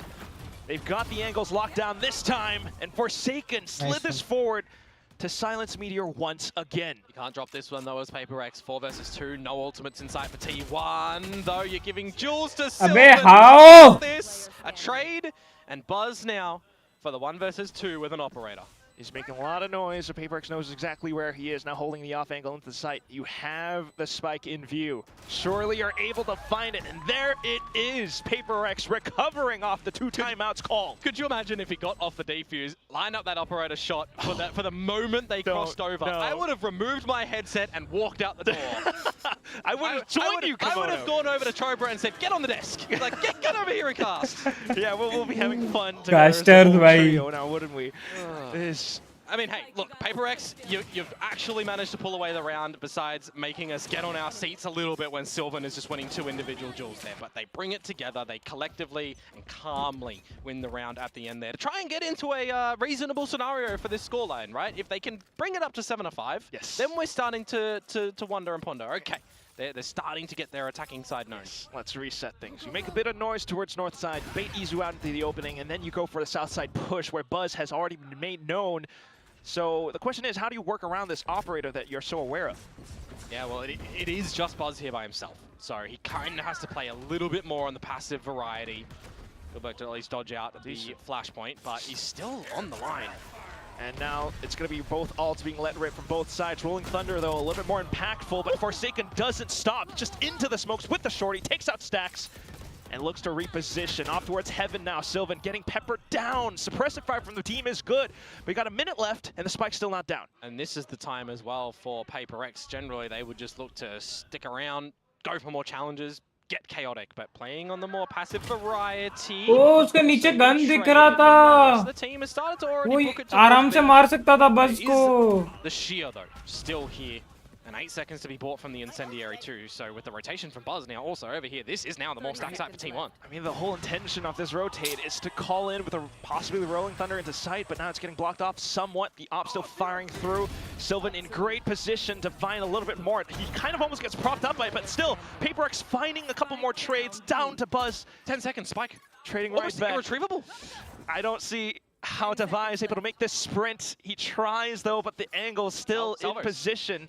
Salvos soon enough, and Buzz sliding in. Devi caught unaware. अरे भाई वहाँ पे क्या किए वो लोग? He's going to be able to get out of that one, unfortunately, when you've got Buzz and Izu playing together. If there's even a scenario where he's tapping onto the spike to try and win the duel against Buzz, he would have to find Izu in the millisecond. Attacking sided The map would में almost have bro. left. So just great little allocation play from T1 in the moment there. And for Forsaken, I mean, yeah, maybe overstaying at the A side a little bit. What if he slipped in towards the tower instead and looked to catch up any rotations? It was early rotations from T1 to that B side that really worked the treat, wasn't it though? Incendiary to stop any numbers of PRX getting through the sheer wall together. Just not able to remove that operator from the equation. And that's where you really just have to sing the praises of T1 once again. Every single player very aware of to what their role, what their responsibility is. Sylvan putting up that incendiary just shows great awareness. Next round coming up, and it's slightly different setup with Meteor watching the angle. Yeah, it's not Buzz on the operator this time, at least, but there'll be no damage on the exchange. Drone out. See what PRX want to try and do to end up at this B site when they don't have any, you know, I'll call them large ultimates available, large area effect ultimates. It's just Jing with the showstopper. But it is an opener. Yeah, trying to be the catalyst for the team into the positions. He does let it rip. Second blast back out. Sidestepped Sylvan! How was he able to matrix dodge that ult now into the kill from Stacks, where he's able to find yet another something through the smoke? Just Buzz off towards the back line, and Devi somewhat finding balance. He picks up the op, but you're down to round 11. See you later to that gun. Okay. No 2 left feet, by the way, for Sylvan in this round. He is just absolutely done Jing dirty. That showstopper dodge and the kill to come through from Sylvan. Now the 1 versus 3. What can you try to do as Devi? I mean, the spike is down just kind of in the open in a tradable spot. He'd need very sharp shots here. You gotta watch out for players who are trying to play off contact as well. Oh. You can just salvo him and he's pretty dead. Aftershock as well. Yeah, the round's done. He's just flushed out. Oh my god. Really nice play from T1 yet again. Perfect util usage. Are commanding on this defensive side of Fracture here, and guys, it's disgusting. I know role changes can sometimes be difficult for a team, but not 0 kill difficult. I have no words. Yeah, I mean, T1 are just playing this one perfectly, and PRX, even with coach intervention, scrambling at best to try and figure things out. I mean, there's been a lot of retakes, but T1 have just had the right pieces to go back in towards the retake. Oh, and look at this now. Buzz feeling confident to go in for the overdrive play. Perfectly set up by the team. Look at the flashes! He's online for the ace! Where is Forsaken? He's all the way across the map by north side. Don't let him ace at the very least, maybe. Forsaken, though, does he look for it? Buzz, low HP, but he still tracks on! Mid-slide! Denied Forsaken! Buzz has just been sent to the moon in this one, folks. 10-2 half by T1. He's come out with the goods and the entertainment there, hasn't he? Supported by the breach utility, the great fault line, the great flashpoints, and just the individual brilliance to dodge around as well. I mean, 32 HP, and he catches Forsaken sliding through to try and answer back. That is a just destructive half from T1. Just to put things in perspective, you would have to anticipate. You knew he was going. Yeah, for that you knew he would go for it. Like Buzz is just the better Neon on this map right now. Or even the calls for to send Buzz down tree that He's not way. scared. Who's the best flex? Right now? I'll let you take this one, Komodo. The giant rock in the sky. Giant rock in the sky. It's going to come crashing down and eliminate the dinosaurs. That was, a line that Paper Thin had last year. Oh, was it? Extinction level event, Meteor. And he would be one of the big factors against Paper X. Remember, last year onto Gen G as the Sentinel player. This time onto its T1, and he's kind of doing the same darn thing. Yeah, I mean... Really? Oh, it's the Masters winning team that's had some rocky starts in stage 1 here, and of course. For Meteor, 2 times Masters winner. Yep. I mean, we've already said and bid adieu to previous champs winner, EDG. They will not be making their name known in the server over at Masters Toronto. That's the whole thing about Valorant. What is on the line for these teams? Yeah, and also for teams not to stay on top for too long. Oh, yeah. Well, you can't make the same case for T1. T1's staying on top. Oh, I mean, kind of. Weapons up, comes up. In the middle. Maybe. For the playoffs. They continue playing like this. We'll see. Pistol round though. Let's see if PaperX is going to be able to convert this one and make something of this defensive side, or if T1 are just going to run away with this map. Yeah, off on the defense. Smoke's instantly propped up off of the flash from Meteor. And also for the rest of the continue pushing out of a main, but what is this? Checking the corners. And forsaken to trade. And if you can hear my voice, it doesn't feel good. Job might have been done just there by Meteor to find the double, give an advantage to T1, who still do have the spike in possession, so they're going to push that towards the A site. They can plant to their heart's content. Do you expect Buzz, though? Off with the angles, and he finds the first. Jumps, relay bolts, slides for the second kill, looking for the third, but shut down so far by Petman. And now they're not going to overheat. T1 in a 1 versus 3. I mean, Izu, I'm looking at your position, mate. You're just watching the rope. You're playing salvos here. इतना disappoint something कभी नहीं किया है भाई जितना आज कर रहा है. Win the duel. So pistol round now over towards T1, and that just makes things so much more difficult for PaperX here. Wait, how can someone be at 0 kills in 13 rounds? You can't really count on it too much. I kind of understand the idea. If you hear some footsteps over towards the other side of the map, like why would somebody have snuck themselves in towards that corner? You're generally checking over towards, the actual tree side of things and the choke. एक agent change का मतलब ये थोड़ी 1v1 duels भी हार जाओगे. I mean, just credit to Meteor. Puts himself at the right position at the right time with the right damage. The rest of the team don't falter after that. True and fair enough. And now the force up has to come through for PaperX. Otherwise, they concede map point, and 10 of them. That'll be a mountain to climb. Yeah, and they're just going to do it bare feet, bare-handed. Like hobbits. No tools to assist. Well, for now at least, with the A main control, and assessing out information towards, the fog of war still kind of plagues PaperX. I mean, something marega. PaperX, right? They see something ko marega. Assume that there might be something happening over at A, but the shield that's been placed there by Meteor is just safeguarding that one at the moment. If they do traverse still towards this Bravo site, I mean, they're only going to have to contend with a Devi who's got the turret at one side to spot info, which now gets removed. And you're going to have some quick rotations come out from the rest of the PaperX members. He's got to find at least 1 kill, but he's getting peppered by so much utility. The drone, the fault line, now trying to hide inside of the smoke, but T1 has a very good idea of where he is. Ooh, slipped past though. Shot towards the back of Sylvan Skull. Down for the rest of PaperX to arrive somewhere near the site, but the spike still goes down. Yeah, 20 seconds to go, and now a bit of stuns up around the site as well. Nothing can come through for PaperX at the moment, can it? Cosmetic stun. Gotta get the plant. Or maybe not, just get the kills. Yeah, hunting down for a Jing, and there he is. Meteor once again crashing down upon the dinosaurs. And now it is the 10 map points to come through for T1. That was the force up for the PRX squad as well. So they're going to try and do what they can come at this next round. And I mean, I'm just thinking to myself, something, get on the board. Don't deliver us a Jemkin effect that we saw on Bind of last year. On their Reina, for those that remember. Well, if He has got 9 assists though. If he's able to turn things around Ascent, maybe, but it's Ascent. Oh, yeah. Opening kill would be needed for PRX here. You see a lot of bodies in main. You see a stun go your way. You want to try and get out, or you want to try and get one. And unfortunately, that can't be delivered. Wow. Okay, I've cursed him. We've cracked the egg. He's on the board, and now it's going to be 10 rounds in a row for PRX. All right, I'm going to cut you right there. 3 players from T1 on the site. You also have Sylvan trying to reposition towards A main. He has a very good idea of where PRX are. Full contact now off the flashes, but PRX will fully collapse and descend onto T1.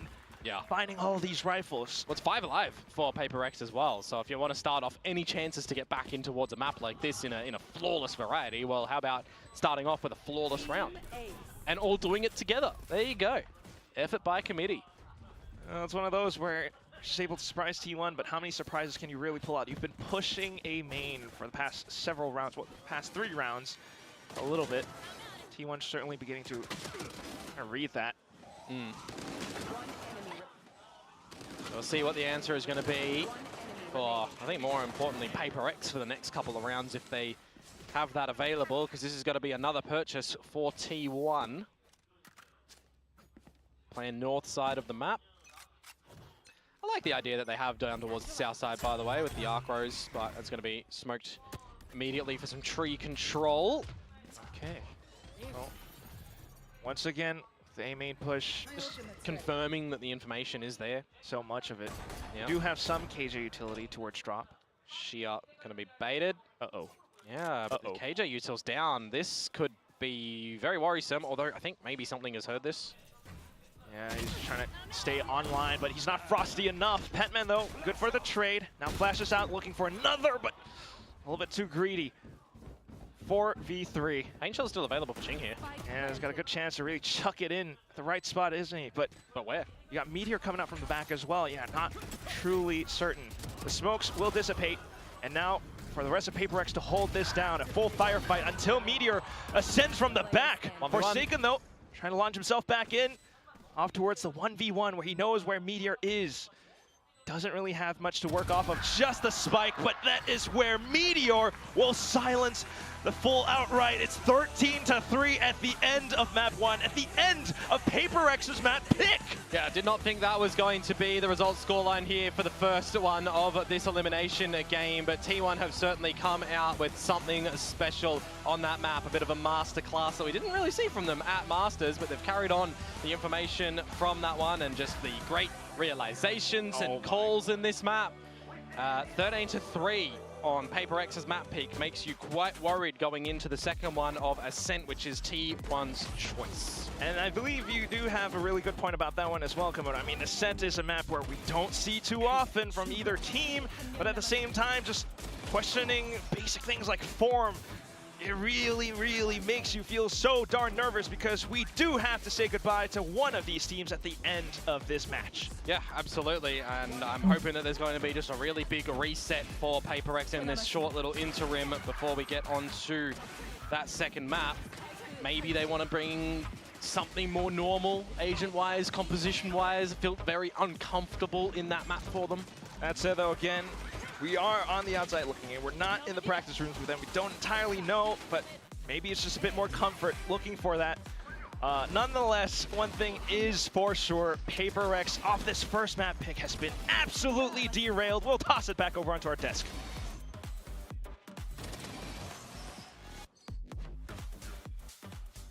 I can definitely hear Quack choking back a few tears there. Very professional. Good job to you.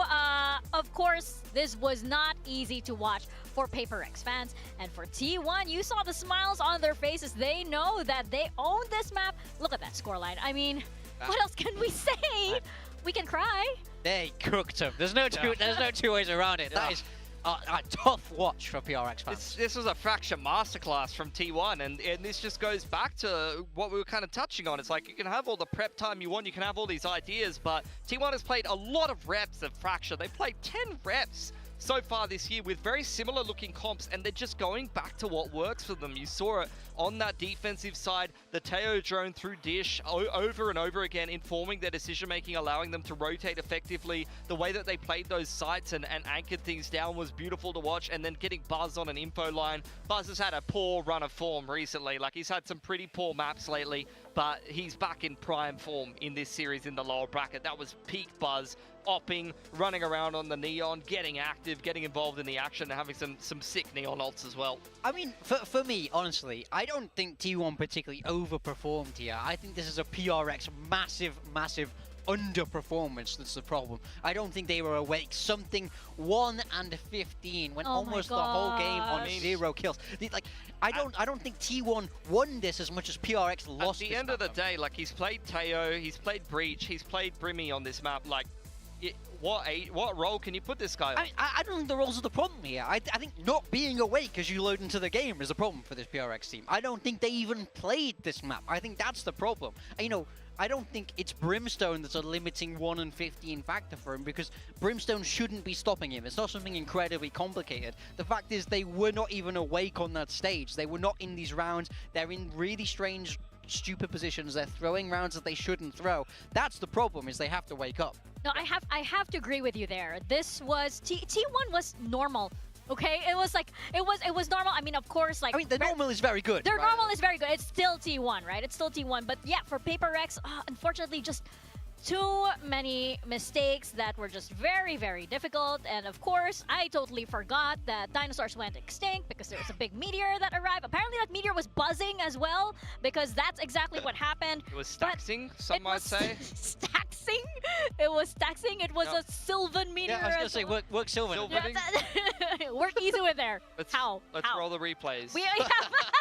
Get away from that. Cut away. Replays. Oh, but we have to talk about these rounds because these were so hard to watch. Yeah, I mean, this is where it all went wrong for me, where it's like, this is the very start of the game. This is the bonus round you should be able to win. Sylvan just walks all over them, gets them that bonus conversion, and then the round after, they're in an advantage post-plan. Meteor just walks in, fights one by one, just managing to isolate them so easily. I mean, I feel like this game just slipped out of their fingers from the start here, and they could never quite recover. I mean, MVP goes to Buzz. He was fantastic getting on those info lines on defense. You know, he's opping over Arcade, opping in towards B main. He uses the Neon so well. I honestly think that you could watch T1. Like, I am not an advocate for playing like T1, especially when they're playing the double duelist, but on Fracture, like, if you try to copy-paste their defense onto a lower-level team, there's a lot of things you can learn from. The way that they use the Teo drone to inform their rotates.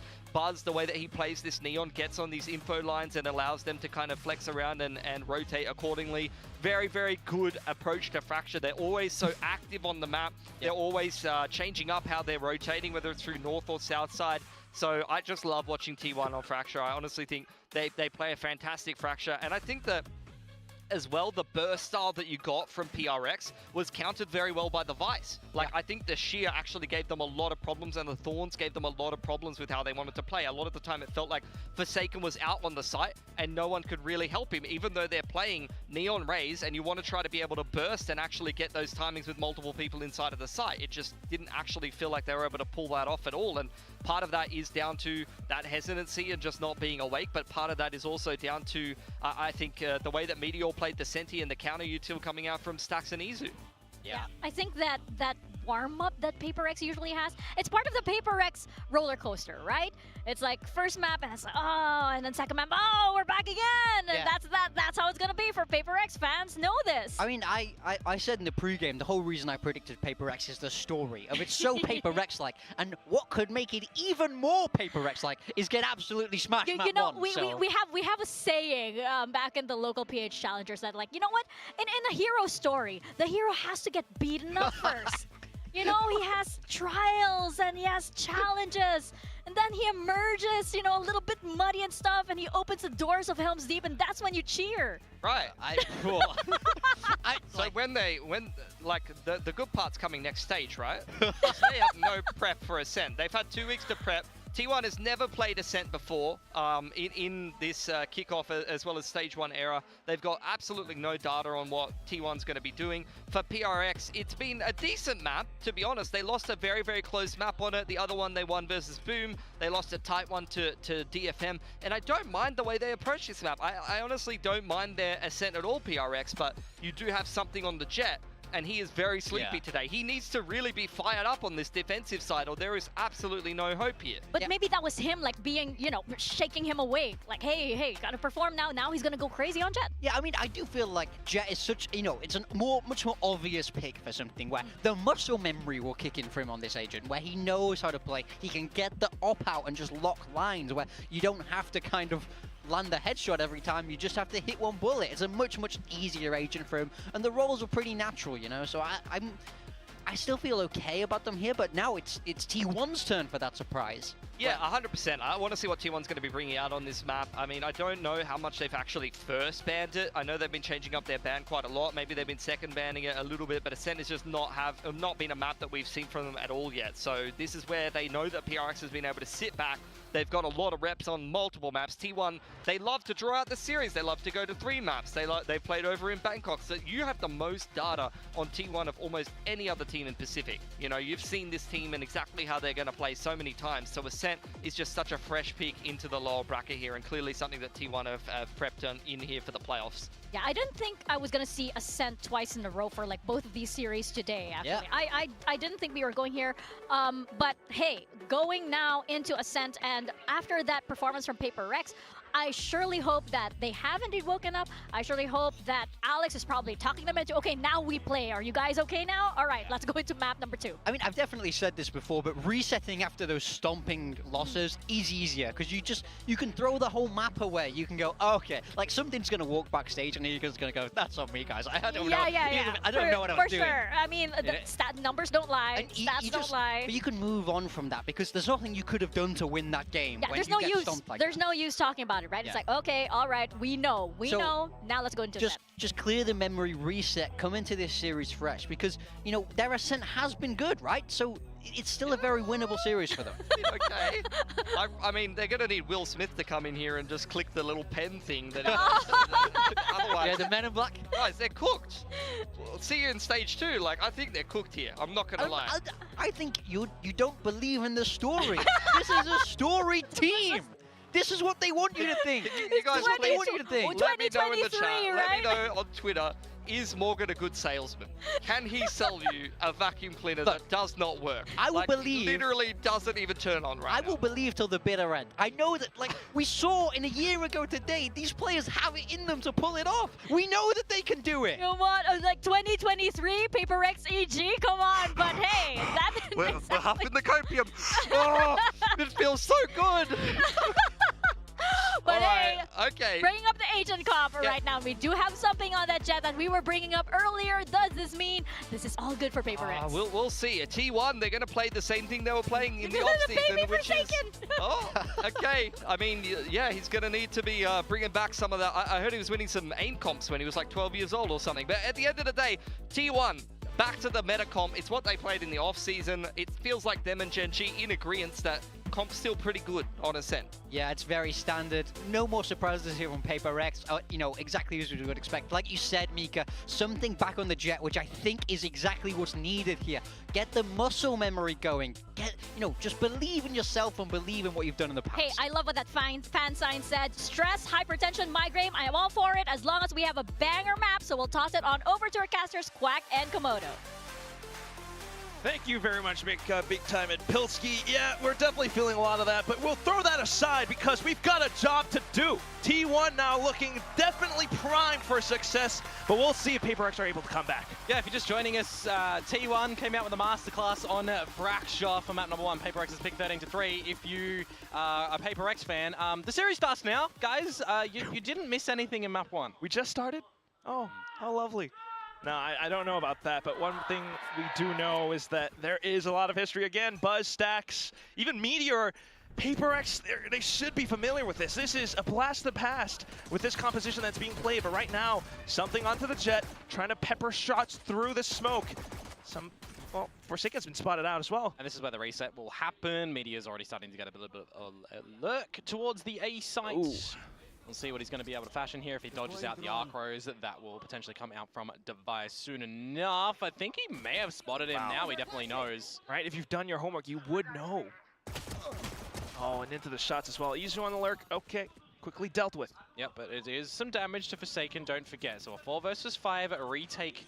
Going to be the scenario for PRX. I'm also just wondering, how far forward did these T1 guys go? Not too far. Still under the site, but you have a lot of the utility positions all set up. Oh, that actually caught Stacks, by the way, so no flash drive available. Right, door broken as well. They found Sylvan and Meteor, also all procured, but down to the trade. Stacks able to find a couple of shots in until Patman collects up the third. PRX is going to come away with the pistol. Good little retake for them there as well. A lot of numbers, a lot of bodies spotted out on that B site for T1. So I'm a little bit surprised they didn't want to take any more forward space and stretch out through his tree, but hey, they wanted to set up for a bit of a post plant on the site itself, and it didn't really work out. On the board though, PRX, it took them, what, 8 rounds to get one on the board over on map number 1. So as Big Time was saying, it's a lot easier to just forget the first map and how that eventuated and really just reset yourself into this one. Yes, clean slate. We'll see how it goes. Meanwhile for T1, not too bothered by any of this either. You do have the outlaw in the hands of something right now. Standing ahead. Yes, main control that they try to establish here is T1, just on this little eco. Classic pop flashed over into the smoke. Yeah, you still got a 0 point for Patman and all the utility in case there is a big pop out, but you also got to contend with the util of Devi. Meanwhile, Meteor finds Forsaken. Yeah, the Prowler snuck over. Still though, so far so good. You've got the anchors on the site doing their thing. That's all you need in a sort of scenario like this as well, as long as you're staying on top of the trade game. I mean, I usually say you want to try and survive with everything for PRX in a scenario like this, which they may do so, bar Forsaken. Whereas to their positions, Stacks and Izu looking for a way out, possibly. Peek straight into something, though. Off to the classic pistol duels. There was a little right-click there. Wrong button, but the rest of your team is there to finish. उसी को reload करके मारता इतना मारने की जल्दबाजी क्यों है भाई? So we'll see the buy come through T1 and मरने का बहुत मन है ना? Since the addition of KO to this map, how many things can you talk about for these 5 agents in terms of ingenuity? So a lot of positions, a lot of good calls, a lot of mid-round decisions that T1 will have to come out with. Then for PRX as well, right? Some adjustments on their defensive side. Device switching up, going to the B site this time instead. Okay. Something looking for top mid. Be a little bit of a peek into the shots. Ooh, Forsaken to finish the deal. And with a double shot onto its Stacks as well. Tailwinds away into safety. This is good from PRX. Dot I's, crossing T's as we've been talking about, right? Okay. Making sure you destroy that dart, giving an option for something to be able to find some damage, find some kills. Forsaken to finish one off as well. That's a little bit of advice for Forsaken here, but the C's and Devi. Oh, looking for the shot off to the head. Izu, though, opening things up towards A short, where Meteor continues to prove to be a roadblock against Forsaken as well as Devi. Just a ghost. Can Forsaken really find the frag? Meanwhile, more mayhem on towards the A side. Forsaken finds the frag.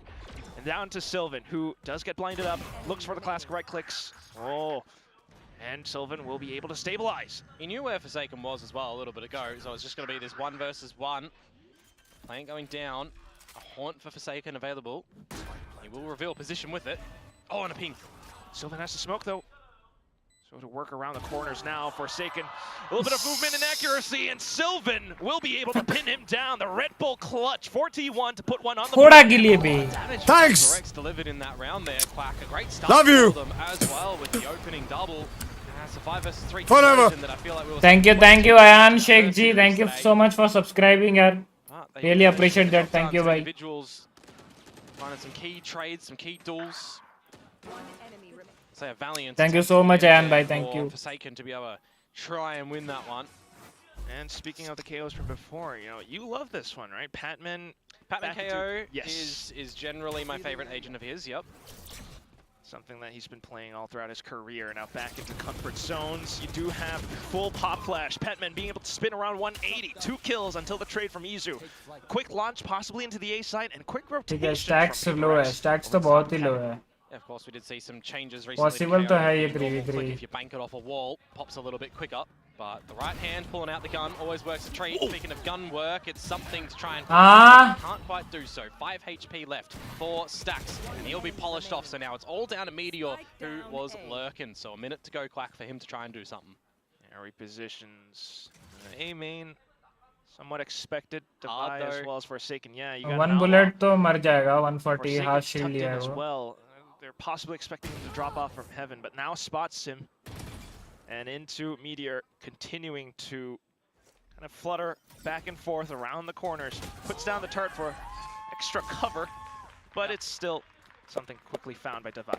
Of course, tagged up through the corner of the wall there as well, right? The Outlaw 140 when there was 125 HP for Meteor at the end there. So it was kind of given a little extra chance to potentially win out that round. But again, some nice work to come through from PRX. Good underhanded flash drive to gain some A-main control.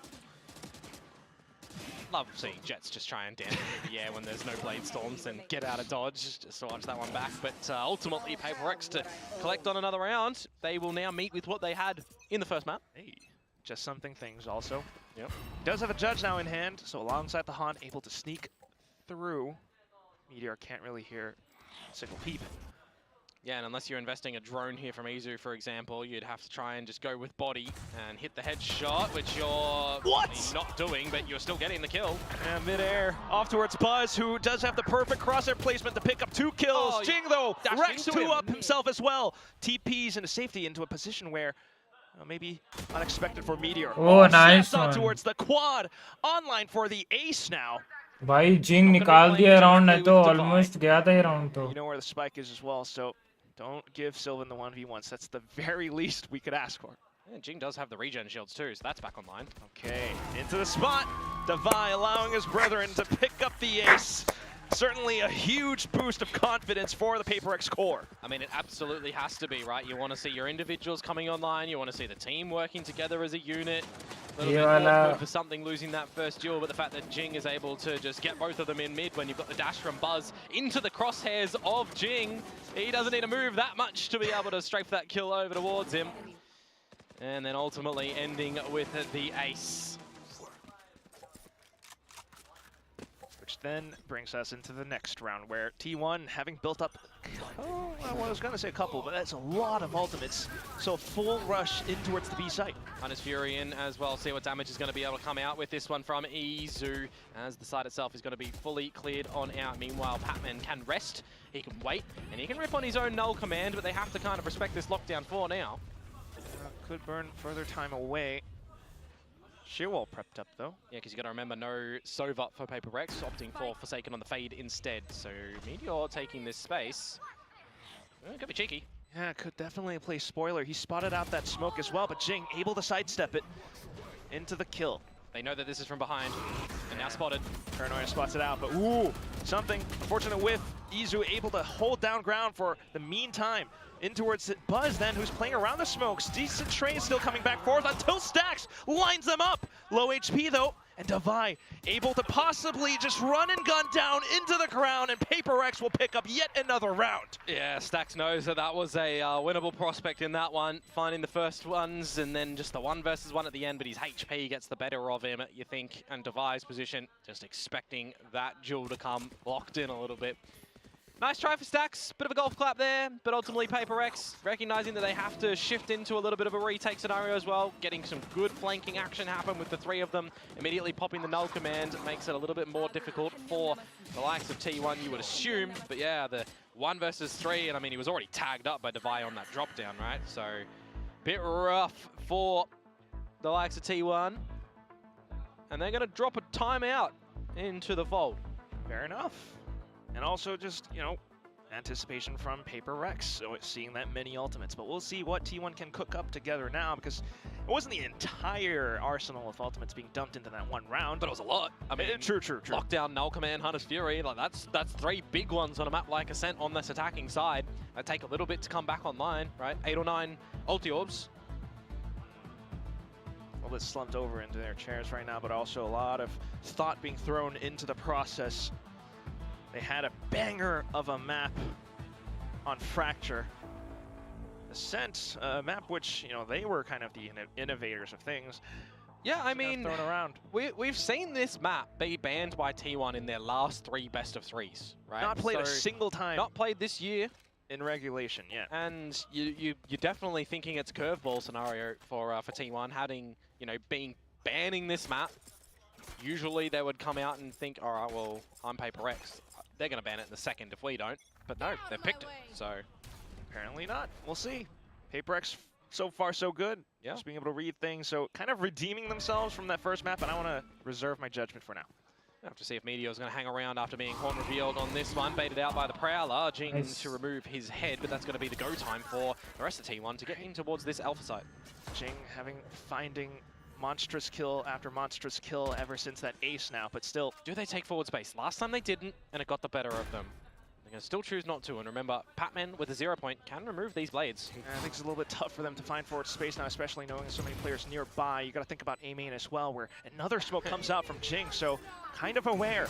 And that's where they all get pinned down by the Steel Garden. Guns robbed away. How do you work around this? Unless you are Buzz. Here's the flank. He's got to meet every single hostile with full threat.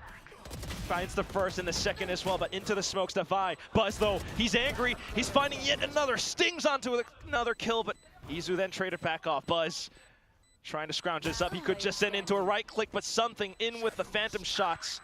5.56 rounds, just picks the round up, but no time for the defuse. And, well, Father Time will be smiling for T1 from this one. Oh, Sylvan will still go down with that one at the end. Got to give him still some credit there with the paranoia that staves off Forsaken from being able to come in with a bit of an early retake when the flank was happening through main, and then also a From the Shadows reposition just to make sure he's in the right location to be able to deny the spike plant. 4 second अगर वहाँ से एक भी निकाल लेता ना. Little heads up Omen plays from him. You get that kill no scope? That was disgusting. Anyways. That's another round for T1, and they will push PRX onto a bit of a more eco variety in this next round. A couple of guns for sure, but nothing too substantial unless they get advantage and they can steal them. Well, yeah, certainly trying, but pushing all the way out. Quickly read by T1 until not stability found. They're not quite able to hold down this tile's position. The spike, though, will find an open A site. Going to get straight in towards the site for another 3 versus 3 post-plant scenario. Meanwhile, PRX have picked up these weapons. I think the question is going to be with how deep they are in towards B main, are they going to still go for this? I did just note that Devi picked up the ulti orb before the plant went down. So he's at least, you know, wanting to get that one back online as early as possible. Still a good chance to use it for the latter half of this first half, but we'll see. Buzz is playing into a really slippery position, shall we say. PRX might not be aware. Lots of util here for Sylvan and for Izu. Which could buy further time off of the spike as well. Sends it through. Buzz now making some noise, creating presence where PRX then get distracted. The spike continues to beep away Komodo, and Izu tries to lock down the angle. So far, so good. Jing launches the first kill. Buzz then making noise around the backside of Tree Door. Jing still finds another shot, though, and it's just Sylvan left. The spike beginning to get tapped away, but still time being bought up now, and will go off. T1 coming up with yet another round. And it takes eco round था उनका as well. No eco survival round of the पे weapons into the next round for PRX, but by the credits they will have another purchase to come on through. Red Bull clutch out for T1. Able to find a couple of openers, but it looks a little bit risky, doesn't it? Like when you're going for this mid-tiles play in towards B main pushing as well. Jing ने अच्छा A lot खेला. of teams crumble in those sort of scenarios if they're not comboing a dart, for example, on the back of it as well, but you throw it bit of distractor or a flash for that matter, but it works out a little bit for PRX. So it's good to see that they have a couple of these calls that they can come out and look to go behind them with gusto. Yeah, so certainly much different performance from map 1, but they are still facing that potential loss coming on. I know it's early on, but the timeout now being called suggests that there could be something in the comms. Alex maybe trying to. Well, it's a couple more rounds in a row for T1, right? So you don't want to give them any sense of confidence that they're going to get back in towards this one. As much confidence as they already will be with the 2 rounds that they've picked up, right? So have a little bit of a discussion as well. You're on this defensive side as PRX, you want to try and gather as much as possible, especially when you're already in the lead. I mean, I think towards Ascent as well, and so far PRX have been the team that have got the most successive rate on defense for this stage. That's considering, you know, the few maps they have played, but we'll see. You do have an outline in the hands of something right now. Some possible ultimates as well. Of course, Forsaken does stay alive. PRX has been pushing out for the past couple of rounds, T1, and playing cautious. It is falling back towards a bit of defaults for this PRX side. Prowler in towards B main, not spotting anything. Jing, tempting Fate. Wow. Does it nicely though, doesn't he? Looking for a second, it's absolutely gorgeous. Imagine a third in this one. No, removed. But it is an advantage. Patman relaying forward, however. But the main thing is you've just lost your smokes. Yeah, it can make it a little bit difficult on the defensive side, but it is a 4 versus 5. And you do have a Nightfall for Forsaken in for a retake scenario, so you'd be happy in this sort of position. Patman would get the 0 point back online. Actually, as I said, they just got it back online at the 55-second mark, so... Well, that is also precisely why he's trying to play into a more defensive position there. Finds every single one of them, tries to spray and pepper all of them down to possibly allow something to peek out with this Outlaw in position now. Crosshair zeroed in. Chooses to take out the drone, the turret instead, into the pop flash, but still great Nightfall.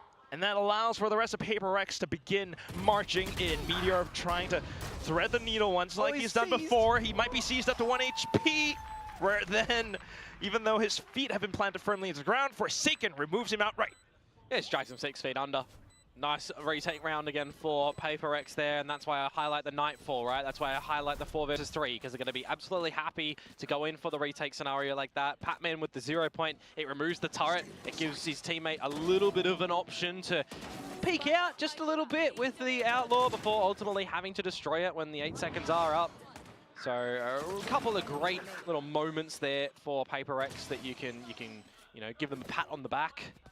And they set themselves up quite nicely now for another round on the back of that swinger, because there's no real credits in the back pocket for T1, who have to play Hero Stinger. Now, you heard me talking about it earlier, Clack. Hero Stinger percentages have been very strangely potent in Pacific this year. Buzz is the one wielding it. Yeah, so let's see if he can do it. Oh, straight in, close range, but quickly spotted out by Devi. We return to normal. Sheer wall as well. Forsaken just happy to lap up every single final target at this point. Ooh! Nearly. The fragment.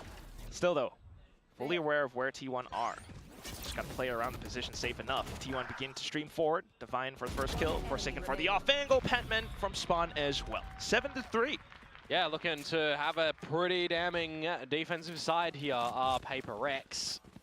They come into this next round as well with, some lesser weaponry, but they've got some ults there that can cut T1 down to size. Something's going to get out the Operator, so they can even change the look on their defensive side as well. And, I mean, you're staving off an aggression, right? You're locking 3 players behind the shear. You contend with the tip of the spear and Buzz trying to upset you on the site with a flash drive support by Stacks. Not going to work.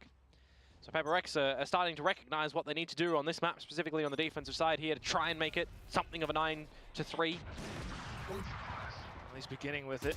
Warning shot from the Operator. Forsaken with the peek in towards B main. Meteor has been continuously getting shut down. Yeah, I mean, he's always just been noted at least over at the B site, right? Whether it be by Prowler, by Haunt, or this time by Body. Possible slight agent diff, but that's it now. We do have Stacks snucked in towards Pizza. Something with the op, toying with fate. Oh, doesn't really catch it. Just catch the belt. Still scoped in though. Yeah, you're not getting out of that one as Stacks, unfortunately. Another 5 versus 3 now, Quack. Able to punch through. A main, it's a little bit clear. The fragment and everything all thrown in just to force them off as well. Something with a mid-air shot. Jing in for the spray. And now for the final shot, Something picking up huge numbers as compared to the previous map. Absolutely smushed down. That is a great shot to come out from Something you would expect. Smiles. And yeah, I mean, highlight it again, right? Just forget the result on the first map. Come out of this one as a fresh new one. You still know how to play Ascent, even if you haven't had some good results on it. It's a map that's been in this game for ages, and you've changed 1 player in towards your roster, right? Mindfreak is technically still here, but Patman's in it. Which then brings to mind also, for T1, any recovery. I haven't really called it any timeout yet. Yeah. I mean, they'll hold it for the second half. They feel the need to, switching onto their defensive side again. They are playing the old faithful Agents of 5, the normie meta, the boring meta. The normie meta. Yeah, it's boring. Well, remember, you give me 100 agents, right? People are probably still going to play this 5 set. It's tried and true. It's optimal. Yeah, this is true. It's a team that are so used to. Is it though? Because PRX are leading quite. Okay. 8-3. Fair. Trying to turn it 9-3 now.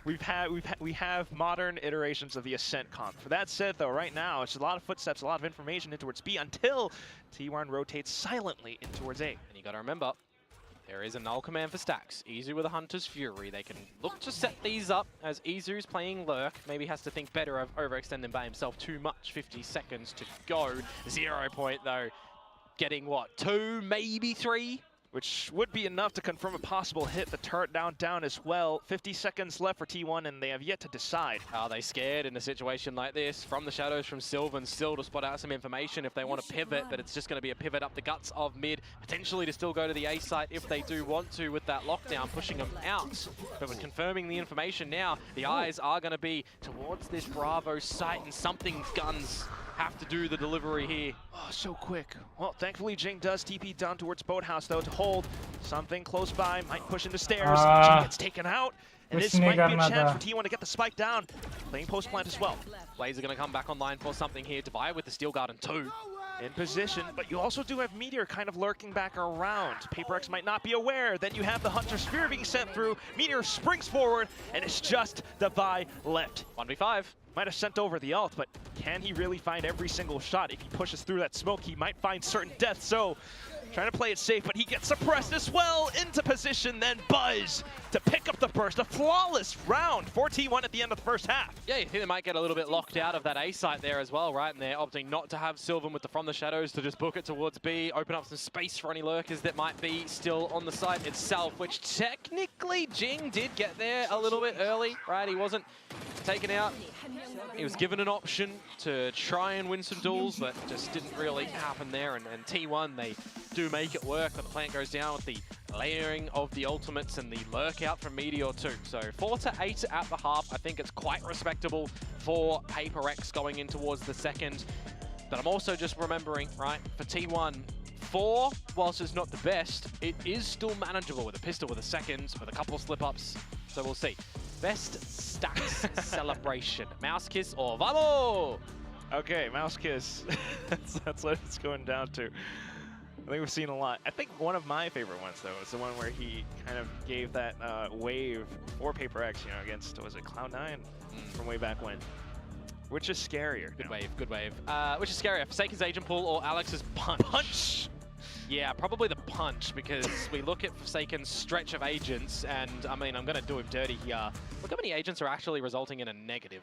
Oh, whoa. I mean, when you only have like a couple of agents played once, right? It's the smallest of sample sizes. When you put it like that. Yeah. Certainly, well. Alex's punch, I mean, that's a lot more consistent than the agents that Forsaken's playing, so... Oh my god, all jokes aside, this still could go the distance. For sure. Depending on how PRX starts off on this second half. T1 definitely show signs of life still.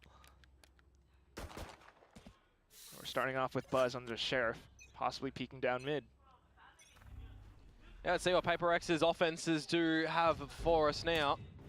Right, this is where PRX truly get tested because they haven't seen. ये pistol round important है भाई. ये pistol round निकाल लिया PRX. They can have as तो much guesses as they want with what agents will be specifically where and what tendencies T1 are going to come out with. But you know, defensive side for this 5 was a meta for the longest of times. Generally Killjoy B site, but a change up for T1. A little bit of a different look, and I don't mind it right now. But the test is going to be over to the B choke for Izu.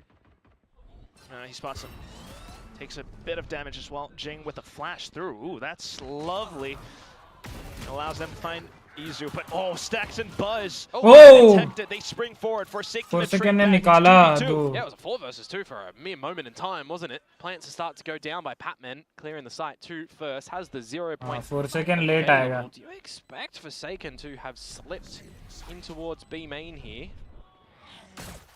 Maybe, especially the flash. You do have the smoke up as well, so Sylvan could definitely block things off. Forsaken looking to peek off of the smoke bloom though, but a little bit early now. He finds himself in a precarious position. Can he find a single shot?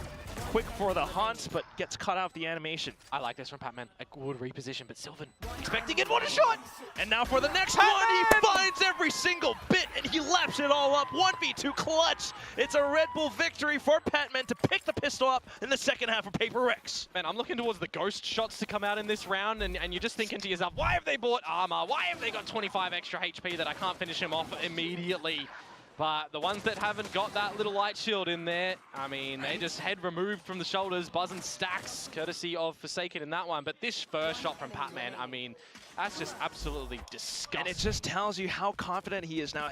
If there were a scenario where he wasn't feeling as confident, was hiding still inside Boathouse, that might have been a very different round. So great round by Patman, but back in. I mean, let's just put Patman on KO all the time. Please. We'll see.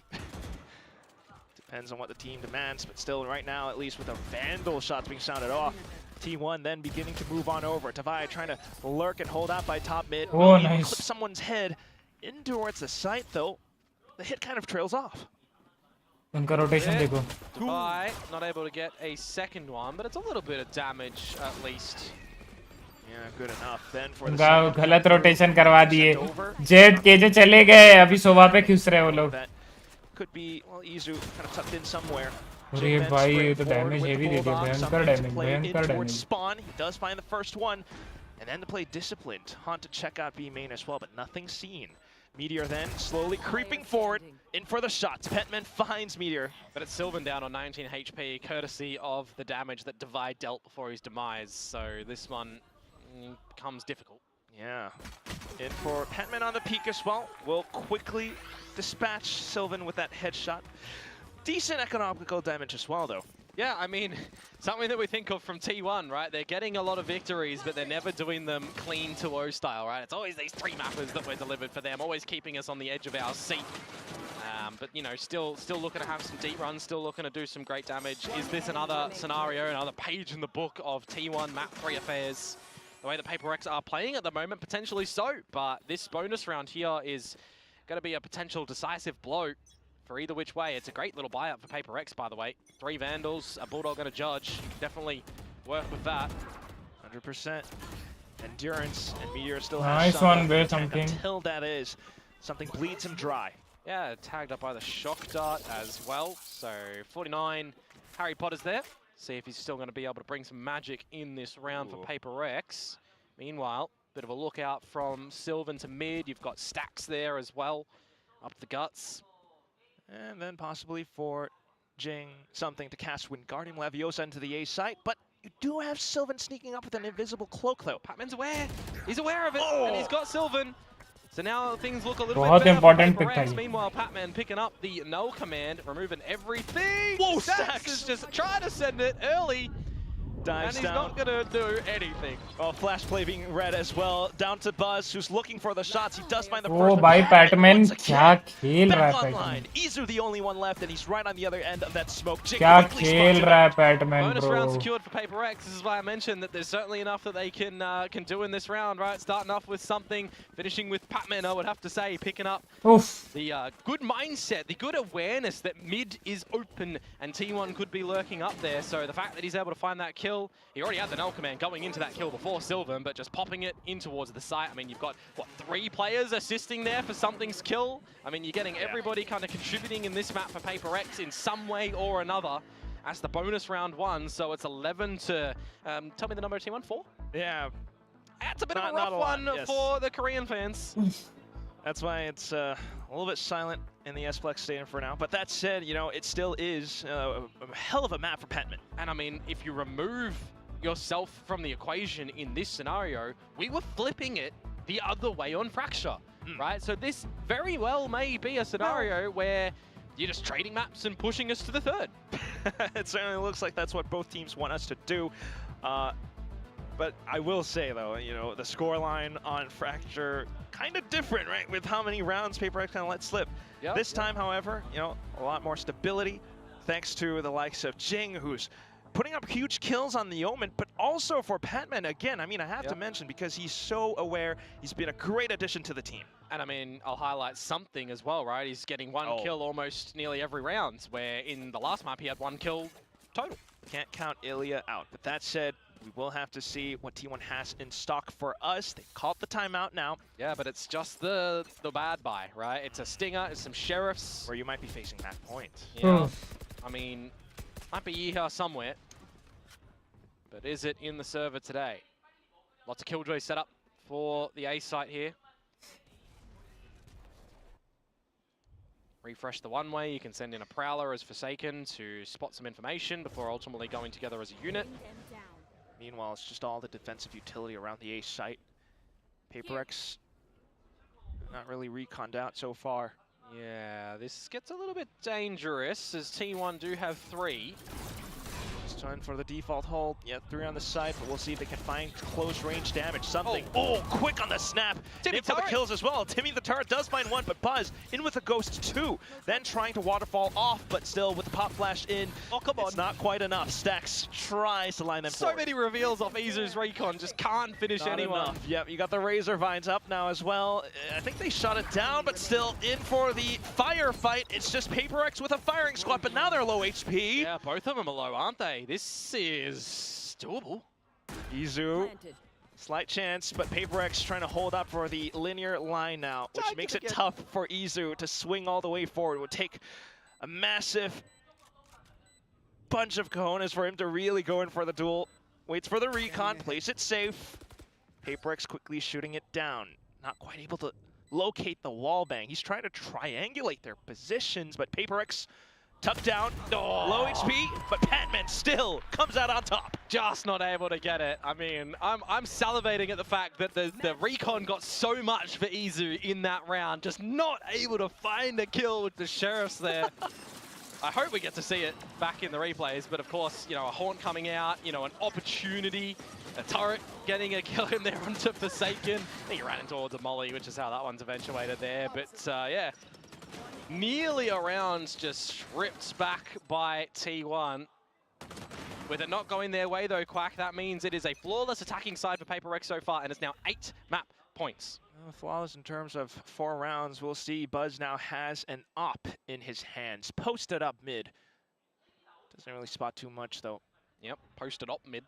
Oh, nice. I see what you did there. That's it. PRX still kind of eluding a lot of these sight lines. They route back towards B. And this is where they just need to you know, let it get the better of them. It's only 1 round, it's only 1 round, but we have seen a lot of teams crumble and falter in scenarios like this. Why, yes. Some information off the drone.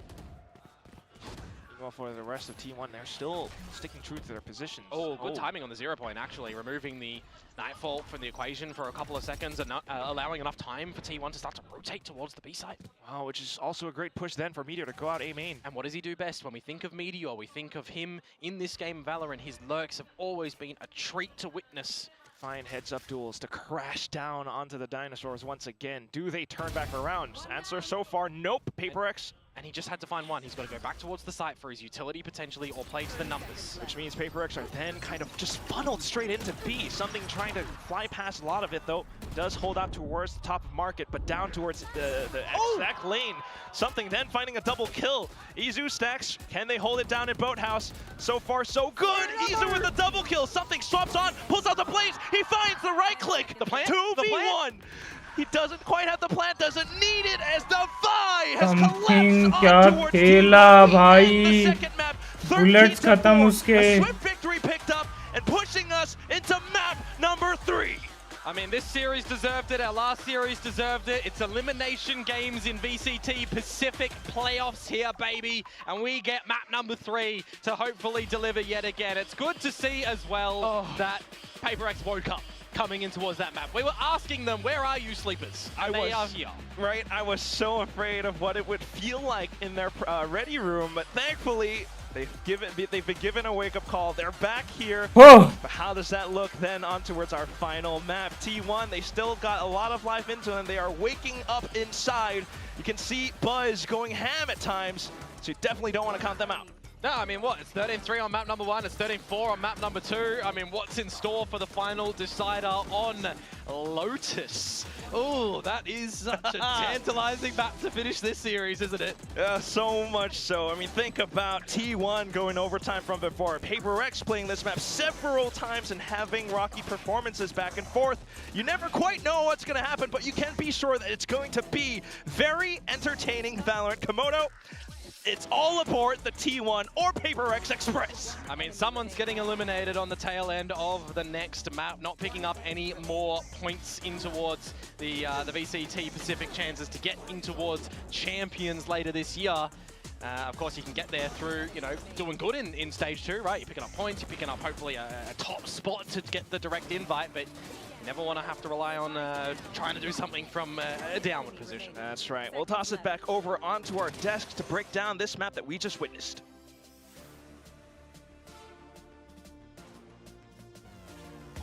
We're back!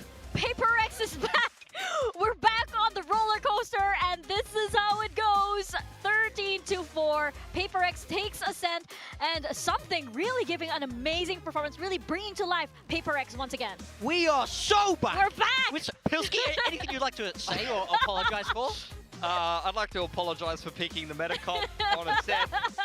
Why on earth have they done that? No, I mean, PRX, it's the same win conditions that we've seen work for them on this map before. They start out beautifully on the defense. They have such a great active defense with the double E knit. Yeah. Something got active. Everyone was performing across the board. So, look, fantastic performance for PRX, but if you're going to point out the fact that T1 played well on Fracture and PRX completely underperformed, the exact same thing happened in this second map. I felt like Buzz was the only one who turned up to this game. I've never seen Meteor get bullied so hard on the Killjoy. They were running at him. He could do nothing. I mean, I do have to agree with you. I have to say this was a T1 underperformance. For me, I'm still confused why T1 picked this map, because well, obviously, they haven't played it, and then they come out with the default comp. No, they have to go to map 3.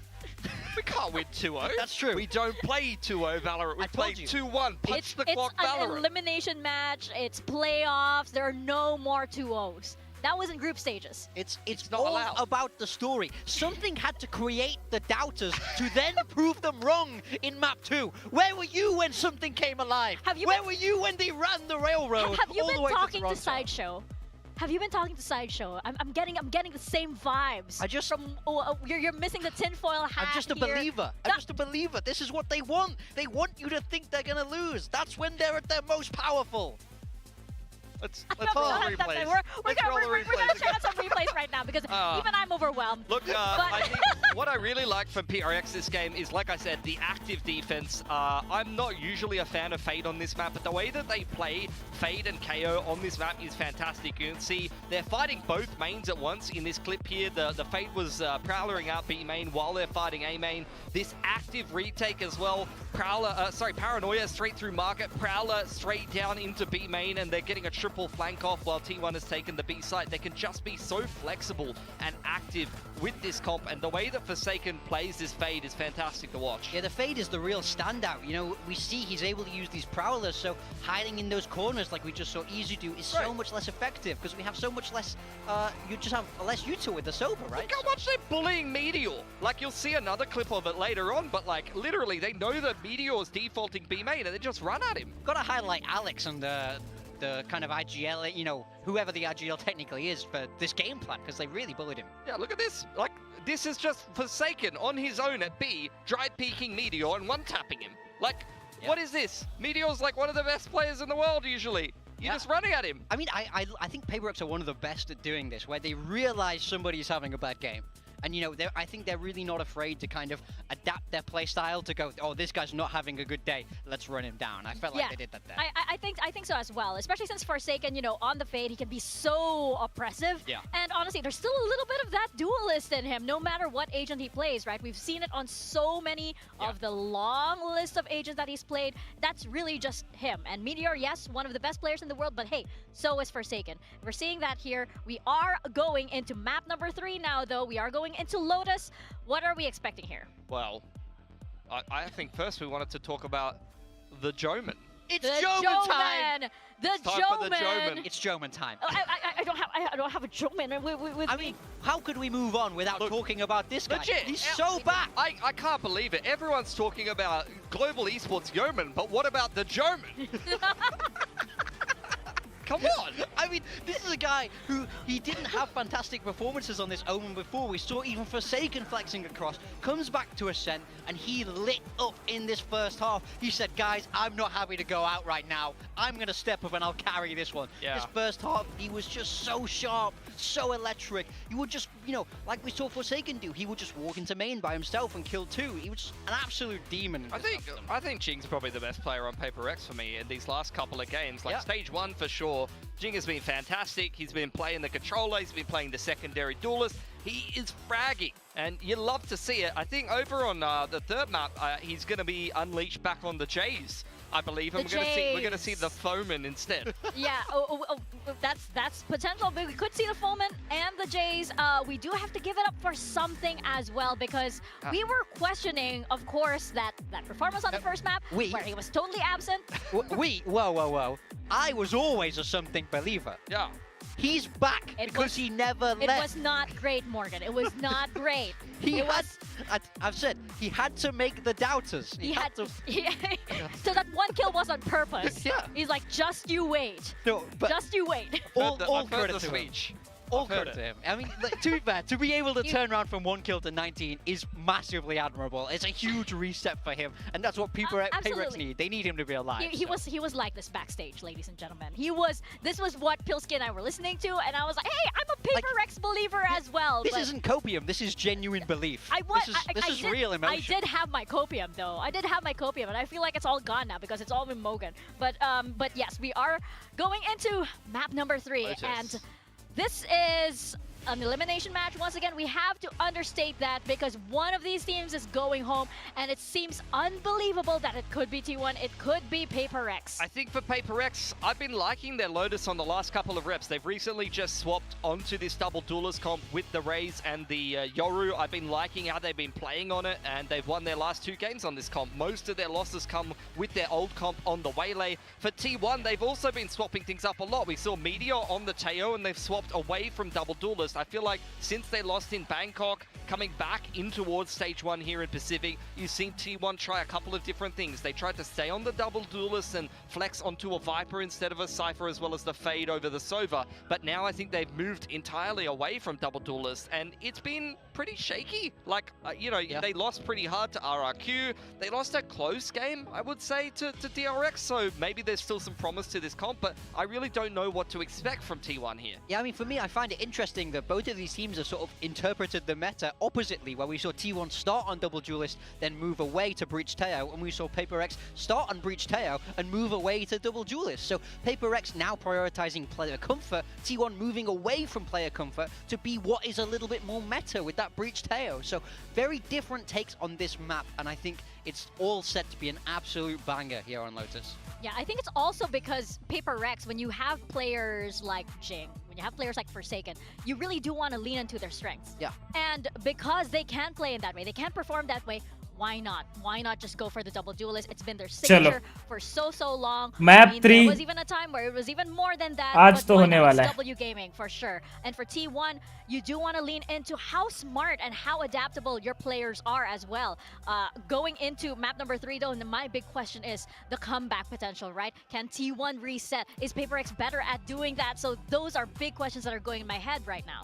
I think PRX are feeling great backstage. They're saying, hey, we didn't let that map 1 affect us. You know, it was terrible. Something is saying, yeah, that map, he's just forgotten about that map 1, and now all that's in his head is that he can fight these guys. They look at how much they bullied Meteor. I think they are thinking these T1 guys can't keep up with us now. They have so much confidence going into map 3, where T1 are on the opposite side of this, where they did have that dominant map 1, and now after losing map 2, you start to worry a little bit. You start to doubt. You start to think, okay, now they've woken up. Now it's about the strategy, and I think T1 will be more in their heads about this than PRX. PRX thrive on the chaos, T1 don't. Yeah, I don't know. We'll see what we get. I think something is the right player to highlight here. On the Yoru on this map, he's been a bit up and down. He had one fantastic game, one kind of lackluster game, but you cannot go past T1 very, very close game against PRX the last time they played Lotus, whereas PRX have more so been playing some of the lower tier teams in Pacific. Looking at T1, they're not going to change anything up. So yet again, Meteor is going to be on the Teo. Easy will stay on the Viper. I probably would have preferred them T1 का swap pick those तो roles, रहता but he they're going to ऐसा back इनका themselves, दो especially with how dual close they push DRX. I think they're going to think that that was a very winnable map for them. Yeah, I gotta say, I'm still curious about that. I think the other way around is a much more natural fit, but you know, they gotta know something. एक चीज देखे Over on the side of PRX, they are sticking with the Lotus duelist with the पे Bowman. Jing back to that raise. I like The this Jays. for PRX. This is what they were built on. This is Meteor what खेल PRX रहा built है their Teo dynasty on. Was double duelist. It was aggressive. It was in your face. So don't change now. Roll that train all the way to Toronto. That was the something over on the Jet where he was really thriving. Now he's back on the Yo. It's been up and down for him, so if he has a huge game here, this is definitely PRX advancing in the lower bracket. Yeah. Hey, if not now, when, right? This is the best time to bring it all out. And for both teams as well, T1 versus PRX once more. Now going into Lotus, the final map of the day. Toss it on over to your casters, Quack and Komodo. Big Time's got a fantastic point. This was built brick by brick, he says. But at the same time, whether or not you're on the hype train for T1 or on the hype train for PRX, this will definitely be a banger map. Absolutely. I mean, you know what we say, we only have bangers on Split. Oh wait, no, we're on Lotus. T1 actually decided to ban Split, so we don't get that as the third decider. And we get more of a rickety-rockety shaky map here. I mean, Split's not the greatest for both of these teams anyways as well, let's be real. But hey, favoring themselves a little bit more on the Lotus side of things and inside of Split. So let's see how it's going to happen for them. T1 on the attacking side, PRX on defense, and they're already having a how do you do up the front of B. एक second guys बस एक however, and upload कर रहा हूँ transition potentially to A. Now, this is exactly what both teams get to do. They have Yorus in their composition, something. Gate crashes in towards Heaven, on towards A, where he might be able to spot things out. T1 playing caution. Yeah, back around the door as well. See who's going to be first casualty in this round, as it's quite the slow one at the moment. Do have Devi with the Vice Util over at C Mound with a flash still available as well. Yeah, some smokes being drawn out by Forsaken as well, though, so we'll see. He does position himself for the Mound push in with the flashes, and that finds the first frag. Yeah, the double flash combo, Paranoia deep, Arcro's close. Try and blind up everybody, but with that kill, you got to transition to the other side of things. Something. ऐसे right click में. Some loose bullets of the right click. As well as the spike getting planted firmly down. Something in for the peek though, takes down Stacks, in for the burst from the rest of PRX. Nice one. Finding two huge shots, the Jays doing some damage, but for Buzz as well, he's down low HP, so a little bit unfortunate as Forsaken will clean things up for the Dinosaurs. Yeah, it's on the foam in there, managing to get the job done, so PRX will pick up the pistol round. Of course, they won both of them over on Ascent, and they lost both of them over on Fracture, so if we play with the common denominator, you win the pistols, you win the map. Sometimes that's what it comes down to. Still decent work in trying to bait out utility as well as make some moves all the way across the map. T1, that said though, Komodo. Can't believe I am saying this, but we do have to say goodbye to either one of these teams at the end of this map. I know, right? Like PRX, a winning team of last year, 2024. Or T1, the Masters winners. Oh my god.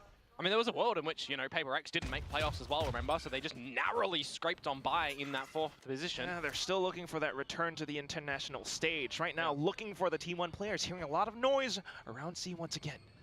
Yeah, we'll see what damage is going to be able to come out for T1. Jing to hold it, a quick swing, but PRX with the full rifles as well as Stinger from Devi will be able to collect into so many kills. Just Izu left. 3 members, too strong. And Apes continuing together strong against Izu. He does do a bit of damage though, but you know, that's what happens when you have 100 men against 1 gorilla. The 1 gorilla, I guess, being Izu. I don't know, Chief. I haven't been on the internet long enough.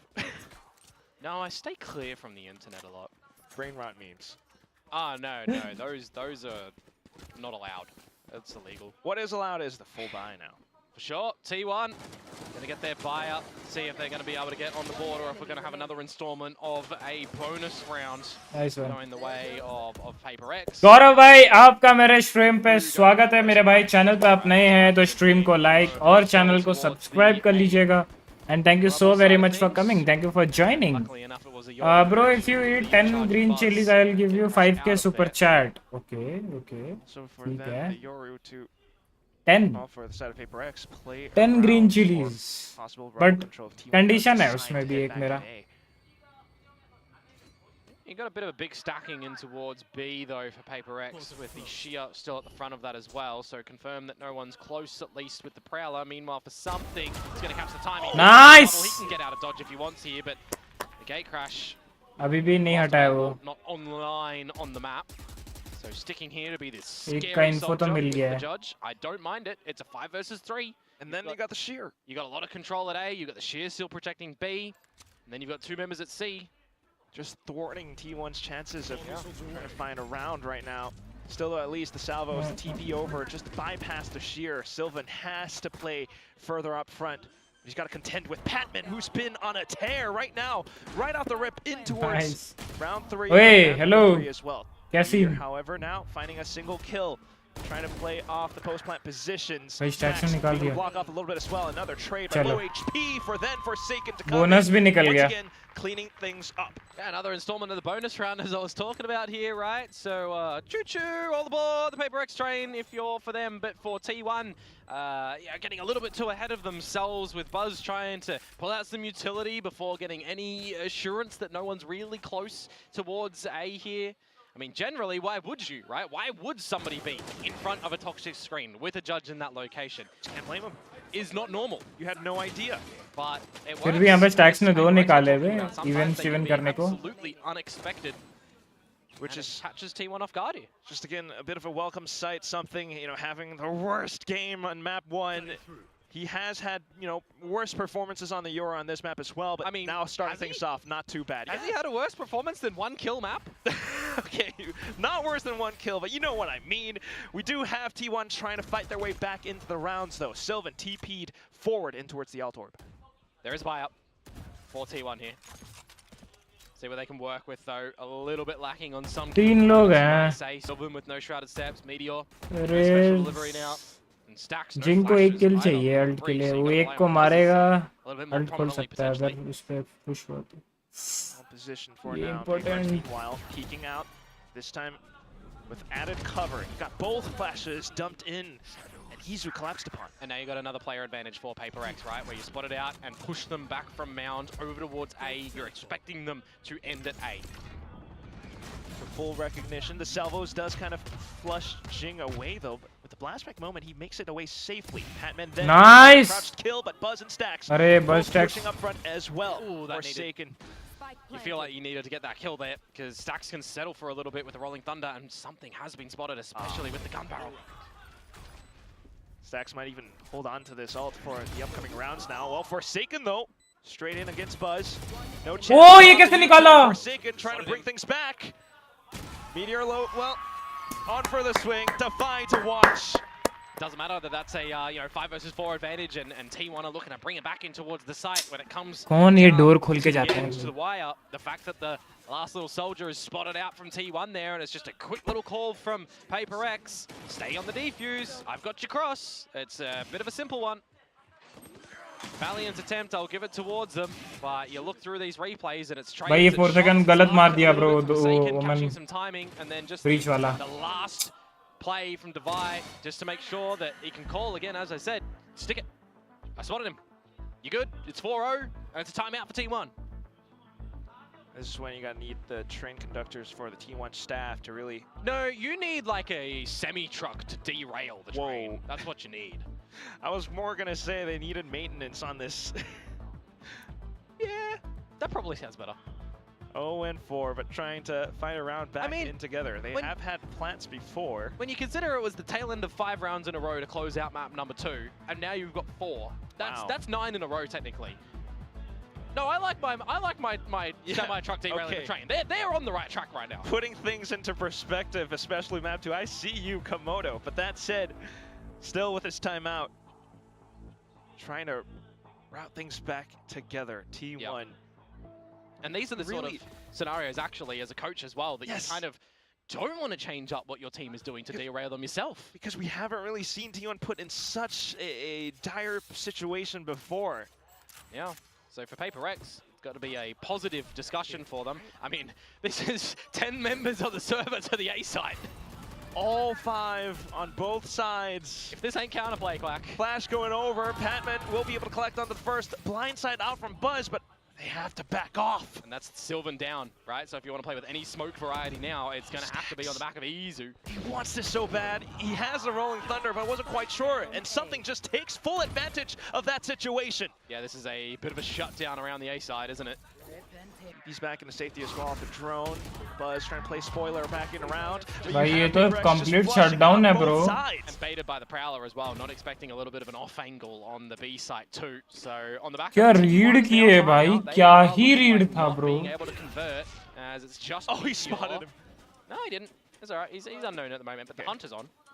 Yeah, apparently know that. Footsteps noted. Meteor back in for the snap, but you know that's how the story goes. That's how the cookie crumbles. I like cookies. Right now, though, PRX 5-0. Pretty damaging when that's a non-conversion on the back of the timeout as well. And now I'm going to do the ult check. Oh my 5 for PRX, 3 for T1. But does T1 have the weaponry behind it with the idea in towards the next round either? I mean, we've seen a couple of change-ups from PRX, right? We've seen some mounds takes, we've seen some rubble takes, we've seen a spot up through towards B pillars. They are changing it up for a team that we are generally not seeing as adaptable lately, you know, throughout the course of the group stage.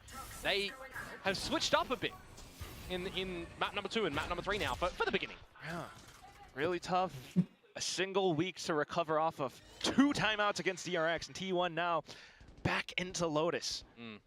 Change up now as well with the Sheer going over towards the C side of things. You've also got something who's going to be playing on the site. If he starts to get peppered by a little bit of utility, could dimensional drift out if needed as well to stay around the site instead of gate crashing towards the A side of the map that's currently available.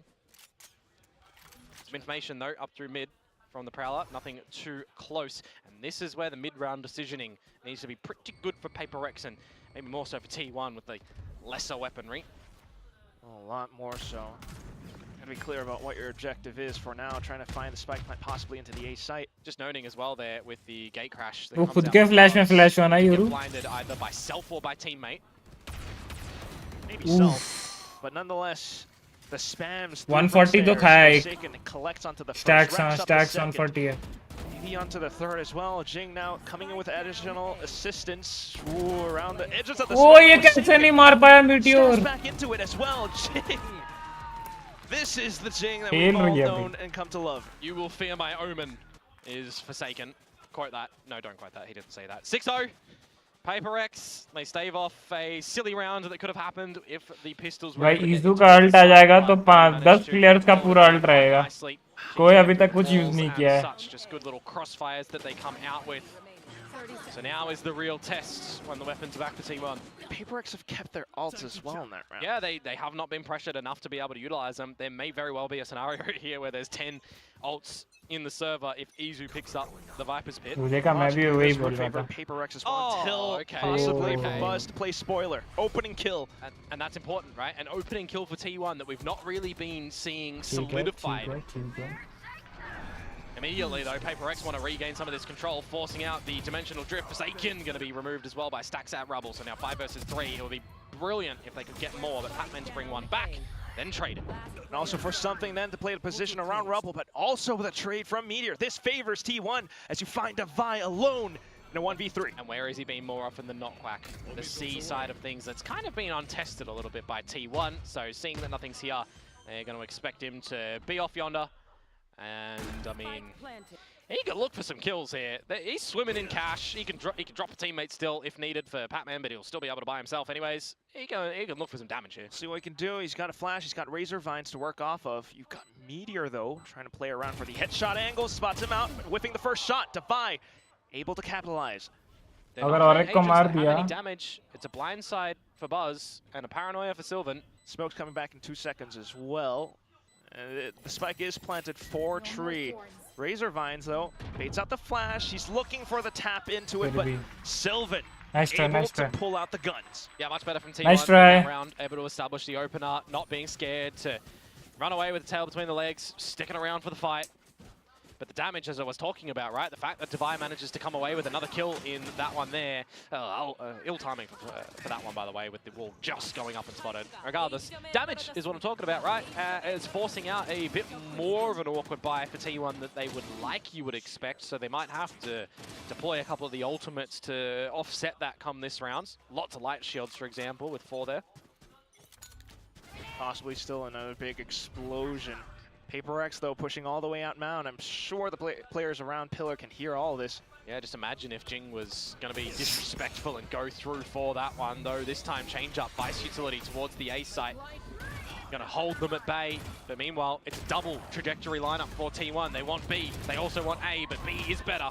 Yeah, that's where Jing will find his mark. Knows that there is another player nearby as well. Silences him off to the next 3 who are still not towards the A site just yet. If they can get this pit down as Izu, they might be able to hold this one off cleanly. Rolling Thunder possibly by time. Stacks just trying to get the spike down first. And you do have something sneaking in on towards Drop. He takes down Stacks. And they know that he was in there as well. The timing up, the Boombot might be able to spot even further. Jing then in for the sprays. He catches Buzz. Just Izu left. He might have to cover, but can he really keep himself alive? Petman alongside another player from the back. Izu stuck between a rock and a hard place. Tries to maneuver back in, on and around. He hears the hops behind. It buys the distraction on over. Poison Cloud's into safety. Off to the wayside, but it's something with the shorty to cut him down at the torso. Nicely done from PRX on that retake. 3 versus 3 scenario, and it's unfortunate that the Viper's pit didn't provide the full protection for Stacks a little bit earlier on. Just caught when it starts to evolve into the server. Really rough there. I'm talking about, you know, trying to navigate something here for T1. They're trying to get into the B site, they're trying to get into the A site. But who thrives better in the chaos right now? It's the chaos creators, PRX. You can never expect what they're kind of going to come out with. Nice one out from the shorty there. True to the story, true to the prophecy. 7-1. PRX running the story of the comeback. T1 to, I don't know, P7 instead of X for 10. Maybe we get there. Would have been better for me to say it then. Sylvan dead. Jing, paint shells, working a treat. Back off. चाकू दिखा Pillar as well. PRX चाकू दिखाता है. Yeah, just the pistols though for T1. So if they want to get this round over and done with, they could potentially line up to go a bit quicker. And that's the tough thing for Stacks to deal with against a team like this. He's always got to be on his toes as to where PRX could be, if they're pushing out or not. What are you doing on the back of this shear, though? Buzz has sneakily snuck in towards the A site, very much and so, but you're in the open using that as Meteor. You're not expecting Divide to just dance around the site. He's good for some damage, and now it's all Stacks. Which is not too bad. He has a weapon picked up. He's gotten the spike planted, and that was the main thing that they were looking for. So even if he doesn't find any kills, something, well, good on the cleanup. Yeah. But for T1 to get some cash in. I mean, the fact that that TP comes out from Buzz and it's just kind of already been noted and dealt with as well. Maybe you're thinking towards Meteor on this Teo, just getting caught out by positioning as well, right? We're still looking for him to be learning a little bit on this Agent too. I got to say, from the initial stage, Sylvan trying to try to step across to dodge all the choke entry util, but paint shells go over the rubble. That's just, once again, PRX controlling both extremities of the map. You got to flash on towards Mount. If you're T1, you've got a roadblock at every step of the way. That's it, right? PRX are playing this defensive side that the way that they kind of should be. They're a little bit more lent towards one side of the map, having your भाई ये लोग क्या अपने self respect पे ले लिए, ego पे ले लिए क्या बात? पहला मैप इतना बुरी तरीके से हराया T1 ने, बोला साला PRX को हराता है, रुको अब तो बेटा हम खेलेंगे. ये वैसा पूरा दिल पे ले लिया मेरे को लगता है. On PRX, like Forsaken's going in for challenges, something's going in for challenges, Jing's going in for challenges. And this is the defensive side, by the way, where they're running double duelists, right? So यहाँ पे 1-2 मतलब कितना 3 round है, 3 round में एक और round आ गया ना. Especially if you're looking at the scoreline right now, 8-1, they're going to continue forward with this, and this just means the pressure continues to mount up on the backs of these T1 players, these storied players. It's a really tough spot for them to be in. देखो इनका जिंग का alt है to help them out in this one. अगर we've seen T1 अगर be able to एक get in मिला तो towards these और sites to लिया तो establish a अच्छी plan, बात but है they've just not been but able इनका to ब्रीच protect का it, भी right? है An opening kill breach conversion थे with और one round that come they've been able to find. So you'd almost think that they need to get another opener, and they just can't. चलो Jing जिंग का very नेड से successful with the mill big गया shots अभी yet alt है again, उसका and Izu will fall वो too. देखो And it's the spams that do it all. That's the darndest thing. And now if you want to go to the C site, well, the Vice Util's there. Flash over, maybe you TP into safety, but still Stack's not calling full in just yet. The trade's coming over though, thankfully with a salvo, so T1 finding some form of stability, but you still have PRX hovering nearby. Stacks and Meteor, early ults. It'll buy them enough time though to actually talk in how they want to play this post plan. Will it be enough? Meteor kicks things off with a singular kill. Jing then with a showstopper around the back. They have to react to this really quickly. Rolling Thunder to buy some space, and it does allow them to stay. Meteor not able to come up with the goods. Paint shells to flush Stacks into a certain position where he's able to hold it down with the off angles, but Padman brings out the shorty. He dives into a victory for PRX. Right guard at the right time for Padman. दोनों alt बर्बाद हो गए and round नहीं मिला बहुत बढ़िया round अभी उनका योरू का अल्ट है as well, but picking up the shorty, I mean, when push comes to shove, from beginning to end, PRX, great in the round. Splash damage nade ka. I will say, coming down to a 1 versus 1 at the ends, T1 certainly tried to negotiate some advantage in the round. Stuns, well, they're cosmetic. The first shot just comes on out, and then ultimately Patman getting that one. It's 9-1 now. Another defuse from PRX. I'm saying, T1 can get in these sites. They just can't hold them off. Exactly, and again, it comes down to these situations. It just feels like utter pandemonium all across the map right now. All of a sudden, it's a kill from Davai with an outlaw towards the A site. But Jing has to be careful here that they don't go too far forwards, because this could get the better of them. So they will think better of it, disconnect from the situation. And possibly back into the outlaw again. Davai watched. He's been smoked off though. Great call by Stacks. थोड़ा पहले मारता सोचता थोड़ा पहले या थोड़ा बाद. Corralled in towards the A site. Something's nearby. Yeah, and he does have the dimensional drift, but he was snuck in towards the sides, just not able to find Izu. Almost a 90-degree flick, but yes, Izu, stability for the side of T1, and then for the flashes as well, but Davai just dives right in. Another kill coming through, and Sylvan tries to bring things back into T1's favor. Just Jing left, and he gets spotted out by Stacks, climbed onto the top of the ropes, and it's 2-9. Yeah, that's better from T1 there, but again, it's just another close round where trades are coming through from PRX. Last round 3 yards. ये round technically PRX के पास जाना चाहिए. But T1 get in. And they get the round by elimination. At least 3-9 Komodo would He's fully blinded, man! He's done him dirty like that. Yeah, now they're blind as well. I mean, this is what happens when PRX are truly, fully W-keying every single round of the way. And on the defensive side as well, right? They are just not scared. Last round of the half now. Take your rubble control. Force T1 back. Into a lone Davai around C. Yeah, again, you can play retake if you want to here. Nightfall, Dimensional Drift, Steel Garden. Very valuable retake ultimates. Something's already in position. Gotta be quick now.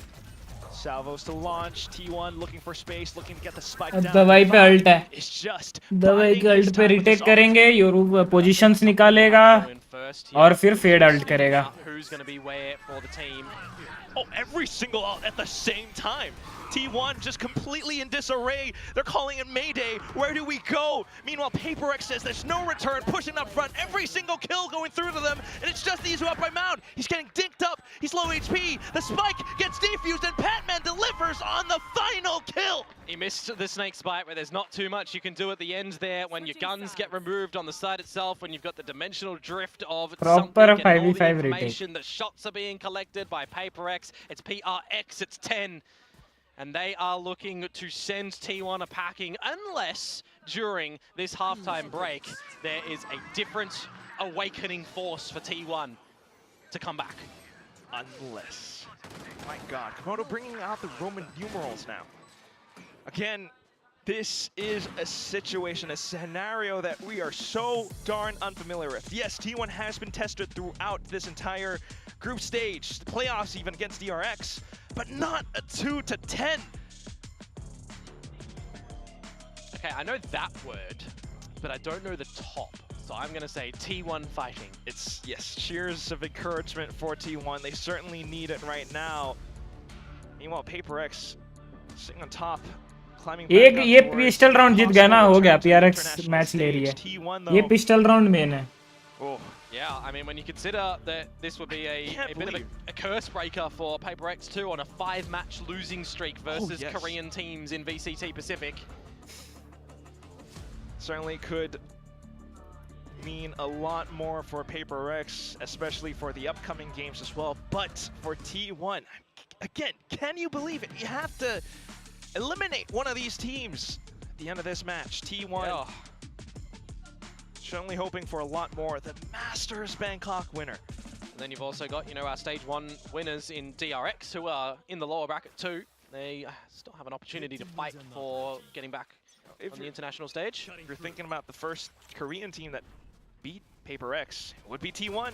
Well, now starting things on the defensive side. Got some control. They're pushing out the Teo drone as well. Important pistol round.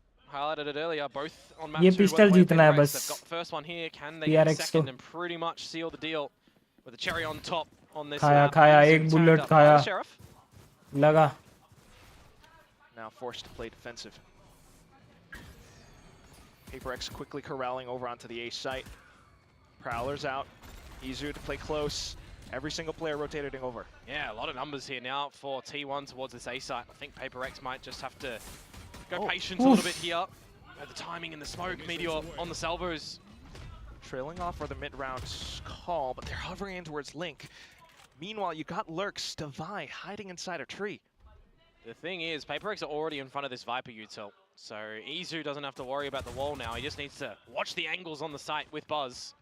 That's exactly what he's trying to do. Quick on the wide swing, takes out Devi, takes out another player. It's something gone. Forsaken though, able to bring things back into normalcy. Plant going down. भाई वो 2 क्यों निकाल दिया बे 5 HP में bro. For stacks as well, but the push up from Jing finding more damage. Insane wallbangs as well, down to the tags. Patman finding out the shot from the back, and Jing in for the double kill. The pistol round has been picked up in the second half. It's 11-2, Komodo. Things go from bad to worse now if you are a T1 fan or T1 themselves in the server here. The pistol round collected again by PRX. It's 11-2. You'd have to see the force up essentially to keep them off 12, keep them off series point, and I'm casting it back to what we said at the end of map number 2 here, Quack. We had a 13-3, we had a 13-4. Surely we get a map 3 that's going to be close, right? Right now, different universes. What in the world is this script? The wheels are coming off of T1 right now, but they're trying to bring things back in together. You got Sheriffs, you got Stingers, and they're all positioned up towards B as well as C. Pushed out from C mount. TP's in the safety. Damage तो खाया ना कोई. that they've gained. Sylvan damage खाया है. You're toying with ideas. You've got a lot of space to be able to do that Buzz as भी well. खाया. With the 11-2, you've just spotted out Meteor at the front of B, and you know that you've lost a bit of control over at C. So how favored do you feel going towards, well, the other side in A? Slow and steady, PRX. Gotta play careful. They Nice. will eliminate the first threat in the form of Meteor. Izu as well as Buzz, Stacks as well, still hovering around near ways. You have the paranoia just to block things off. Buzz has to TP out. And Stacks has no idea. No idea that Jing's already got up there. Open B side as well. Spike getting planted soon enough. Izu still trapped. How far forward does Jing go? Still hovering around stair. He does spot out the next one. Buzz then coming back in. Because Jing has pushed out so far in front, then Buzz has to play it safe. He's got the Sheriff. He will find the shot, but he's got 3 more hostiles to deal with. Altogether. Trying to sling out the shots now, but the gunslinger on the other side, Defy, puts PRX up to map and series point. Big Time said it was PRX's time. It was not copium. It was a real belief. I mean, you better bloody be believing right now, folks. 12-2. You would need to see an absolute change of affairs here on Lotus from T1 to get back into this one. Will the next round provide us? पहला map देखकर कोई बोलेगा नहीं कि ये PRX जीती है T1 के अगेंस्ट. Something के पूरे मैप में 1 किल थे, पूरे मैप में 1 किल. Lotus for them. I mean, yeah, so defense also. Yeah, so I don't know. Really make work of that one. but it's just going to be something quickly sending them to their doom. Another kill as Forsaken opens up the seaside. This might be a Komodo. Oh, it's Jake diving straight in. He knows it's almost over. Absolutely Goomba stomped on him. They are cooked, bro. 100% Bro. The How do you work IGL. your way around this 1v5? You can't bow out, but you only have a singular Guardian, 2 flashes and an Aftershock, and 5 PRX players to kill. Look at the positions they're holding as well. He hears them coming out from the back. He turns back all around. They're going in for the knives. The thigh cuts him at his throat, and PRX end this out. Final score, 13-2. They've been going up and down, but here they are in playoffs, and track by track. Domination, babe. Domination. They are honking the horn of that train, mate. 13-3 map number 1 on Fracture for T1, but it's an absolutely commanding reverse sweep for PRX. 13-4 into 13-2. That is the most commanding victory they have had on this map through this whole year. We've seen 13-9, 7s, 10s, 7s, 5s, but a 13-2 against the Masters winners in T1? Are you bloody joking?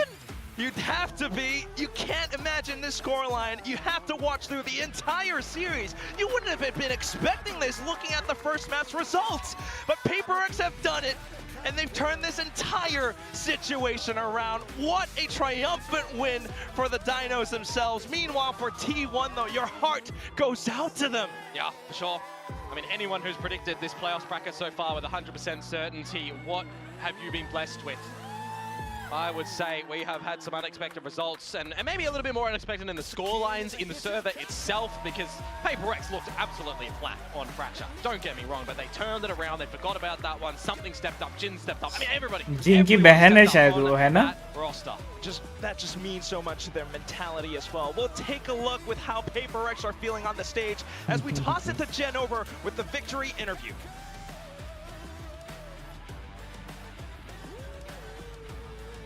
What a match from PRX. Winners of tonight, Forsaken. Here you go. I'm gonna need you up over here. 네, PRX의 포세이큰 선수 만나보도록 하겠습니다. 승리 축하드립니다. 아까 경기 끝나고 다바이 선수가 PRX 돌아왔다라고 얘기를 했는데 약간의 정체기가 있었지만 이겨내고 मैं lights on करता हूँ. 복구하고 있는 तब तक आप PRX인데요. Interview देखो. मैं lights on 대해서 करता हूँ. 어떻게 느끼고 있는지부터 물어보도록 하겠습니다. Congratulations, Jason. I mean, just after you guys finished up the match, I heard Davai saying, "Oh, we're back, we're back."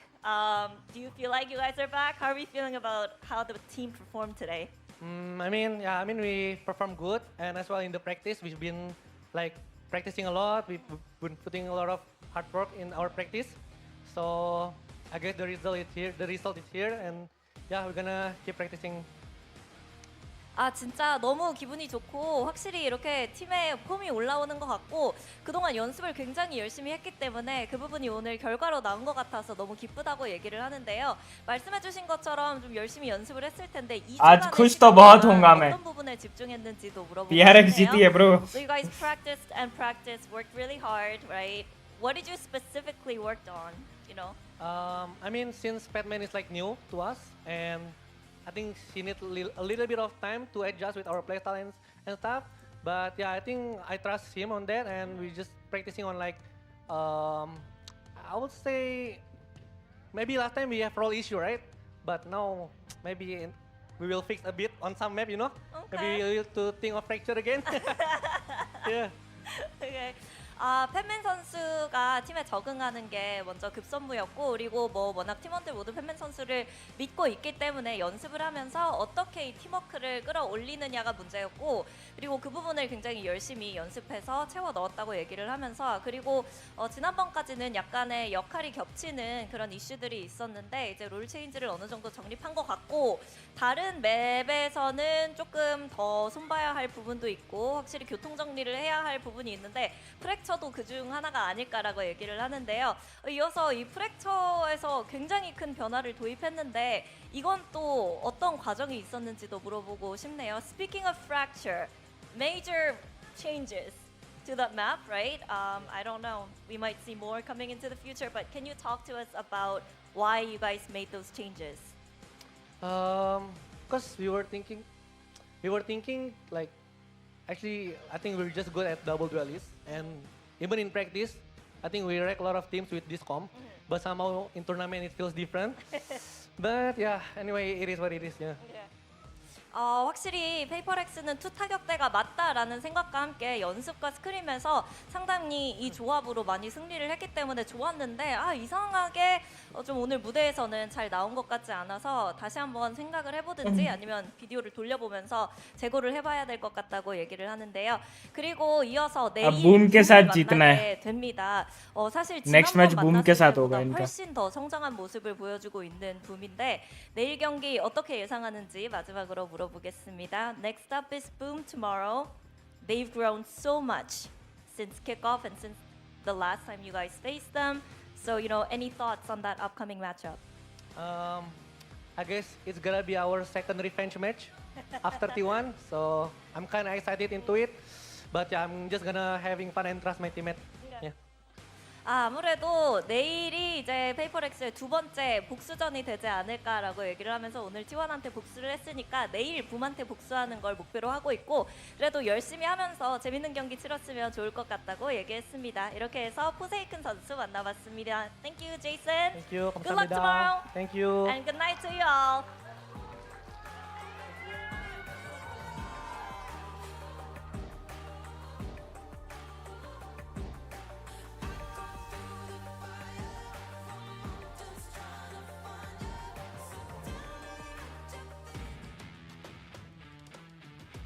A good night indeed for PRX. They take the series 2-1 versus T1. Unfortunately, very, very sad that we have to say goodbye to T1, the Masters Bangkok champions. But for PRX, their journey continues here in the playoffs. I mean, it goes to show you just how tough Pacific is. You can go and win a Masters. You can go beat G2, Vitality, all the top teams in the world. And you come back home, you're going to have teams like PRX waiting for you just to knock you out. It still doesn't guarantee anything. It still doesn't guarantee anything. That's how tough our region is. Absolutely. I mean, PRX played fantastic. It was exactly what PRX is good at, both on Ascent and Lotus. They were so disruptive. They got in the face of T1. They're always doing something. They're always active. You could see them getting active on the C side of the map with the Arcros. You could see them getting active with the Yoru on the Rubble side of the map all the time. They are always remaining active, and it felt like T1 were just passengers in that game. It felt like they were just connected to the server and expected things to go well for them. And but PRX is a team that forces you to adapt, and T1 just didn't. Yeah, I think especially after that map 1, T1 will have been feeling so confident. Then obviously a bad map 2 from them and the mental has gone. We can see here 13-2 in the first kills. Jeez. Incredibly dominant. And look at the post plants. T1 managed to get the bomb now 9 times, but only converting 2. It's just not good enough. That is just not good enough for a team at this level. Like, they completely disappeared in map 2 and 3 of this series, and it really has to come down to some inflexibility or a failure to adapt, either from the coaching staff or the leadership, or players kind of being complacent at the end of the day, because they just did not push back against PRX in this series. So they're going to have to do some soul searching going into stage 2. Like, fantastic performance over at the Masters event in particular, but I feel like in Pacific it's been not great for T1, and they're a team now that map-wise, they don't have an above 50% win rate inside of Pacific. Yep. Like, they are not a well-performing team. कल boom के साथ है भाई, important match है भाई कल boom. कल वाला जीत जाएंगे ना तो एटलीस्ट. उधर किसका है? DRX और with a vengeance, because we would love to see them आज back पहले कौन जीता? टैलेंट जीता ना, तो DRX टैलेंट है, boom back on the global stage is PRX. And you just have to note how dangerous it is when PRX are smiling and laughing and having fun. Fallen QG, आपका मेरे stream पे स्वागत है मेरे भाई. Channel पे आप नए हैं तो स्ट्रीम को लाइक और चैनल को सब्सक्राइब कर लीजिएगा. And thank you so very much for coming. Thank you for joining. क्या हाल है? You're not radiant.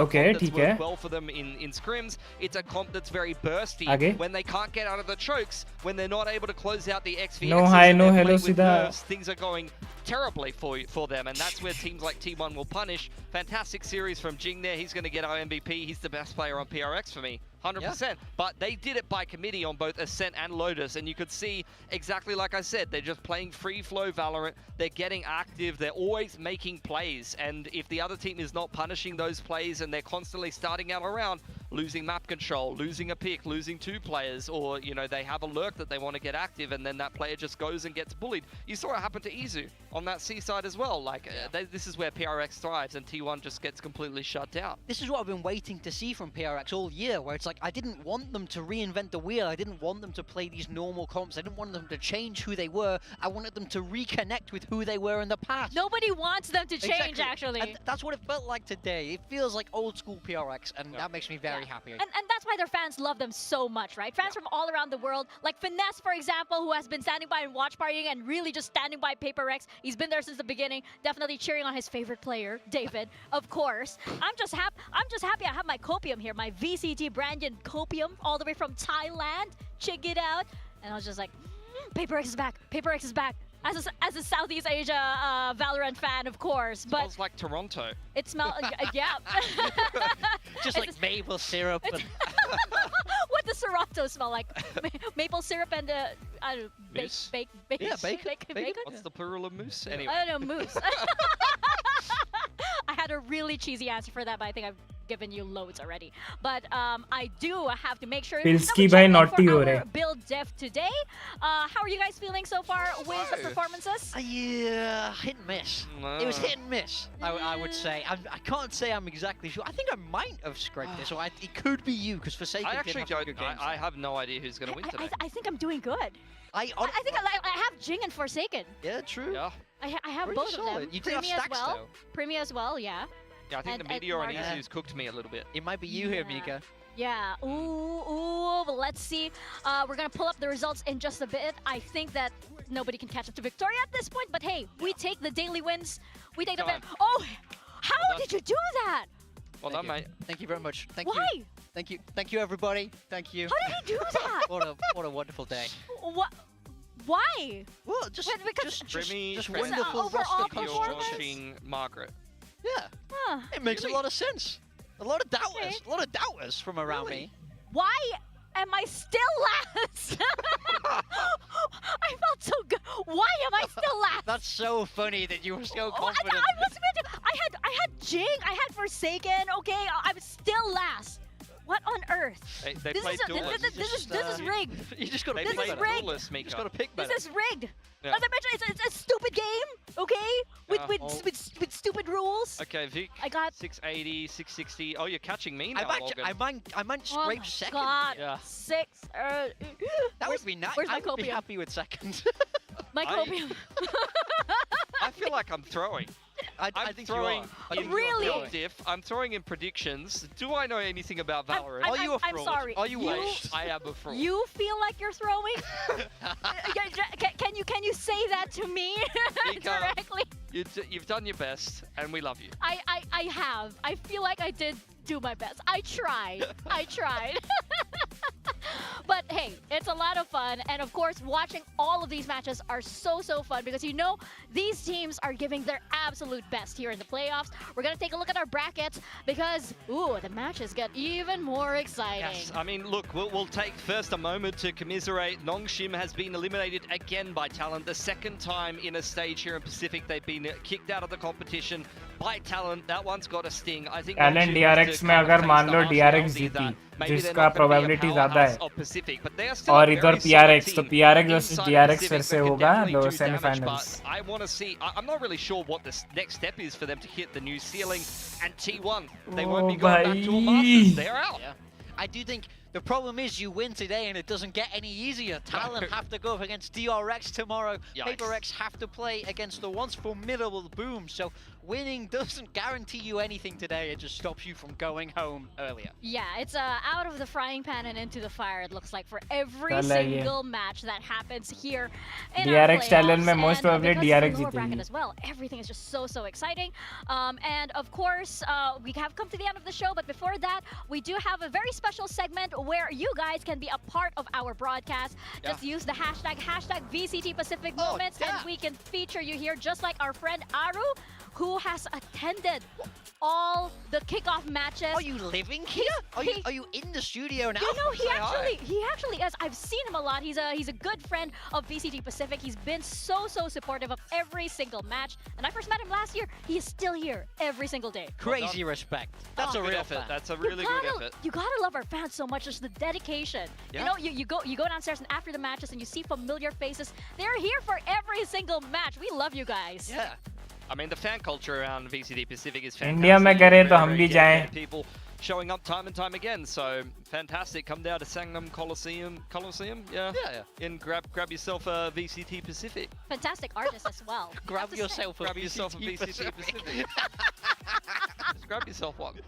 Just the whole thing. I would love to grab myself one. I'm gonna grab myself one tomorrow with all of our amazing matches. But that's Absolutely. it for us here today. Go grab yourself a VCT Pacific as well. We are gonna see you guys tomorrow for more Valorant action here. Bye. Boy. ओ भाई heavy matches भाई. मेरा पहला जो PRX का map देख के ना मेरा तो भाई हो गया था वहीं पे. मैं बोला मैं जा रहा हूँ, स्ट्रीम बंद कर रहा हूँ. अगर मैं स्ट्रीम बंद कर सकता था ना, मेरे हाथ में होता ना, तो मैं बंद कर दिया होता भाई. वॉच पार्टी नहीं करता भाई सेकंड मैप. लेकिन भाई ओहो क्या खेली भाई PRX. मजा आ गया, धागा खोल दी. सेकंड मैप पे तो एटलीस्ट T1 को फाइट देने का मौका दे रही. थर्ड मैप तो भाई T1 who's T1. Persia, good on the first, just cruise, oscillating back and forth into the crosshairs of Francis! Pretty swift shot to come through from Francis there with 33 HP. Killer's got to do a little bit more. Meanwhile, towards the A side, just a full hit and down with a TP. The corner left unchecked. Jit Boy's finally coming up with the goods. I play it safe. Oh, and off the flash, it's gonna be a great kill. Just Dabby left and he marches forward. Wow. Yeah. Team of talent that's had their trials and tribulations through this stage.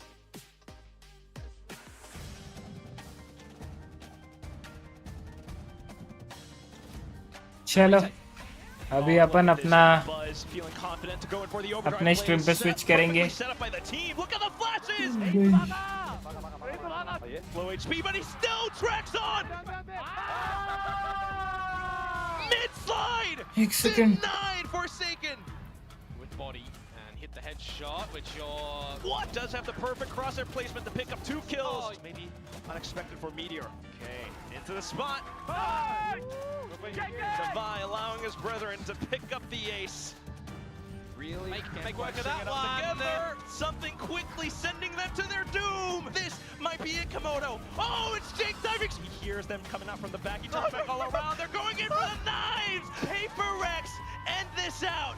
Final score 13-2.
Start हो रहा है. अपन अभी थोड़ा सा M lapse करेंगे, फिर आज जल्दी जाएंगे क्योंकि अपने को आज वीडियो अपलोड करनी है एंड कल वापस से 1 बजे आनी है वॉच पार्टी के लिए. जल्दी जाएंगे. इनफैक्ट मैं आज अच्छा नहीं, वो लोग तो 10 बजे के बाद आते तो पॉइंट ही नहीं है।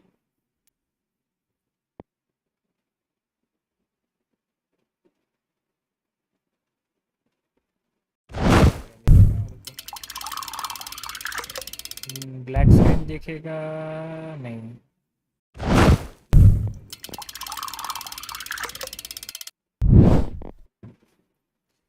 चलो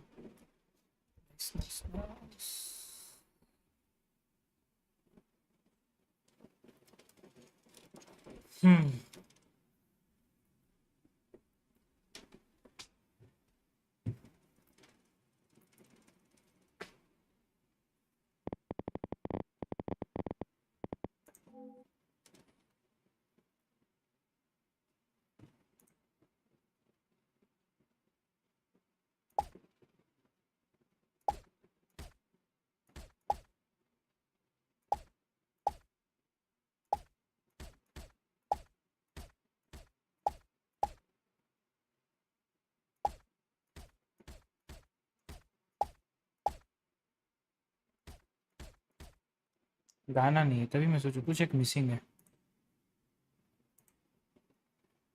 अच्छा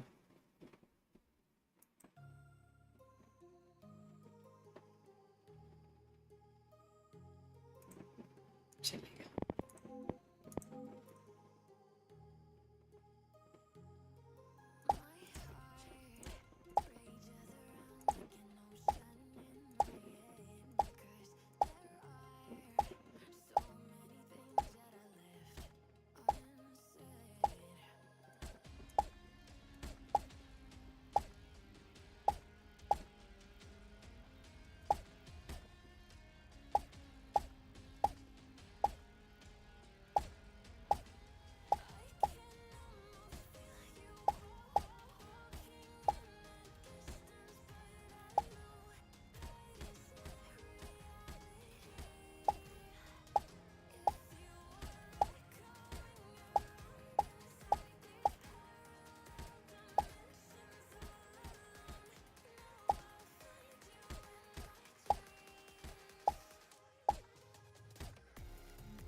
ट्विडिंग 93 480 था ये, और ये कितना 93 780।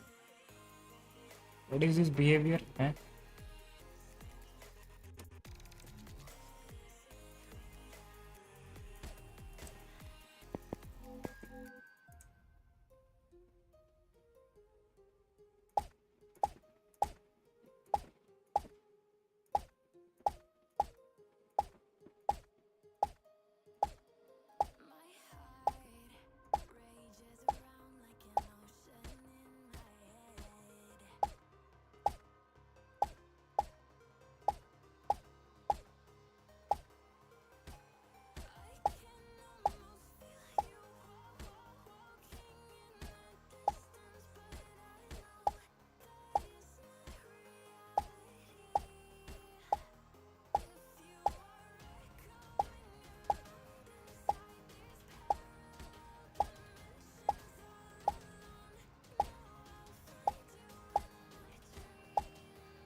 Hmm.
Hey, what is this?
भाई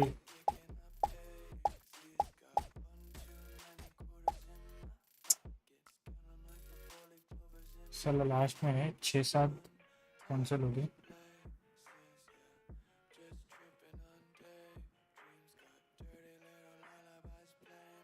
ये दे दूं क्या ये वाला light? I don't think so अभी नीडेड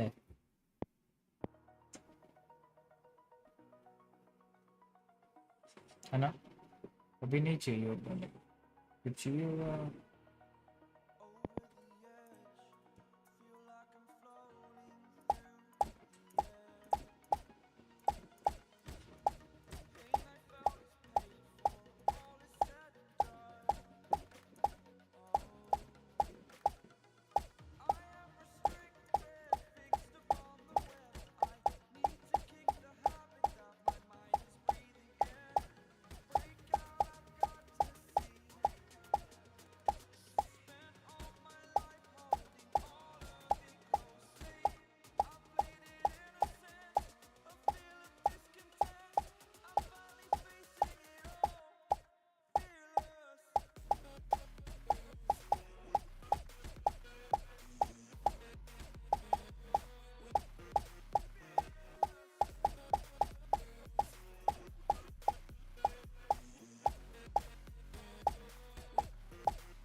Oof, 69.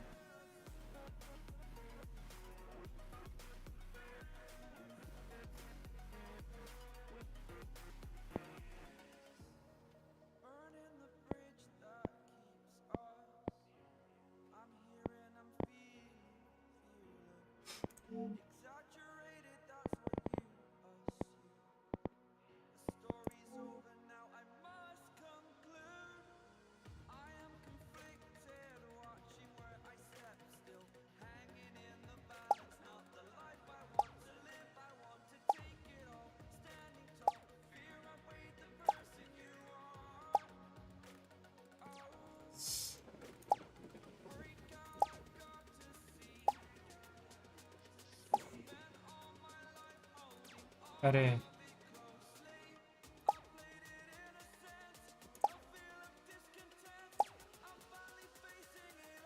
कहाँ है?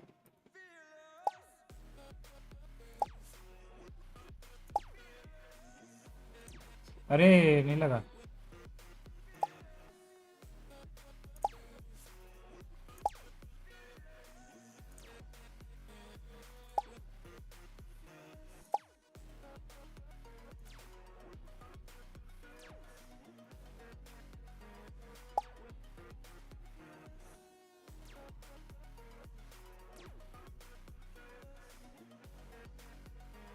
नहीं नहीं, इसको तो एग्जिट करके फिर से करना है, इसका री होता नहीं है, कांडू वाला है यार, ग्लिच हो जाता है।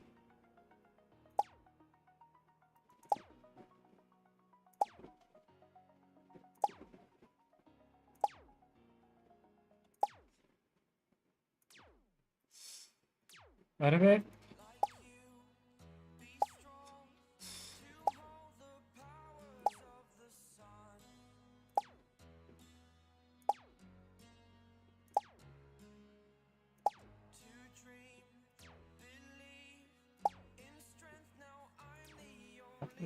से मिस कर सकता हूँ।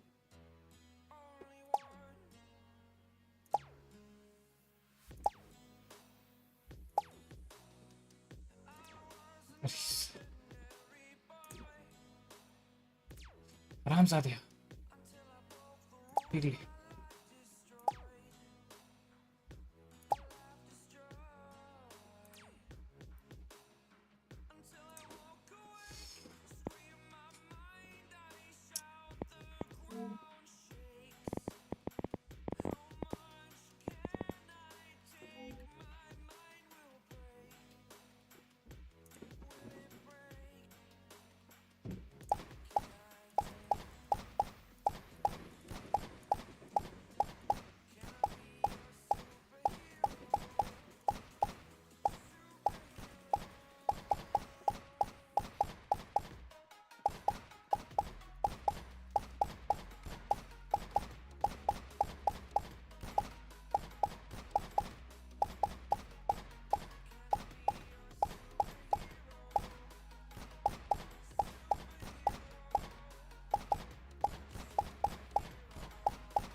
इसमें तो बहुत मिस हुआ था भाई इसमें इतने सा मिस करने के बाद 136 है तो हाँ ये रिकॉर्ड जाता है इजीली हाई रिकॉर्ड जाता 144 145 जो कर जाता शीश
Hey, how can this be so much consistent?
20 plus Mrs है इसमें 20 प्लस मिसेस मतलब 35 होता है भाई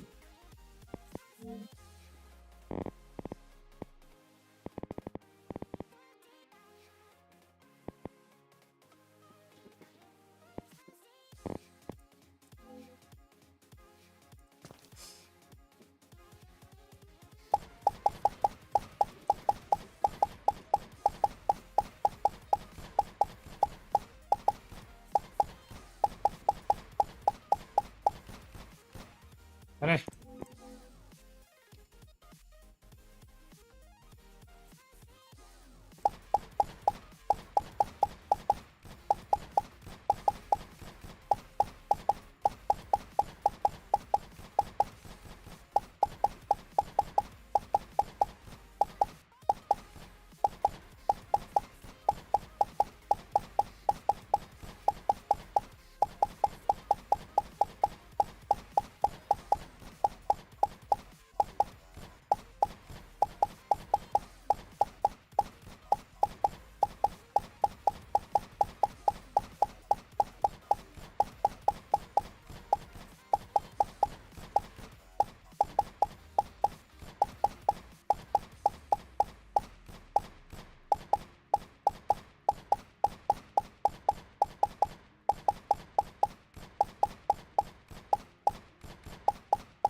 अच्छा स्टार्ट हो गया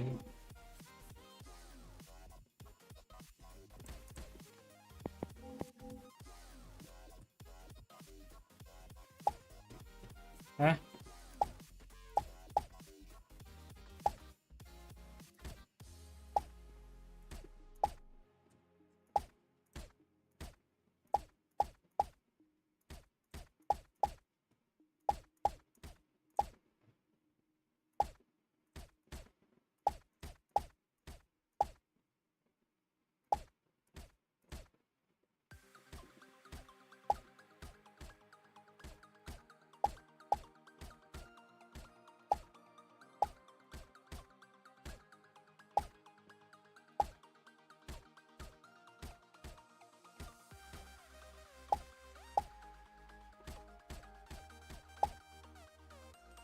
भाई रुको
Match found.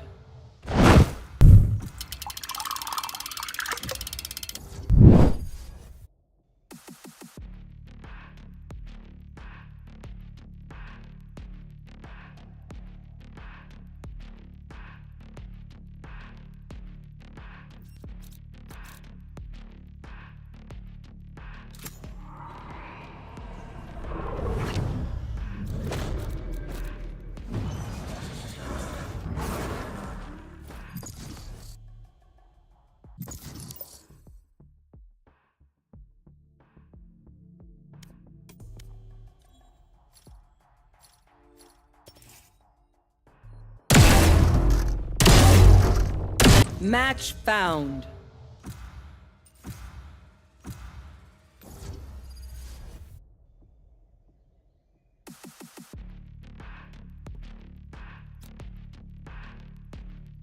माइक म्यूट था मेरा वाह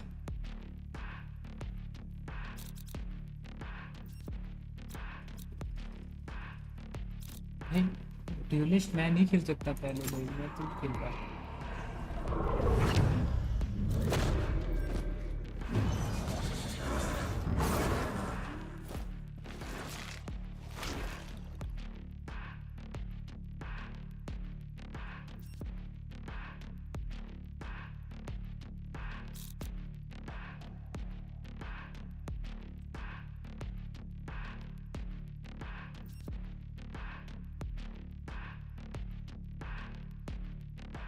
करंट गया क्या